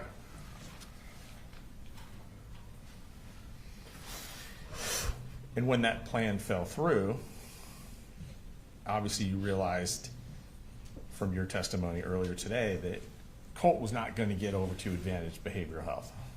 Yeah, You, that's you correct. said that his dad wouldn't do it, right? That's correct. Okay. Knowing that, you didn't insist on your mom driving you up here so that you could make sure he got over there. No, I didn't. Okay. You didn't ask your mom if you could borrow her car and drive up here to take him to Advantage Behavioral Health. I didn't have a license at the time. Okay. And That was a big part of all this. I was reliant on other people to drive me places. okay. When you realized you couldn't be up here, you did not decide, hey, I need to call the police because I feel like something urgent is about to happen, something imminent is about to happen. No, I did not. And the truth is, you didn't think anything imminent was about to happen. No, I mean, no, obviously not. I mean, if I thought something was immediately about to happen that was Right. tragic, yeah, I would call Right. the police or whatever I had to do. Call the police, you would have called Colin, you would have done something, right? Yeah, sure. Would have sent him a text like, hey, you really have to take him over because I think this is about what's going to go down. I probably would have just opted to Yeah. drive on a suspended license before I Right. did that because he wouldn't have Right. taken him by himself. Okay. Now, you said that you helped set the health insurance up, Yes. and that would have been late July of 2024? Mm-hmm. Okay. Yeah, I think it went into effect August 1st, I think. They go into effect around August 1st. And prior to that is when you decided, and it sounds like you talked to Colin and your mom, it wasn't a decision you made on yourself based on your testimony, but you decided to start giving Colt Zoloft, Yes. right? Yes. And you started with what you described as a small dosage. Yes. You say half a pill. It was actually a quarter of. It was actually. So I took 2 of my pills was a daily dose for me, Okay. and I was giving him a quarter of 1 of my pills. Okay. Every day? Yes. Okay. And I'm not trying to be smart aleck, but That's okay. I mean, you're not a psychiatrist or a psychologist. You're not a doctor. Nope. But it sounds like you had done some research. I'd done a lot of research, and I'd also talked in depth with my psychiatrist, the original psychiatrist that put me on Zoloft. We had talked, I had talked to her about my kids, and Okay. I talked to her about Colin. He actually went and saw her once or twice. And she had shared with me that typically when you're dealing with an SSRI, it has a hereditary component as to what works well with Okay. someone and what doesn't. So if you have a parent or multiple parents that react well to a certain medication like Zoloft, which me and Colin both did because he tried Zoloft for about a month at one point. So, and not to get into too much what this other doctor told you, Sure. which would be hearsay, but you're saying that based on the research and information you gathered, if a parent reacts well to Zoloft, you felt that the child would probably react well to Zoloft as well. Based on what the doctor said. Okay. Yeah. Not your research. No. And I assume when you say research, are we talking about just like online? Just online, sure. Okay. All right. And Most of my research online was more into dosage, Okay. how to determine dosages for gotcha. child based on weight, etc. And I believe you said you started to give Colt the Zoloft in July of 2024, before your health insurance kicked in, Yeah, it would have been before. before the health insurance. Sure. Okay. And once the health insurance kicked in on the 1st of August, though you were trying to get him into Advantage, no one took him to, say, the pediatrician or any doctor just to have that discussion about Zoloft with a medical professional. No, we were trying to get him primarily into the crisis center. Okay. And it sounds like you were trying to primarily get him into the crisis center, whereas other folks were trying other things. Is that fair to say?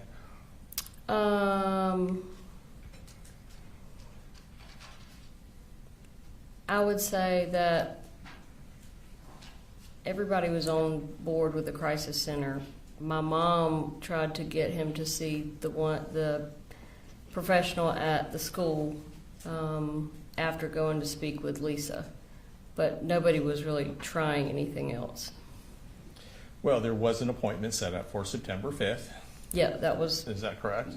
from what Lisa Okay. had. And I know had told. that you felt something more urgent was needed. Is that fair to say? Yes, that's. And you fair. felt something more in depth was needed as well. Yes.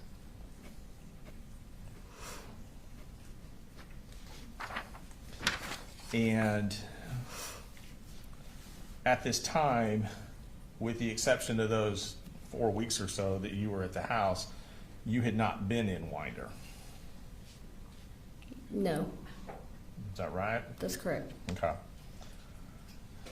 In fact, when you're making all these plans, you had already moved back to Fitzgerald.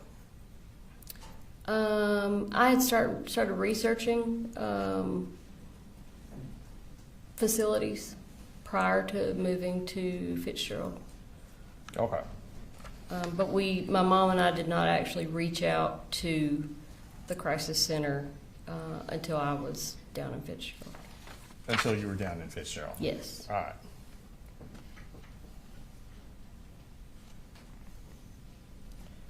Now, do you recall telling either Investigator Smith or GBI Special Agent Ward or Maddox or anyone in law enforcement you spoke with that you thought Colt had homicidal ideations?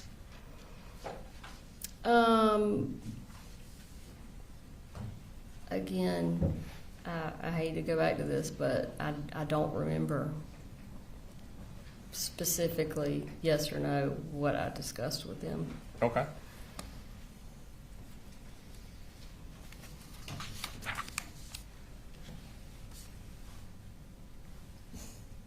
Do you recall telling anyone in law enforcement, so we'll say it like that so I don't have to say everyone's name every time. Do you recall telling anyone in law enforcement about Colt's fascination, which is your word, with the school shooters?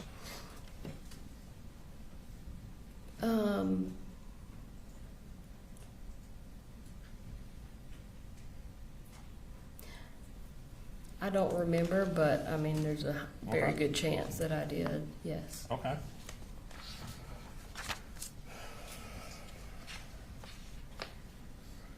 Did you tell anyone in law enforcement that Colt had made these threats to kill Colin? I don't remember. Do you recall, well, you testified that some of these threats made by Colt to kill Colin were done in front of Colin. Is that right? Or am I getting that wrong? That is what happened. I had witnessed him do that before. I don't know Okay. who I told or if I told anybody that. Okay. You witnessed Colt threaten to kill Colin in Colin's presence, is what you're saying? Yes. Okay. And despite that, Colin still wouldn't lock up the guns, is your testimony, Yeah. right? Okay.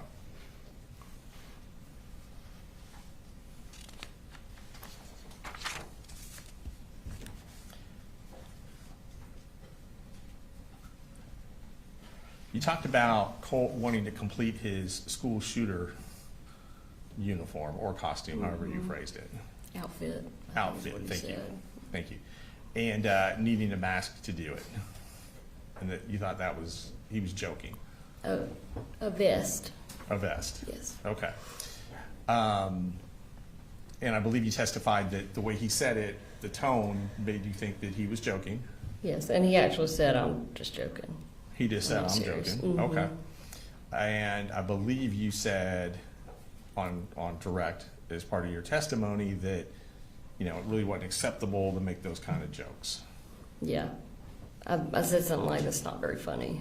You know? Right. I mean, you let them know you didn't approve of it, Sure. right? Because obviously you wouldn't approve of a school shooter or No. a school shooting. Nobody would. I made him understand that that was not acceptable, but I did know that he was just kidding around, or thought he was just kidding around. Or thought he was just kidding around. Okay. And that's obviously, as you said, not something that you would approve of, right? Have,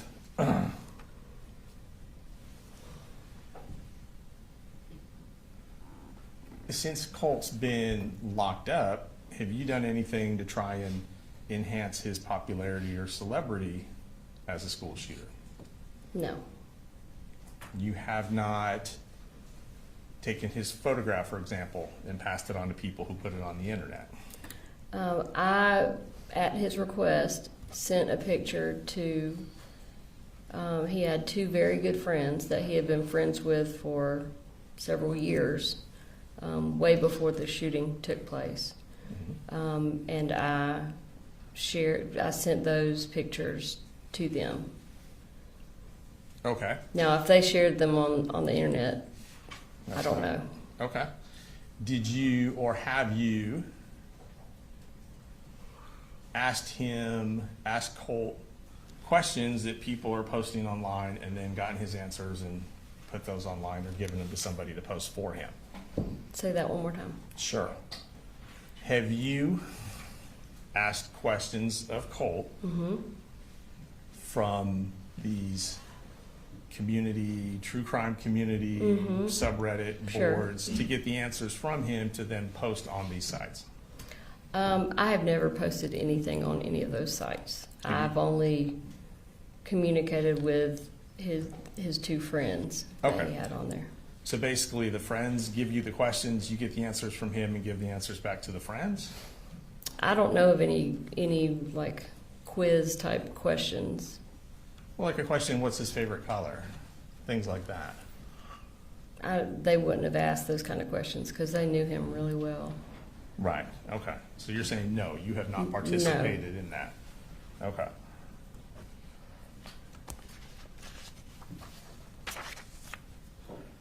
And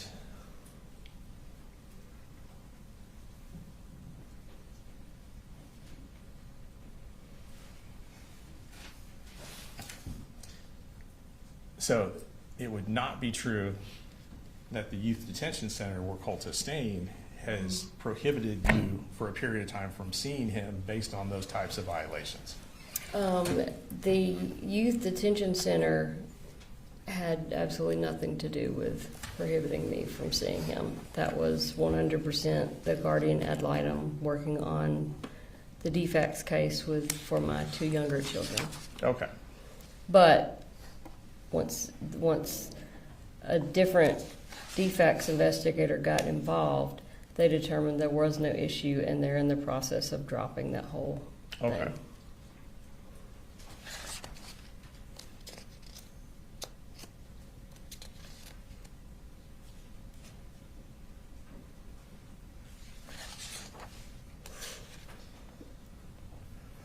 Now, you were aware that Colin Gray and Colt had gone hunting, Yes, is that correct? yes. And it sounds like that would have been in 2023? Yeah, that sounds about right. About right. Did you ever voice disapproval of that pastime to Colin or to Colt? No. I believe you described it as a way that they were bonding. Yeah. Is that accurate? Yeah, I did not disapprove of that. Okay. And that also included going to shooting ranges, gun ranges, things like that? Yes. And you didn't have a problem with that either? No.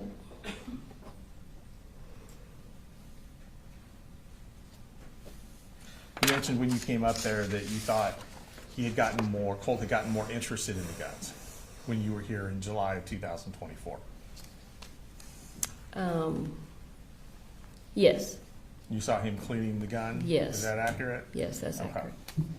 He had some parts, or I believe you Yes, said. like he had, I guess his dad had got him some sights, different gun sights and stuff, and so, you know, he would take them off, put them back on. And at that time, were you aware of, well, so he gets the gun for Christmas, right? Mm-hmm. And that is 23 or 22? That was 23 because I was incarcerated that Christmas. Okay. At that time, are you aware of this fascination with school shooters when he receives the gun? No, well, I didn't know that I never knew he received a gun for You didn't know Christmas. he received the gun for Christmas? No. Okay, because you were incarcerated with limited And contact. yeah, and he was not communicating with me. Okay.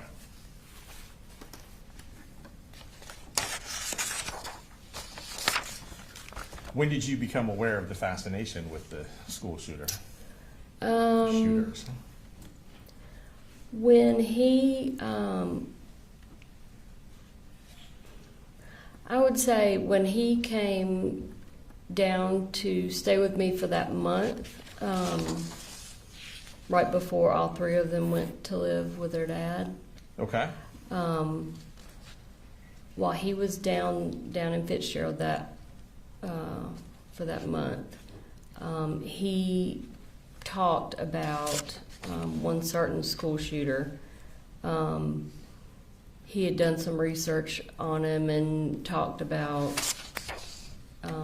just some quirky things that he did, different video games he liked to play,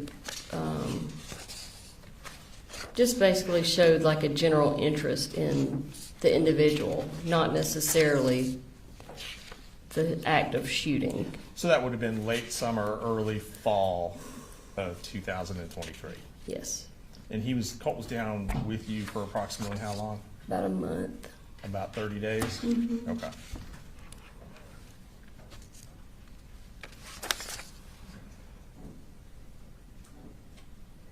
Now, you testified that you got Colt registered for school for the 9th grade. Yes, Is that correct? yes, The other kids as well? yes, Okay. And that was with Colin Gray's knowledge. yes. He knew you were doing that. Sure. Right? Mhm. Okay. And he was working at the time? Yes, Was he working full-time? yes. Do you remember what his hours were like?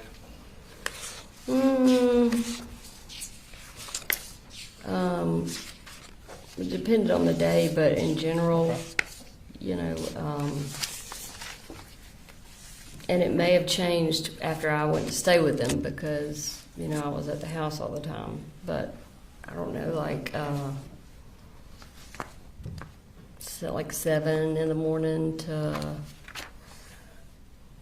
anywhere from 4 in the afternoon to more later in the evening, just depending on what he had going on.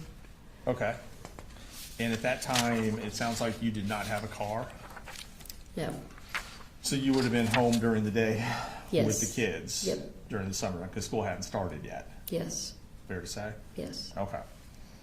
And so it sounds like it made sense for you to do things like get the insurance started Sure.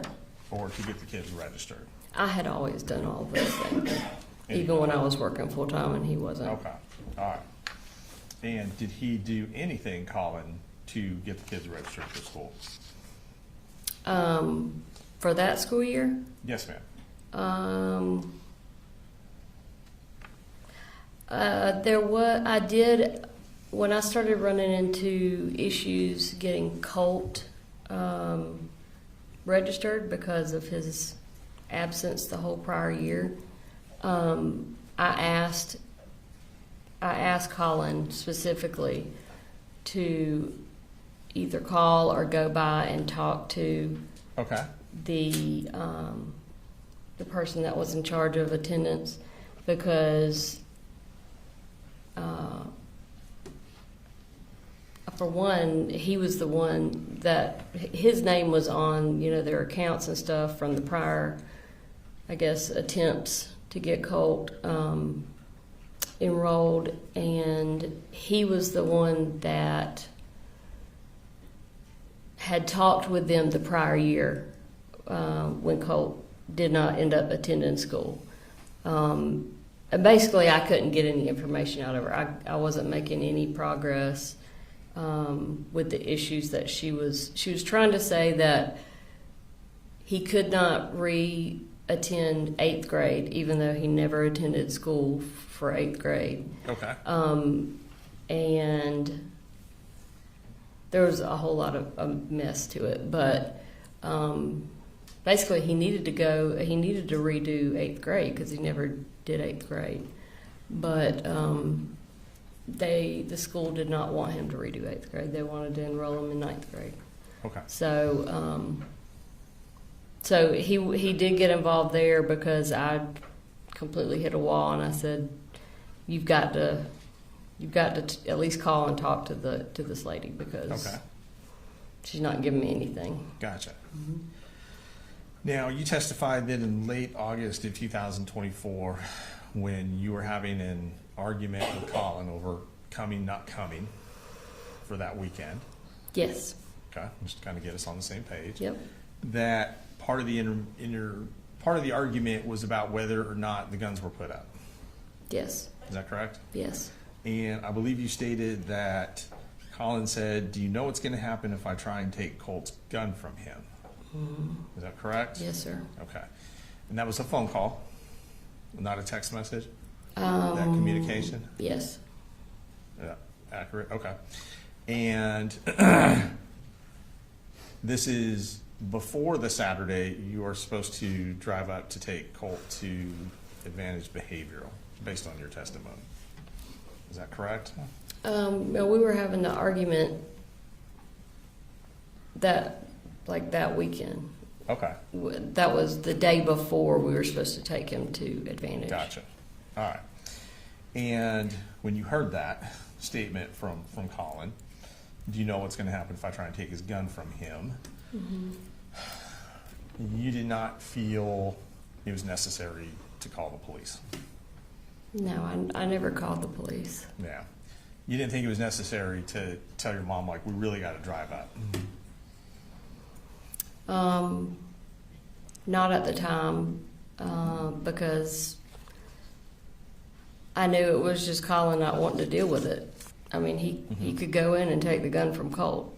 Okay. But he just didn't want to do it. Just didn't want to do it. Okay. And you didn't think that that statement indicated any imminent threat or anything along those lines? No. Okay.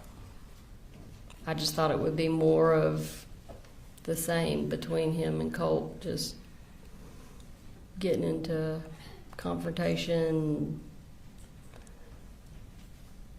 what had been taking place for apparently years.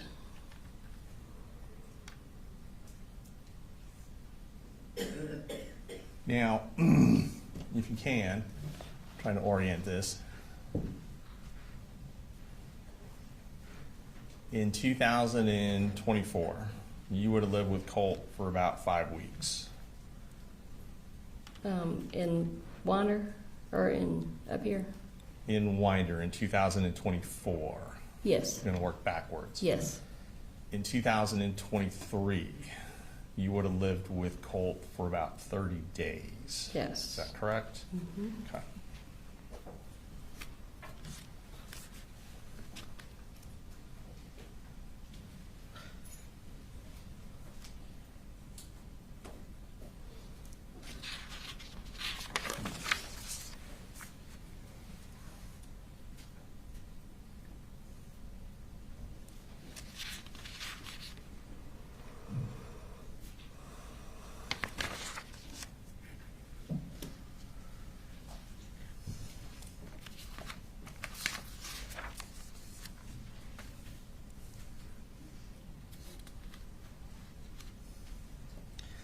Now, you told GBI that you had this feeling of impending doom. Do you recall that? Yeah. Was that after you received the text messages on the 4th from Colin?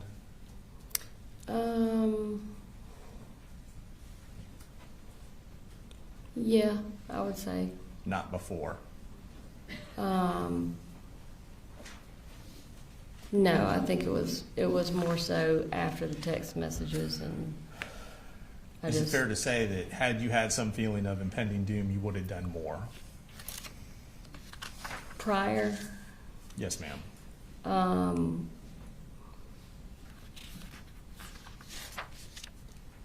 Oh, I can't say what I would have done or would not have done. I mean, I felt like I was doing everything that I could, other than call the police. Or the school and tell them that you were afraid something like this was going to happen? Well, I called the school several times. But you never told them you were concerned that Colt was going to do something violent? Or did you? I had a whole list of things that I told Lisa. I think I said, I don't know what he's going to do. He may hurt himself. He may hurt somebody else. I don't know, but it's Okay. something bad's going to So happen. you did tell Lisa that? And that would be Lisa Butler? Yes. Okay.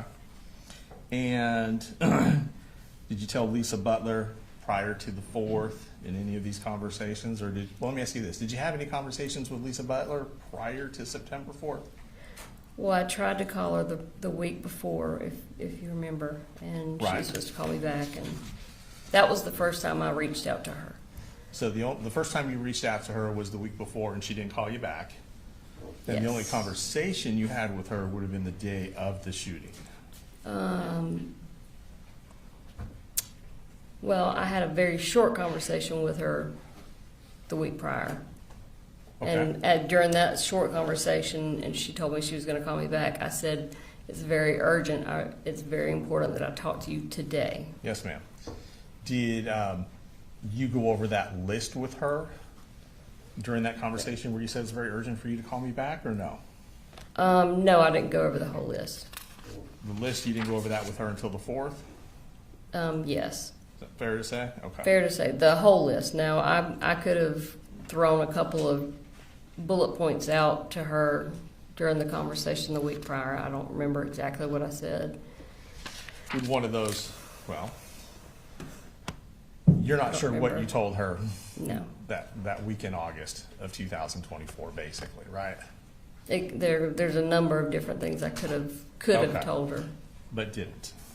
Well, I did tell her something, but I don't know what exactly I told her. Okay. I wish I had a photographic memory, but I don't.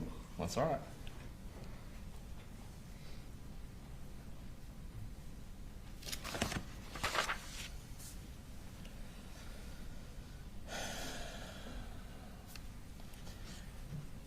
So you're not here today telling the jury or anyone that you saw this coming?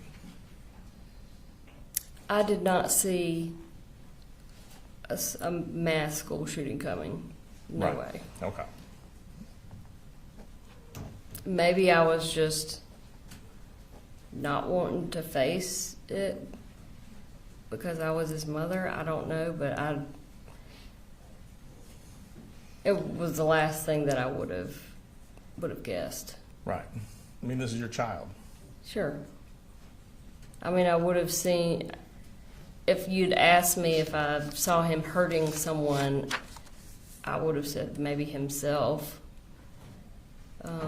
But you can't picture him doing something like this to someone else, No, nor could you have in 2024, there's no prior way. to September 4th. Yeah, that's correct.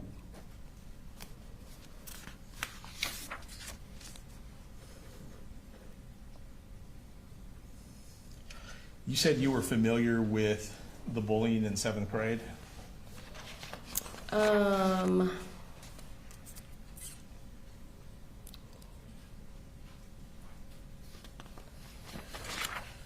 Can you elaborate Sure, the bullying? sure. There was testimony earlier about Colt being bullied in the 7th grade, right? Do you recall being aware of any of that? or is that something you learned later? Would you have known at the time it was going on? I'm just trying to remember what school he was at. I don't remember 7th grade bullying. Okay, I could be And- misspeaking though. that's all right. Do you were shown a text message earlier where Colt was referencing his teachers out to get him, out to harm him. Yes, Is that correct? yes, All right, you remember that text yes, message? I do. And I think that's certainly an element of paranoia there, is there not? Yes,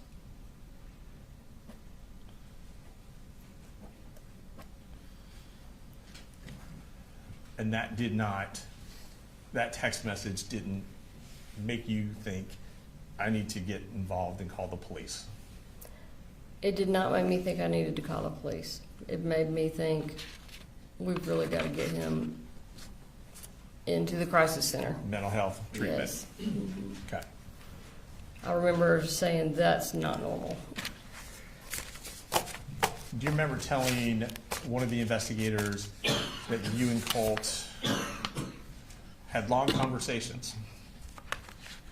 Yes, we did. Is that fair to say? Oh, definitely. Right. And He would shared talk to me things for with hours you. and hours sometimes. Right. And he would share things with you. Is that accurate? Yes, Share things with you he wouldn't share with his dad? definitely. Is that fair to say? I believe you characterized some of those conversations as being more emotional that you would have with him as opposed to his father. Yes, definitely. Is that right? Is that fair to say? Mm-hmm. No problem. Yep.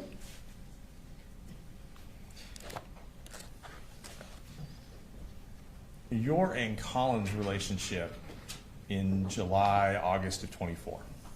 So you guys were still married. Mm-hmm. You're still married today, I want to say. You're not legally divorced. No. Okay. I have filed And- for divorce, but we have not served him yet. Okay. And so in July and August of 2024, you guys were still married. Yes. And when you moved into the house for that 30-day period, 5-week period, it was like you said, only temporary. Yes. You guys weren't looking to get back together or anything like that. He was looking to get back together. You think he was, Yes. in your opinion. Well, I mean, he said it. He said Many it. times, Okay. Okay. And you were, it sounds like, not of the same mind, correct? I knew that I had to make sure that I continued to have access to my children. Okay. I did not want him to think that all hope was lost of us getting back together. So you were deceiving him in order to maintain a relationship with your kids? I don't know if I was deceiving him Okay. because I never said, "Oh yeah, we're gonna Okay. ride off into the sunset together." Sure. I was very open about the fact that I wanted to get my own place or Uh-huh. Another living situation. Right. But as you said, you wanted to make sure there was an avenue available for you to still Yeah. be able to communicate with the kids. Is that right? Yes, and he had proven many times in the past that if that avenue was taken away, then he was going to And at make me that pay point- for it. Okay. And he usually uses our children. And at that point, he still was in charge of what type of visitation you would have with the children, Yes. right? Okay. Just kind of 1 second. Yes.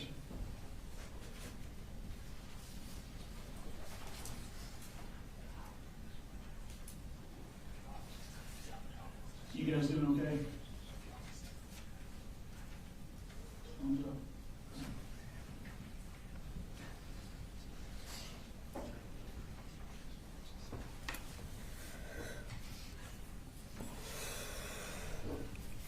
All right, and I'm almost finished, Judge, for timing purposes.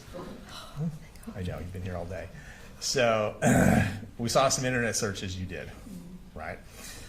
And to characterize, I think, the way you were testifying, and correct me if I'm wrong, that you were just kind of randomly searching, different topics. I do that a lot.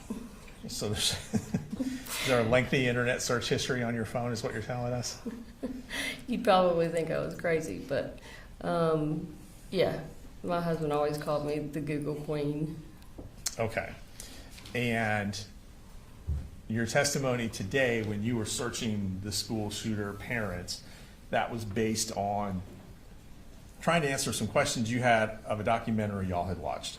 I know, but we had watched a documentary, and I know that a lot of questions had come up, and I had researched it.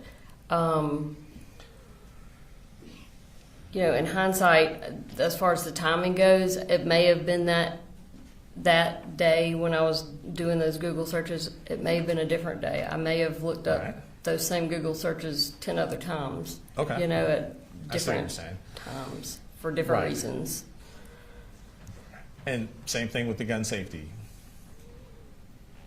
That could have been Yes. something you'd searched previously 3 or 4 times. It just happened to be on your mind that day after the conversation. Yeah, it was You didn't definitely have it. related to things that were taking place Okay. in our life at that time. And those searches you did on Ethan Crumbley and the school shooter parents, those types of things, Mm-hmm. you never forwarded any of those articles to Colin, did you? I typically didn't forward anything that required reading to him. I would just read it to him. Okay. But no, I don't think I would have sent any of that to him. If there was something that I read in any of those articles that I wanted to share with him, I would have just verbally or didn't- via text. Okay. And you didn't text Sure. him anything about any of those articles? I have no idea. Okay. All I right. don't know. Thank you. The state may have some other questions for you.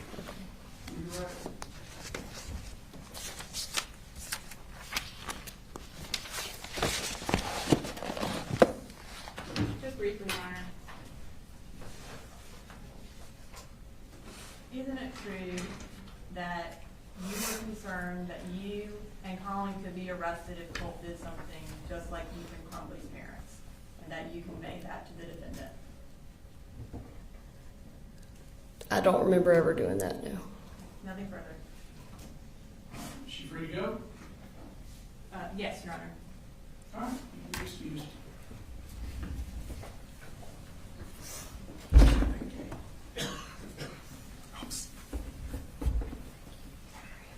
Ladies and gentlemen, let me give you all a break. I'm gonna check in with them about what our witnesses look like for the balance of the day.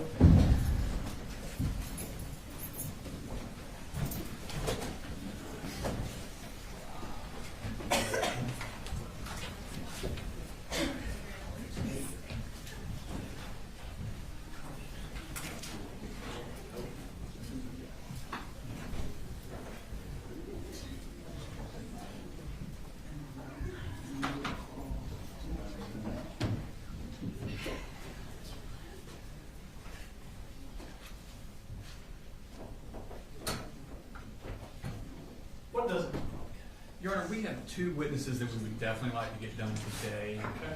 Lisa Butler would be a medium-ish witness, and then. like? Is she one of the 2? Or Yes, her? yes, and then George Klein. George Clackham, he's from out of town, he'll be short. Okay. All right, Clapham here. I'm gonna do Lisa Butler. I think she may be a little longer than they think. Okay. May wanna get their witness from out of town first, and then we'll get started on Lisa Butler. We approach Yes. that. Yeah.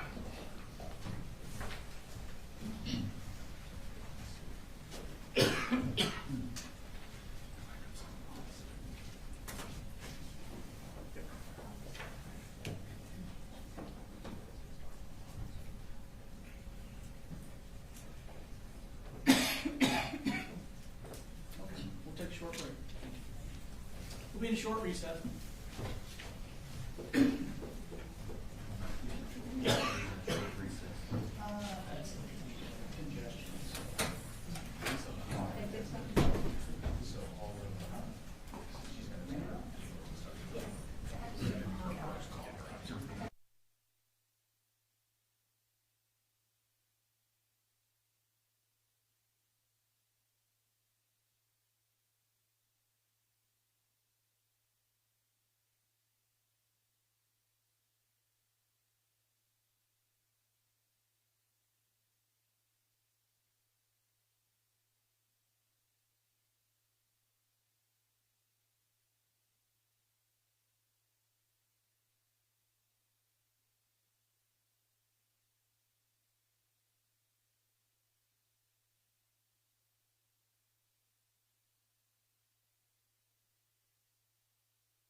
It calls Lisa Butler to stand.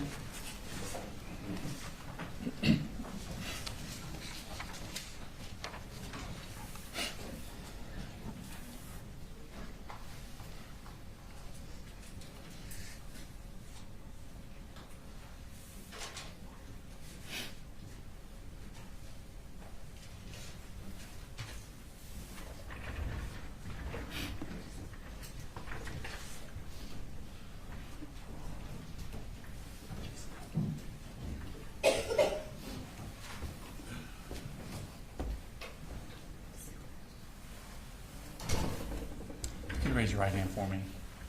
Swear the testimony you give in matter now pending before the court will be the truth, the whole truth, and but the truth. Yes. Okay. And there's a microphone in front of you, so you put your hand down and just kind of fit that so we can hear you. And if you could introduce yourself to the jury. My name is Lisa Butler. And where do you work, ma'am? I'm a counselor at Apalachee High School Okay. And how long have you been a counselor at Apalachee High School? for 4 years. And what did you do before that? I was a counselor in Athens, Clark County. Okay. And what kind of training and education do you have for this? I have a specialist degree in school counseling. Okay. That's my highest level. All right. And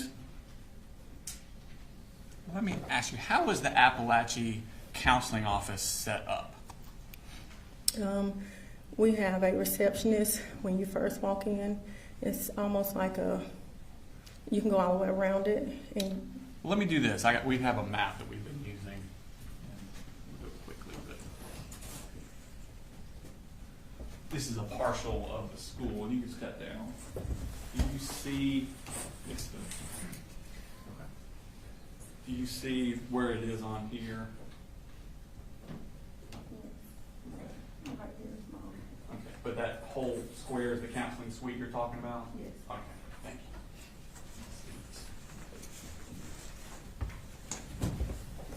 you. So I think you were describing how it's set up. Tell me about that. So when you first enter, we have the receptionist, and you go around. We have a vault, and that's where the public, not all of our education records are at. And then we have a couple offices where we have the registrar, and then we have one of the assistant principals over curriculum and instruction, and then you'll go around, and that's when you get to all of the counseling offices. And how many counselors are at Apalachee High School? We have 4 full-time and 1 part-time. Okay, and how do y'all divvy up the workload? We have it based on different letters in the alphabet. Okay, and what basically do you do as a counselor there? Counselor, I assist kids with making sure that number one thing is graduating with their education plan. We look at transcripts, different things like that. Also make sure, if the kid have any types of, mental health needs, we make sure that we make referrals and do different things like that for them as well. Okay. And so you said you had certain letters of the alphabet would be yours. Would one of your letters back in 2024 been G? Yes, that's correct. Okay. Did you have a student in Apalachee High School in the school year 2024 of a Colt Gray? Yes, that's correct. Okay. When did you first become aware of the existence of Colt Gray? When a new student enrolls, like when they register at the board office, we will get a notification, and that student's name come across our email. All of the counselors emails and tell us that this new student has arrived. Okay. So everybody got the email. You recognize the letter as one of your letters? That's correct. Okay. Was there anything about it that caught your attention? Yes, because I also had Colt Gray on my caseload as well. And so when I saw Colt's name, the names were very similar, so I actually thought it was Colt Gray. Okay. And you knew who he was already? Yes, Okay. Because he also had your letter, right? yes, and I had him before. Okay. When did you first meet Colt Gray? When he came for enrollment, when I was helping him with his registration. Okay. Was that August the 13th? I think so, yes. Okay. And so what was the purpose of him coming to the school that day? So that I can help him develop a schedule so that we can get him started for classes. Okay, and did someone come with him? Yes, Who came with him? his father. Okay, and did you introduce yourself to them? Yes, Okay, and did you tell them what your title was? yes. What did you tell them? That I'm his school counselor. Okay, and what did you do at that point? I sat down and talked with him. He was a freshman. We did not have his records, so basically I scheduled him for just regular freshman classes. Okay, when you say you didn't have his records, were you aware that he had not been in school the year before? No. Okay. Did you make a comment about not having his records? Yes, I had already made a comment with Dad over the phone. Dad had called maybe a few days before, and then when Dad had called, I said we don't have his records, and he said that he's a freshman, so yeah. What was the purpose of Dad calling before? To try to get him like for school, like registered for school, so he could start school. Okay. Did he call in order to get Colt counseling? No. Okay. When he met with you that day to go over Colt's classes, did he say anything about Colt needing counseling? No. Okay. What happened after you got Colt his schedule situated? I went over with Dad how he could register him for, like, sign up for Infinite Campus, like for the parent portal, and things like that. I gave, printed off a schedule. I gave Colt a copy of his schedule, and I also gave him his student ID. Told Dad to, if he has not signed him up for free or reduced lunch or did an application, to complete that application as well. And then I guided them to, we have like some students that do a tour of the school and take the students around. That way they can know where their classes are at. Okay. And did you then leave them with those student group? Yes, Okay. Did you have any more contact with the dad after that? not that day. Okay. When was the next day that you had contact or any sort of contact with Colt or his father? When Colt came into my office, a few days, maybe a couple of days later. Would that have been August 26th? Yes. Okay. And when did he come into your office? What part of the day was it? It was early that morning. Someone had sent him in my office because he was having some anxiety. He was really struggling, and they wanted me to talk to him, and I talked to Colt. Okay. And describe Colt's demeanor when he came in there. He was very fragile. He just looked real sad. Looked like he was kind of scared to me. And so, he just started talking to me and just told me he really didn't, feel like being at school today. And, I asked him, is there anything I can do for you? I didn't know him, so it was really hard to, and so. Okay. And did you call anyone as a result of this? Yes, I attempted to call Dad from the school's phone. And what number were you trying to use? The number that we have in the Infinite Campus. Okay. That he had used to sign up the day before? Yes. Okay. Did you get any answer? No. Okay. What did you do at that point? I told Colt, I said, try to see if you can get Dad on your cell phone. Okay. And did he do that? Yes. Okay. And did you talk to the dad? Yes, on speakerphone. Okay. And what did you tell him? I just told him that, Colt was having a rough day, and, I had been speaking with him, and I was really concerned about him. And, he said that he wanted to talk to Colt, so he did speak with Colt. Was that also on speakerphone or was that private? It was on speakerphone. Okay. And did he say anything to you about Colt? Yeah, he had told me that that Colt had, previously, had like anxiety and different mental health, issues. He did explain that to me. Okay. Did he say what the different mental health issues were, or did he just use the phrase different mental health issues? Just different mental anxiety was one of them, and I think some depression as well, and he basically told me that he was really busy, and that I wanted him to come and pick like Colt up because he wasn't in a direct. I feel like that he was not where he needed to be. I was just really concerned about him. I asked him, could he please come and pick him up? Colt wanted him to pick him up as well. And what did he say? He said that he was stuck on 85, and he did tell me that he was also on his way to work, and he told Colt the same thing. Okay. And so was he coming to pick him up? No, he did not. Did you discuss counseling for Colt with Mr. Gray? I did. Okay. Who brought that up? Did he request it or did you bring it up? I brought it up. Okay. And what did you tell him?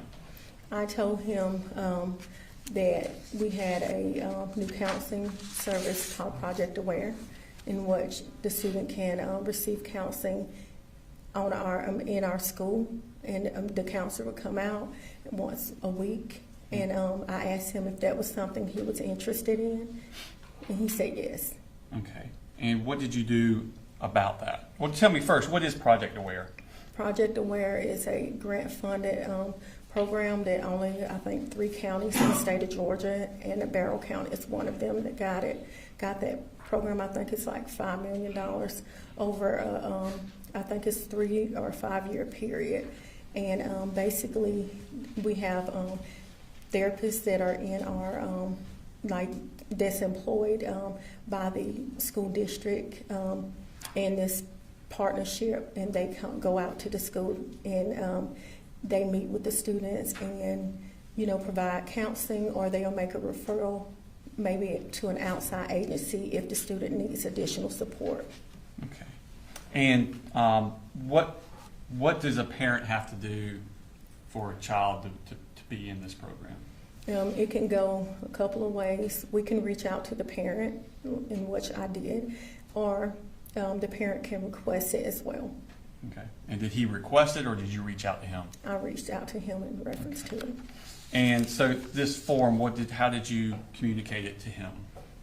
I got his email, and I actually emailed it to him. Okay. I'm going to show you what's been marked exit number 172. If you recognize this.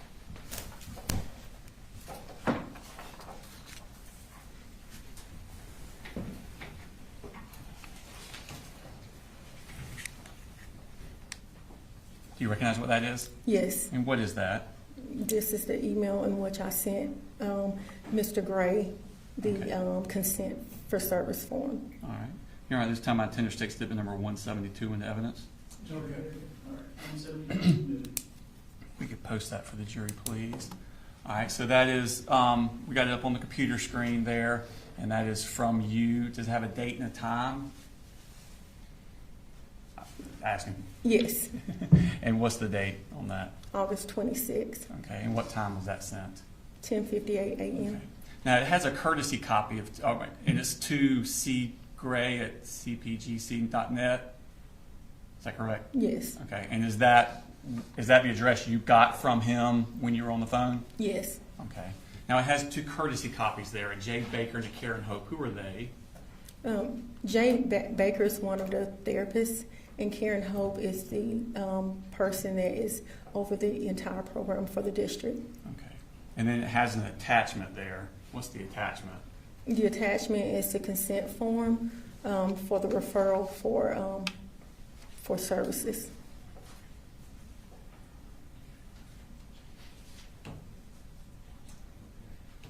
Okay. I'll show us Mark States number 204. I ask you to recognize that. Yes. And what is that? This is the consent form. And is that what the attachment is? Yes, that's correct. You're right. This time I tender states number 204 in the evidence. It's submitted for objection. Post that for us there. So this is a 1-page document. Is that the document you gave? Yes. Okay. And is this the form that Mr. Gray would have to fill out for Colt to be in there. Yes. And are there any other pages? No. This is the entirety of what he would have to do. Yes. Okay. And you sent that to him in that email. Yes. Okay. Now let's turn to. I want to show you next what is marked state exhibit number 173.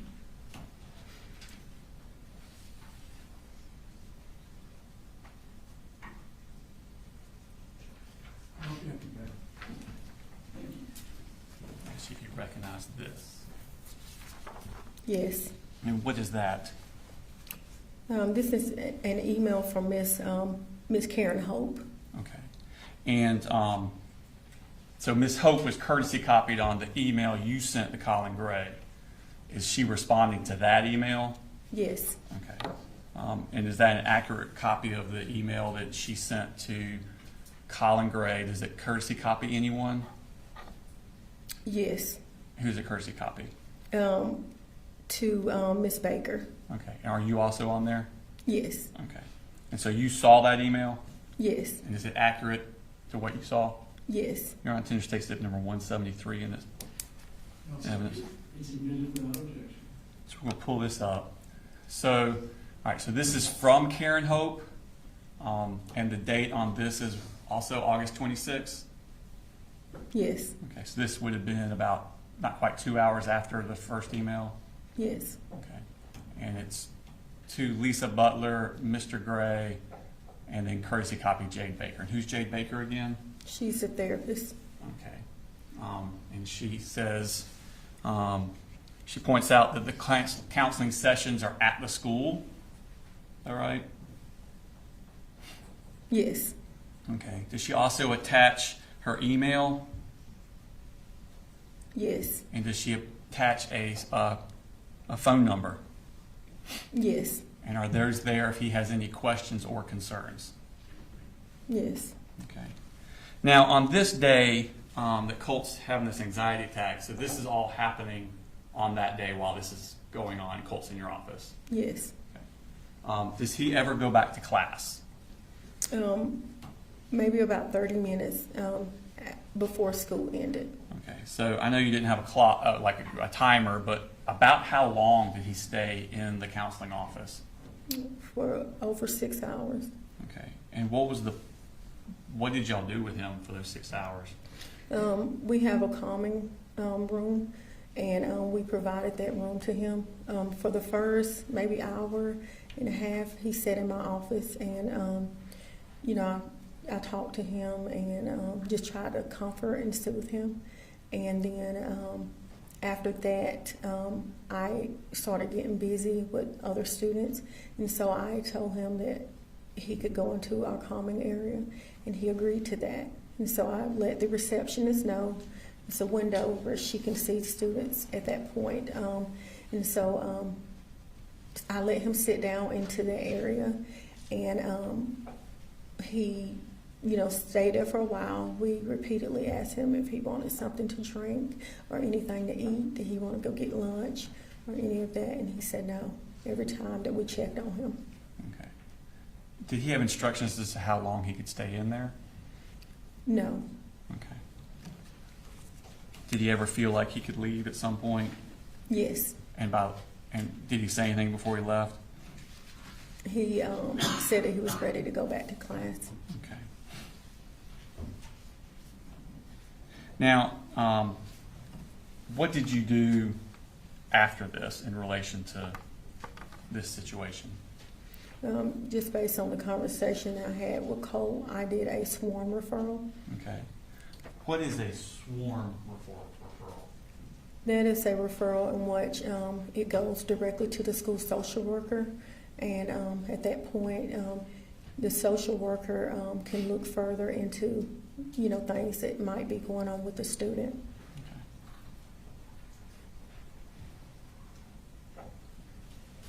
Okay. It shows Mark State Exhibit number 174. As you can recognize that. Yes, And what is that? the swarm referral that I completed. Okay. And Your Honor, we tender state statement number 174 into evidence. Be submitted without objection. So that there at the top, that picture of Colt, is that what was in, where did that come from? It was in the infant campus from when he was enrolled in Barrow County Schools when he was younger. Okay. And then coming down, That's the referral. I was trying, can you get it? Sorry. Coming down to the bottom there. So the summary, where is this information? Did you fill out this form? Yes, I did. Okay, so the summary you filled out. Yes, Where are you getting the information that you put into the summary? based on what Colt and his dad told me. Okay. And so the student suffers from severe anxiety and depression. Father said he has several other diagnoses he would like to discuss at a later time. That's the only detail you got from them? That's correct. Did he ever call you, email you, or text you to follow up on those other diagnoses he would like to discuss? No. Okay. Now I'll take your attention to on that. So that's on August the 27th. Did you also get a response from Colin Gray? Yes.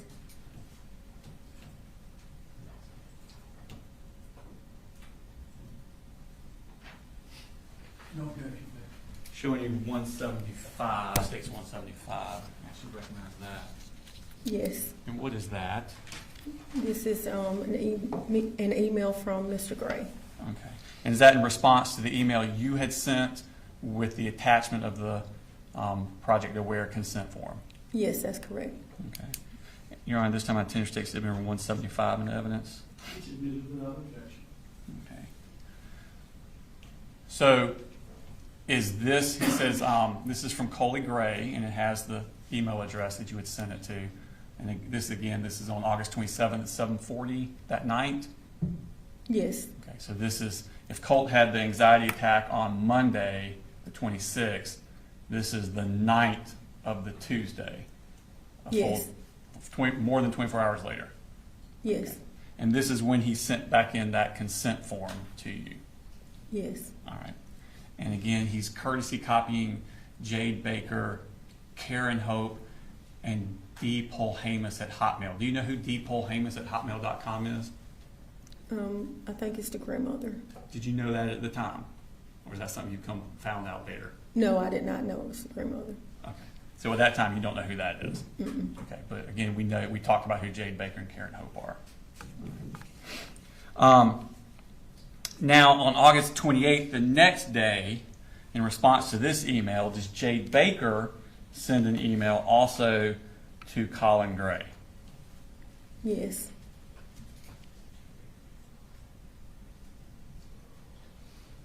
No objection. And were you courtesy copied on all of these emails? Yes. I'm going to show you states 176. Ask you to recognize what that is. Yes. And what is that? It's an email from Ms. Baker just thanking Mr. Gray and telling him that she would be the clinician working with him. Okay, Your Honor, I tender state statement 176 in evidence. Submitted without objection. Asked to be published to the jury. So this is the next day, the very next morning. And it's from Jade Baker, and it's to Colt Gray, Lisa Butler, and then, of course, courtesy copied Karen Hope and Deborah Polhamus. And she's just basically saying that she's the clinician who's going to be working with Colt, and I plan to work with him early next week. So this is August the 28th on a Wednesday. So you're going to talk about, that's the Labor Day weekend, isn't it, coming up? Yes. Okay, so Monday the 2nd, is the school open? I think the Holiday. second. The 2nd is a holiday I think. on Monday. Labor Day is Yeah. Monday? Okay. So the first day she would have been September 3rd. It would have been the earliest of early next week. Yes. Okay. So it was not going to be before Saturday, 31st. No. Okay. And then I think she says, please let me know if you have any questions or concerns. that correct? Yes. Okay. Now, down there at the bottom, she gives her name and her cell phone number. Is that correct? Yes. Okay. Now, the day or so after Colt's panic attack, did you get a call from Colt's grandmother? Yes. Okay. And what was she calling about? Without going into the details, what was her purpose of calling? She wanted to talk to me about what was going on in his life. Okay. And how did you feel about meeting with her? I did not want to meet with her And why not? because she's not listed as a guardian or any point of contact in Infinite Campus. Okay. And are you supposed to talk to people about students if they're not listed in Infinite Canvas as a point of contact or their guardian? No. Okay. Did you agree to talk to her anyway? I agreed to listen. You agreed to listen to her, okay. Kind of a halfway point, right? So you don't have to disclose anything, but you can hear what she has to say. Is that the point of the meeting? Yes. Okay. And did you meet with her on August the 28th? Yes. Do you remember what time of day this meeting? It's kind of morning, midday. Okay. And was it at the school? Yes. Okay. Without going into the details of exactly what she said, who did she most talk about during this meeting? Marcy Gray. Okay. And who is Marcy Gray as far as your understanding? Colt Gray's mother. Okay. And without going into details, does she have nice things to say or bad things to say about, or neutral things to say about Marcy Gray? Terrible things. Okay. Did she talk about what she wanted for Colt? No. Okay. Did she talk about Colt's problems or issues with Colt? No. Okay. Did you talk to her about about Project Aware? Yes. Okay. And did you let her know that you had given that to Colin Gray? Yes. Okay. Did you receive information about Colt from her that you had not heard before that surprised you? Yes. And what was that? That Colt did not go to school the entire 8th grade year. Okay. And also that Colt was in special education and he also had an IEP. Okay. Was that, you had made Colt's schedule a week or so before, a few weeks before, was that information you would have liked to have had or needed to have at that point? Yes. Okay. Had Dad ever mentioned that, or had Mr. Gray had ever mentioned that to you, that Colt had not gone to 8th grade the year before? No. Okay. Did you try to call Dad and ask him about this? Yes. Okay. And did you get any response? No. Okay. When Miss Polhamus, the grandmother, was talking to you, did she ever say anything to you about Colt cutting himself with a knife? No. Did she ever say anything to you about Colt having violent outbursts? No. Did she ever say anything to you about Colt having urges to hurt other people? No. If she had said something to you like that, what would have been your response? I would have referred her to take him to get counseling or maybe to an emergency room or anywhere and to get counseling. Okay. Did she say anything to you about trying to get counseling in Athens for that Saturday? No. Okay. When was the next time you had contact with anybody from that family? When Marcy Gray called me, Okay. And when was that? September the 4th. Okay. I want to go back. I want to talk about September 4th, but I want to go back a little earlier into the day. Did you get an email from Miss Harris? Yes.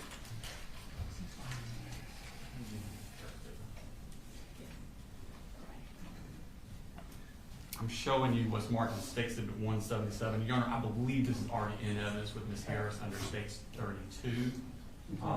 That's what I was thinking. But I don't have that one in front of me, so I'm going to hand her this one because it's in front of me. I think we were duplicating a little bit. So I'm showing you that. It states 177. It's already in evidence. It states 32. Ms. Harris has already testified a few days ago. Do you recognize that? Yes, And is that the email you got from Ms. Harris? yes, Okay, we can pull that up. All right, so when you got this email, did you remember Colt?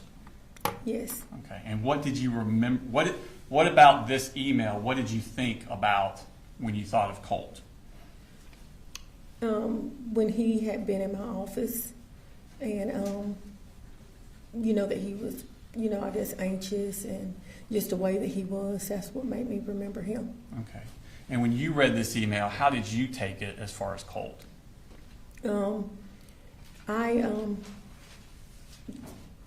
I was just really worried. I thought that maybe he was scared because this is a new school. Okay, so you thought Colt was scared Yes, because that's the last kid you just saw a week before. yes, Okay. Did you talk to Miss Martin after this by phone? yes. I called her immediately. Okay. And did you discuss the interactions you had had with Colt the week before? Yes, Okay. Now, you said that you got a call from Marcy Gray. Do you have in your office, tell me about the school phone system, I guess is the best way to put it. Does it record, or is it, not record, that's a bad word, does it show when a call comes in on your phone? yes. Once the call is transferred to us, it will show the time frame of when the call is transferred to us from the front office. Okay. And you can go back and retrieve this information later? Yes, Okay. And does the phone store this information just as a matter of course? yes, Okay. Your Honor, I'm going to show you what Mark states that she was there. 178. Actually, you recognize what that is. yes. And what is that? It's my my phone log. Like it's a picture of the phone calls that was received on September the 4th. Okay. And did you take these pictures? Yes, And do they accurately reflect what your phone log looked like? yes, Okay, Your Honor, Attendant State Statement 178 in evidence. Okay. All right, 178 submitted. Pull that up. So, at the very top, it says wireless caller. Is that the phone call you got from Marcy Gray? yes, Okay. And so it says that you received that at 9:50 a.m. Is that correct? yes. Okay.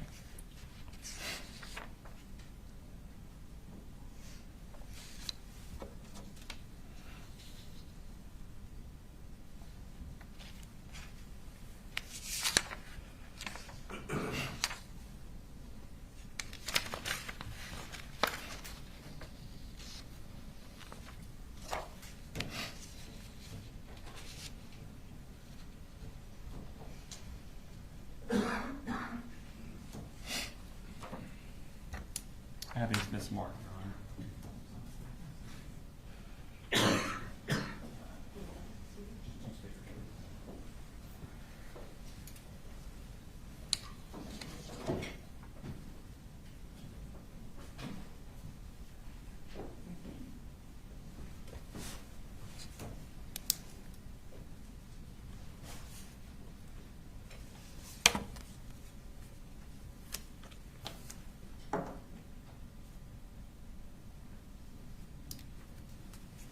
Sorry, I had two things, and they're the opposite to which was which.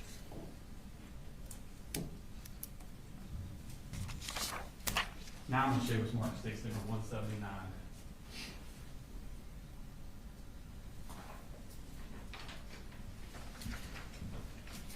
Do you recognize that? Yes, And what is that? the phone number from Miss Gray. Okay. So if you click on what it shows there, does that screen then pop up? Yes, Okay. And it tells you the duration of the call? yes, Okay. Your Honor, Attendant State Statement number 179 in evidence. No objection. 179 submitted. So this is the wireless caller that came in at 9:50 a.m. And what was the duration of that call? 8 minutes and 29 seconds. So basically 8.5 minutes. Yes. Okay. Now, during Miss Marcy Gray's conversation with you, without going too much into the details, what did she talk about? Basically, that she was really concerned about her son. Okay. And did she tell you why she was concerned about her son? Yes. What did she say? She said that he had been texting her and that she could not get him to respond, and that she just started talking about past tense and things like that. What do you mean by past tense? She was talking about, she was saying, I wanted him to go to Athens to receive counseling and things like that. And we discussed the sworn referral and the Project Aware form that I had completed. And she goes to tell me that the Project Aware form had already been completed. We talked about counseling for him. Mm-hmm. And we just talked about different things. Did she give you any further, I guess for a better term, diagnosis of Colt than you had already gotten about the anxiety and the depression? No. Did she give you any details about Colt's behavior that was disturbing? Yes. When was that? Towards the end of the phone call. Okay. And what did she say? She said that she was concerned about him because he had access to multiple guns through his dad, okay, and that he had become obsessed with school shootings. Okay. And was this at the end of that 8.5 minute phone call? Yes. What did you do when you heard that? I took her number down. I told her I needed to get her number. And I wrote her number down, and I told her that I would give her a call back. Let me go back. I told her that I was really concerned. I told her about the conversation that Ms. Harris had sent in the email. Let me ask you this. When you're telling her about the information Ms. Harris had sent, was that before or after she had said what she said? Before. Okay, so this is before she says about access to guns and stuff, okay. Yes. So you told her about the email earlier with Ms. Harris. Did she immediately respond with the access to guns, or was it even further into the conversation after that? Further into the conversation. Okay. So her saying he has access to guns and school shooter, how'd she say it about the school shooter? That he had become obsessed with school shootings. Okay. How close to the 8.5 minute mark was that? Right. It was at the end of it. Okay. What do you do at that point? I got her number. Mm-hmm. I told her that I needed to get an administrator and that, I would give her a call back. I was really worried. Okay. And what did you hang up? I assume you hung up. Yes, I did. I hung up. Okay. And what did you do when you hung up? I immediately called the head counselor just to tell her about it, and then within that same minute, I called Miss Martin. Okay. And so the head counselor, do you know her name? Whitney Hardigree. Okay. I'm going to show you Smart Stakes number 180.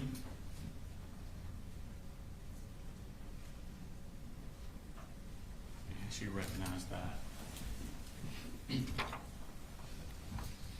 Yes. Okay. And what is that? My call history off my phone. I'm sorry, what? The call history off my phone. Okay, so these are your outgoing calls? Yes. And does the accurate reflect the calls and the times that you made them? Yes. And did you take those pictures? Yes. All right, tender stakes number 180 in evidence. Okay. Published to the jury. All right, so this is your outgoing, and it says there Whitney Hardigree at 9:59. Is that correct? Yes. Okay, so if the other call came in at 9:50, duration 8.5 minutes, you're hitting at 9:59 or 9:58.5, I guess. And then so once you hung up from Whitney Hardigree, then you called D. Martin 1 minute later? Yes. Okay. Did you reach D. Martin? No. Okay. What happened at that point? I called Miss Matthews. And who's Miss Matthews? She's the receptionist that has a walkie that can call administration. And by walkie, do you mean a radio type thing? Yes. Okay. And did she send out a radio call to Miss Martin? Yes. Okay, and that would have been around, what, 10:01? Yes. Okay. What did you do at that point? I went up to, I had her page out, and then I went to the head counselor's door to see if I could speak with her, and she had a student in her office. The head counselor? Yes. Okay. And so at that point, I went up to Miss Matthews' desk, and I discussed it, told her what was going on. I really needed to get an administrator. Okay. Were you aware that Ms. Martin was already actively looking for Colt with the school resource officers at that point? No. Okay. What happened at that point? So at that point, Miss Matthews, I think that someone replied back on the walkie and told Miss Matthews that it would be a minute because they were in the middle of a search, and so I was just waiting. I tried to get the head school counselor again, and then at some point, I was able to tell the head school counselor what was going on. But eventually someone came, Miss Martin and the school resource officers actually came back into counseling and asked me, was Colt with me? And I told them no. Okay. Did they then leave? Yes, but I also told them what was going on. You told them about the phone call? Yes. Okay. And did they go then to Miss Martin? Did you know where they were going when they left? No, they took off running. Took off running? Okay. And what happened at that point? And so I was just like waiting. I talked to the head school counselor about what was going on. One of the officers came back and asked me to give them a description of Colt, and I did. Okay.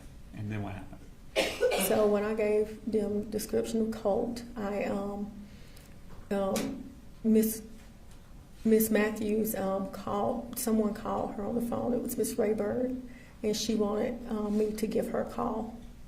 So I went back into my office, and I proceeded to call from the head counselor's cell phone, Miss Rayburn. And as I was discussing with her about the phone call, that's when we heard shots fired. Okay. And did the school go in lockdown at that point? Yes, it went in lockdown. Okay. Just a second, please.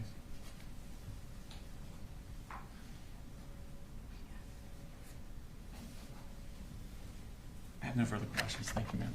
Mr. Gray, can we approach you? Yes, sir.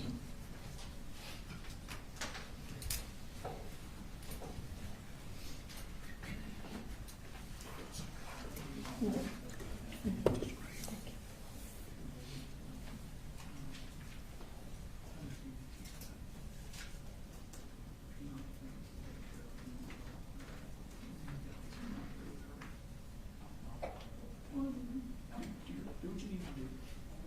Thank you.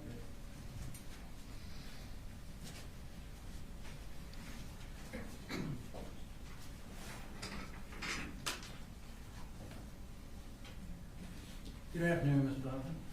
Hello. Sorry for your family loss. I'll Thank try you. to be as quick as I can. I know you've got things you need to do tomorrow. I just want to go through a few things with you so that I'm clear, okay? The first time that you indicated to us that you had seen Colt or Colin Gray was the day that they came up and he was registered. Is that correct? Yes, that's correct. Okay. And when he registered, did he sit down with you and talk with you about any issues at all, or was he just trying to get information about the classes that Colt would be in? Just classes that Colt would be in. Okay. So you really didn't have any conversation that day with him about what was going on with Colt or his family life, I presume, correct? Correct. Okay. But you do remember that they came up together. Yes. The mother did not attend. Correct. Is that right? Let me ask you just a little bit about your background. I know you told us that you graduated in counseling. as a counselor, what things are you trained to look for when you're dealing with teenagers? Just basically if they have like, sometimes if they have like trauma, some things we can see. You know, just be able to try to help them, make sure that while they're in school, that, you know, they can, you know, school is not in their home life, and whatever else is going on in their life, it is not affecting their education. Okay. And I know that you gave a statement in this case. I think you gave more than one statement. But in one of the statements, you indicated that there were several students that were waiting to talk with you. So I presume that you, in teenage years, you have a lot of students that you have to talk with about anxiety and problems that they're having. That fair to say? Yes. Okay. Matter of fact, you had several of them waiting on you. Yes. So anxiety is not something that you're unfamiliar with. Yes. Okay. When Colt came in several days later, you put in your report and indicated to the officers that he seemed to be suffering from anxiety. Is Yes. that correct? Did you have any knowledge of his background about being bullied at school? No. At that point, you didn't have any information, correct? Yes, that's correct. Okay. And so when he came in to talk with you, he gave you a little bit of background information. I don't want to go into that because it would be hearsay. But he did give you a little bit of background, correct? Yes. And you sent him to, I think y'all call it a panic room, or what do you call it? Some sort of waiting room? We have a calming room. Okay. And that's for students that are having anxiety issues. That's correct. And on that occasion, when he was having this anxiety, you told us that his dad, you were able to get his dad on the phone, and his dad basically told him to calm down. Is that right? Yes. Okay. And he told him that he was stuck on I-85 where he worked. Is Yes. that correct? Okay. Did you find anything unusual about that? No. Okay. And I think you said a short time later on, Colt said, I'm ready to go back to class. Yes. Did he appear to be over that anxiety spell that he had? Yes.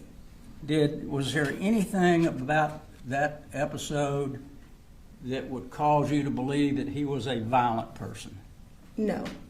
Okay. Now, you did get some information from Colin Gray after that. Yes. Is that right? And when was that you talked to him about problems that Colt may have been having in dealing with some situations? When I had spoke with him over the phone. Okay. And how long of a conversation was that? It was a few minutes. Okay. Told you a little bit about the background with the mother. Is that correct? No. With his wife, with Colt's mother? No, we did not discuss that. Okay. All of that information you got from the grandmother? And also Colt. Okay, and also Colt. And when the grandmother came to see you, I think you told us that you primarily just listened to her. Yes. But she gave you some information that was disturbing, correct? Yes. She told you that her daughter had tied her up. No, that was Colt that had told me that. All right. So you got some information that the grandmother was tied up. Yes.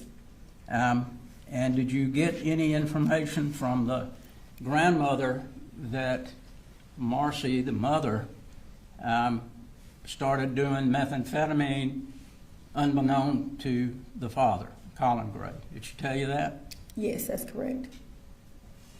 And did she tell you that Colin and she were working together trying to get Colt some help?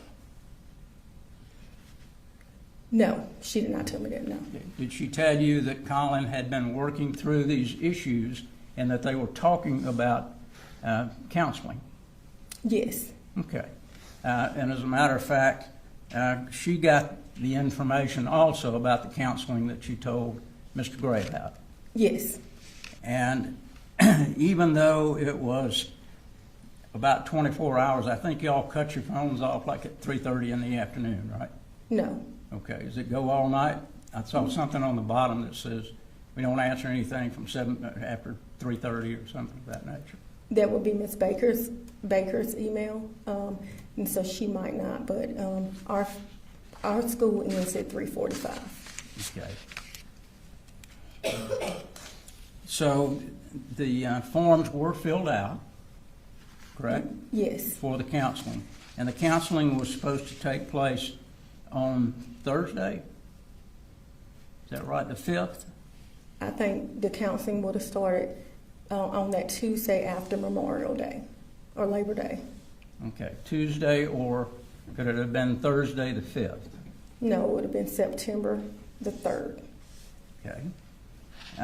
And was there something sent out that said on that particular day, this is when we're going to have it? In the email Ms. Baker sent to Mr. Gray, she said that she would be meeting with him earlier that week. Okay. It would be earlier in the week, but not a specific time, right? Yes. Okay.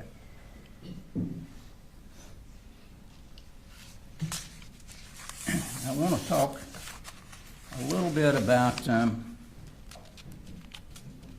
the telephone call that you had from Marcy Gray. And that was, I think you said, at 9:50. Yes. Is that right? You received this call from Ms. Harris, this email from Ms. Harris about 8:46 in the morning Yes. about her concerns. Did you know that Ms. Harris had gone to Ms. Martin's office and said she thought that she may have seen a gun in that bag? No. Nobody ever told you that? No. Okay. Did you ever tell Ms. Martin there's two Colin Gray or Colt Grays with two Grays with different names that are in the same class? No, I would not have known. You wouldn't have known that. Okay. So you didn't have any idea that Ms. Harris had made a trip to Ms. Martin somewhere around 9 o'clock, a little after 9 o'clock. No. Would that have been important for you to know? Yes. So at 9:50, which was about over 70 minutes later, you get this telephone call from Marcy Gray. Yes. And she started talking with you about issues that her son had, correct? Yes. Primarily depression and anxiety, Yes. which is what you have dealt with in the past. Yes. And that's what you were going to ask for the counseling to be about, is anxiety and depression. Yes. Did she tell you that she had put her son on Zoloft? Yes. Okay. Did you question her about that at all? No. All right. And then at the end of that conversation, 8-minute conversation where she was telling you different things, she indicated that he had access to a gun. Did she tell you he had access to ammunition as well? No, but she actually stated that he had access to multiple guns. Multiple guns. Yes. And said that he had some sort of obsession with shooters. With school shootings. Okay. And I'm sure that raised a red flag. Yes. Okay. Because you all have had, I'm sure, in your counseling, you've had a number of classes on school shooters, what to do. Matter of fact, I think you had a drill just a short time before this, correct? Yes. Okay. So when those red flags went up about shooting, you immediately turned around and tried to get a hold of an administrator. Yes. And were you able to get a hold of anybody to tell them they needed to shut the school down immediately? No, Okay.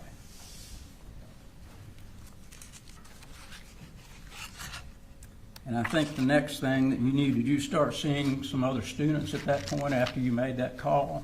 no, sir. Okay. I think that you started maybe hearing gunfire shortly thereafter. Yes,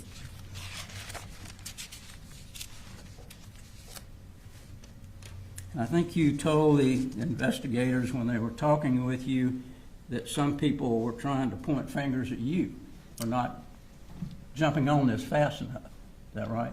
that's correct. Okay. Because everybody likes to point fingers at different directions. Is that what you told them when Yes, something like this happens? But you believe you did everything you could to let people know that there was an issue, that's correct. and Ms. Martin could have punched the button as soon as she heard something about a gun from Ms. Harris. She had the authority. Ms. Martin had the authority to lock down the school, did she not? Yes,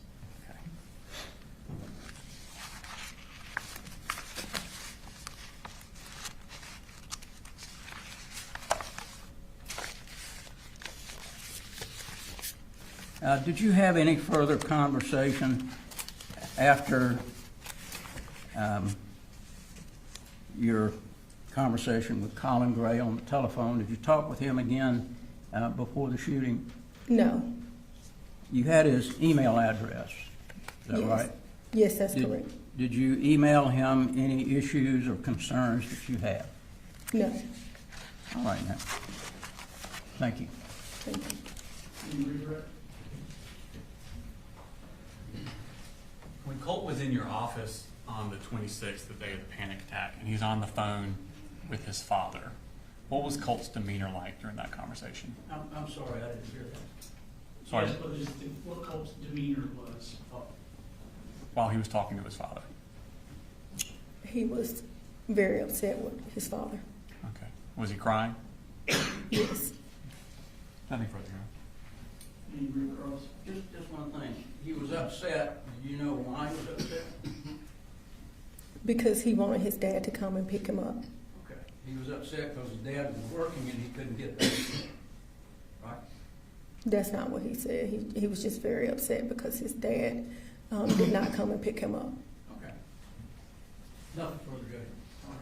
Thank you, man. You're free to go.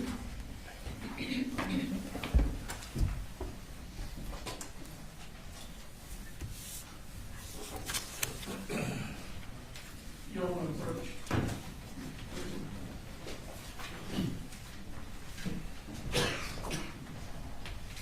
I don't know that it needs everybody.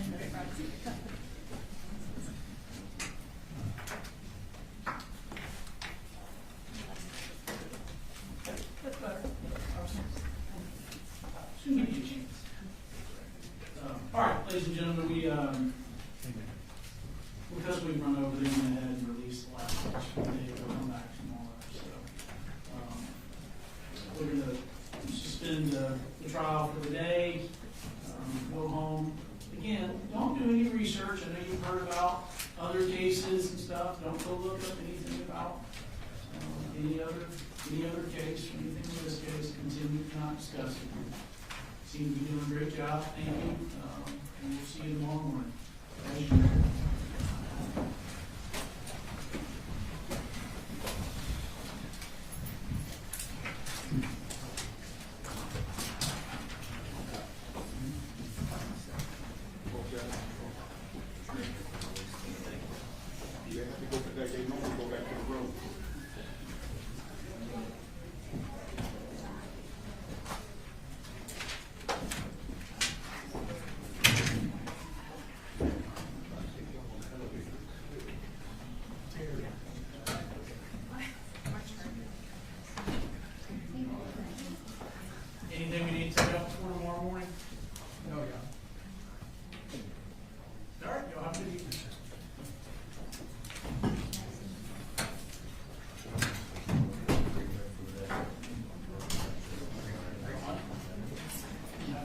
You as well.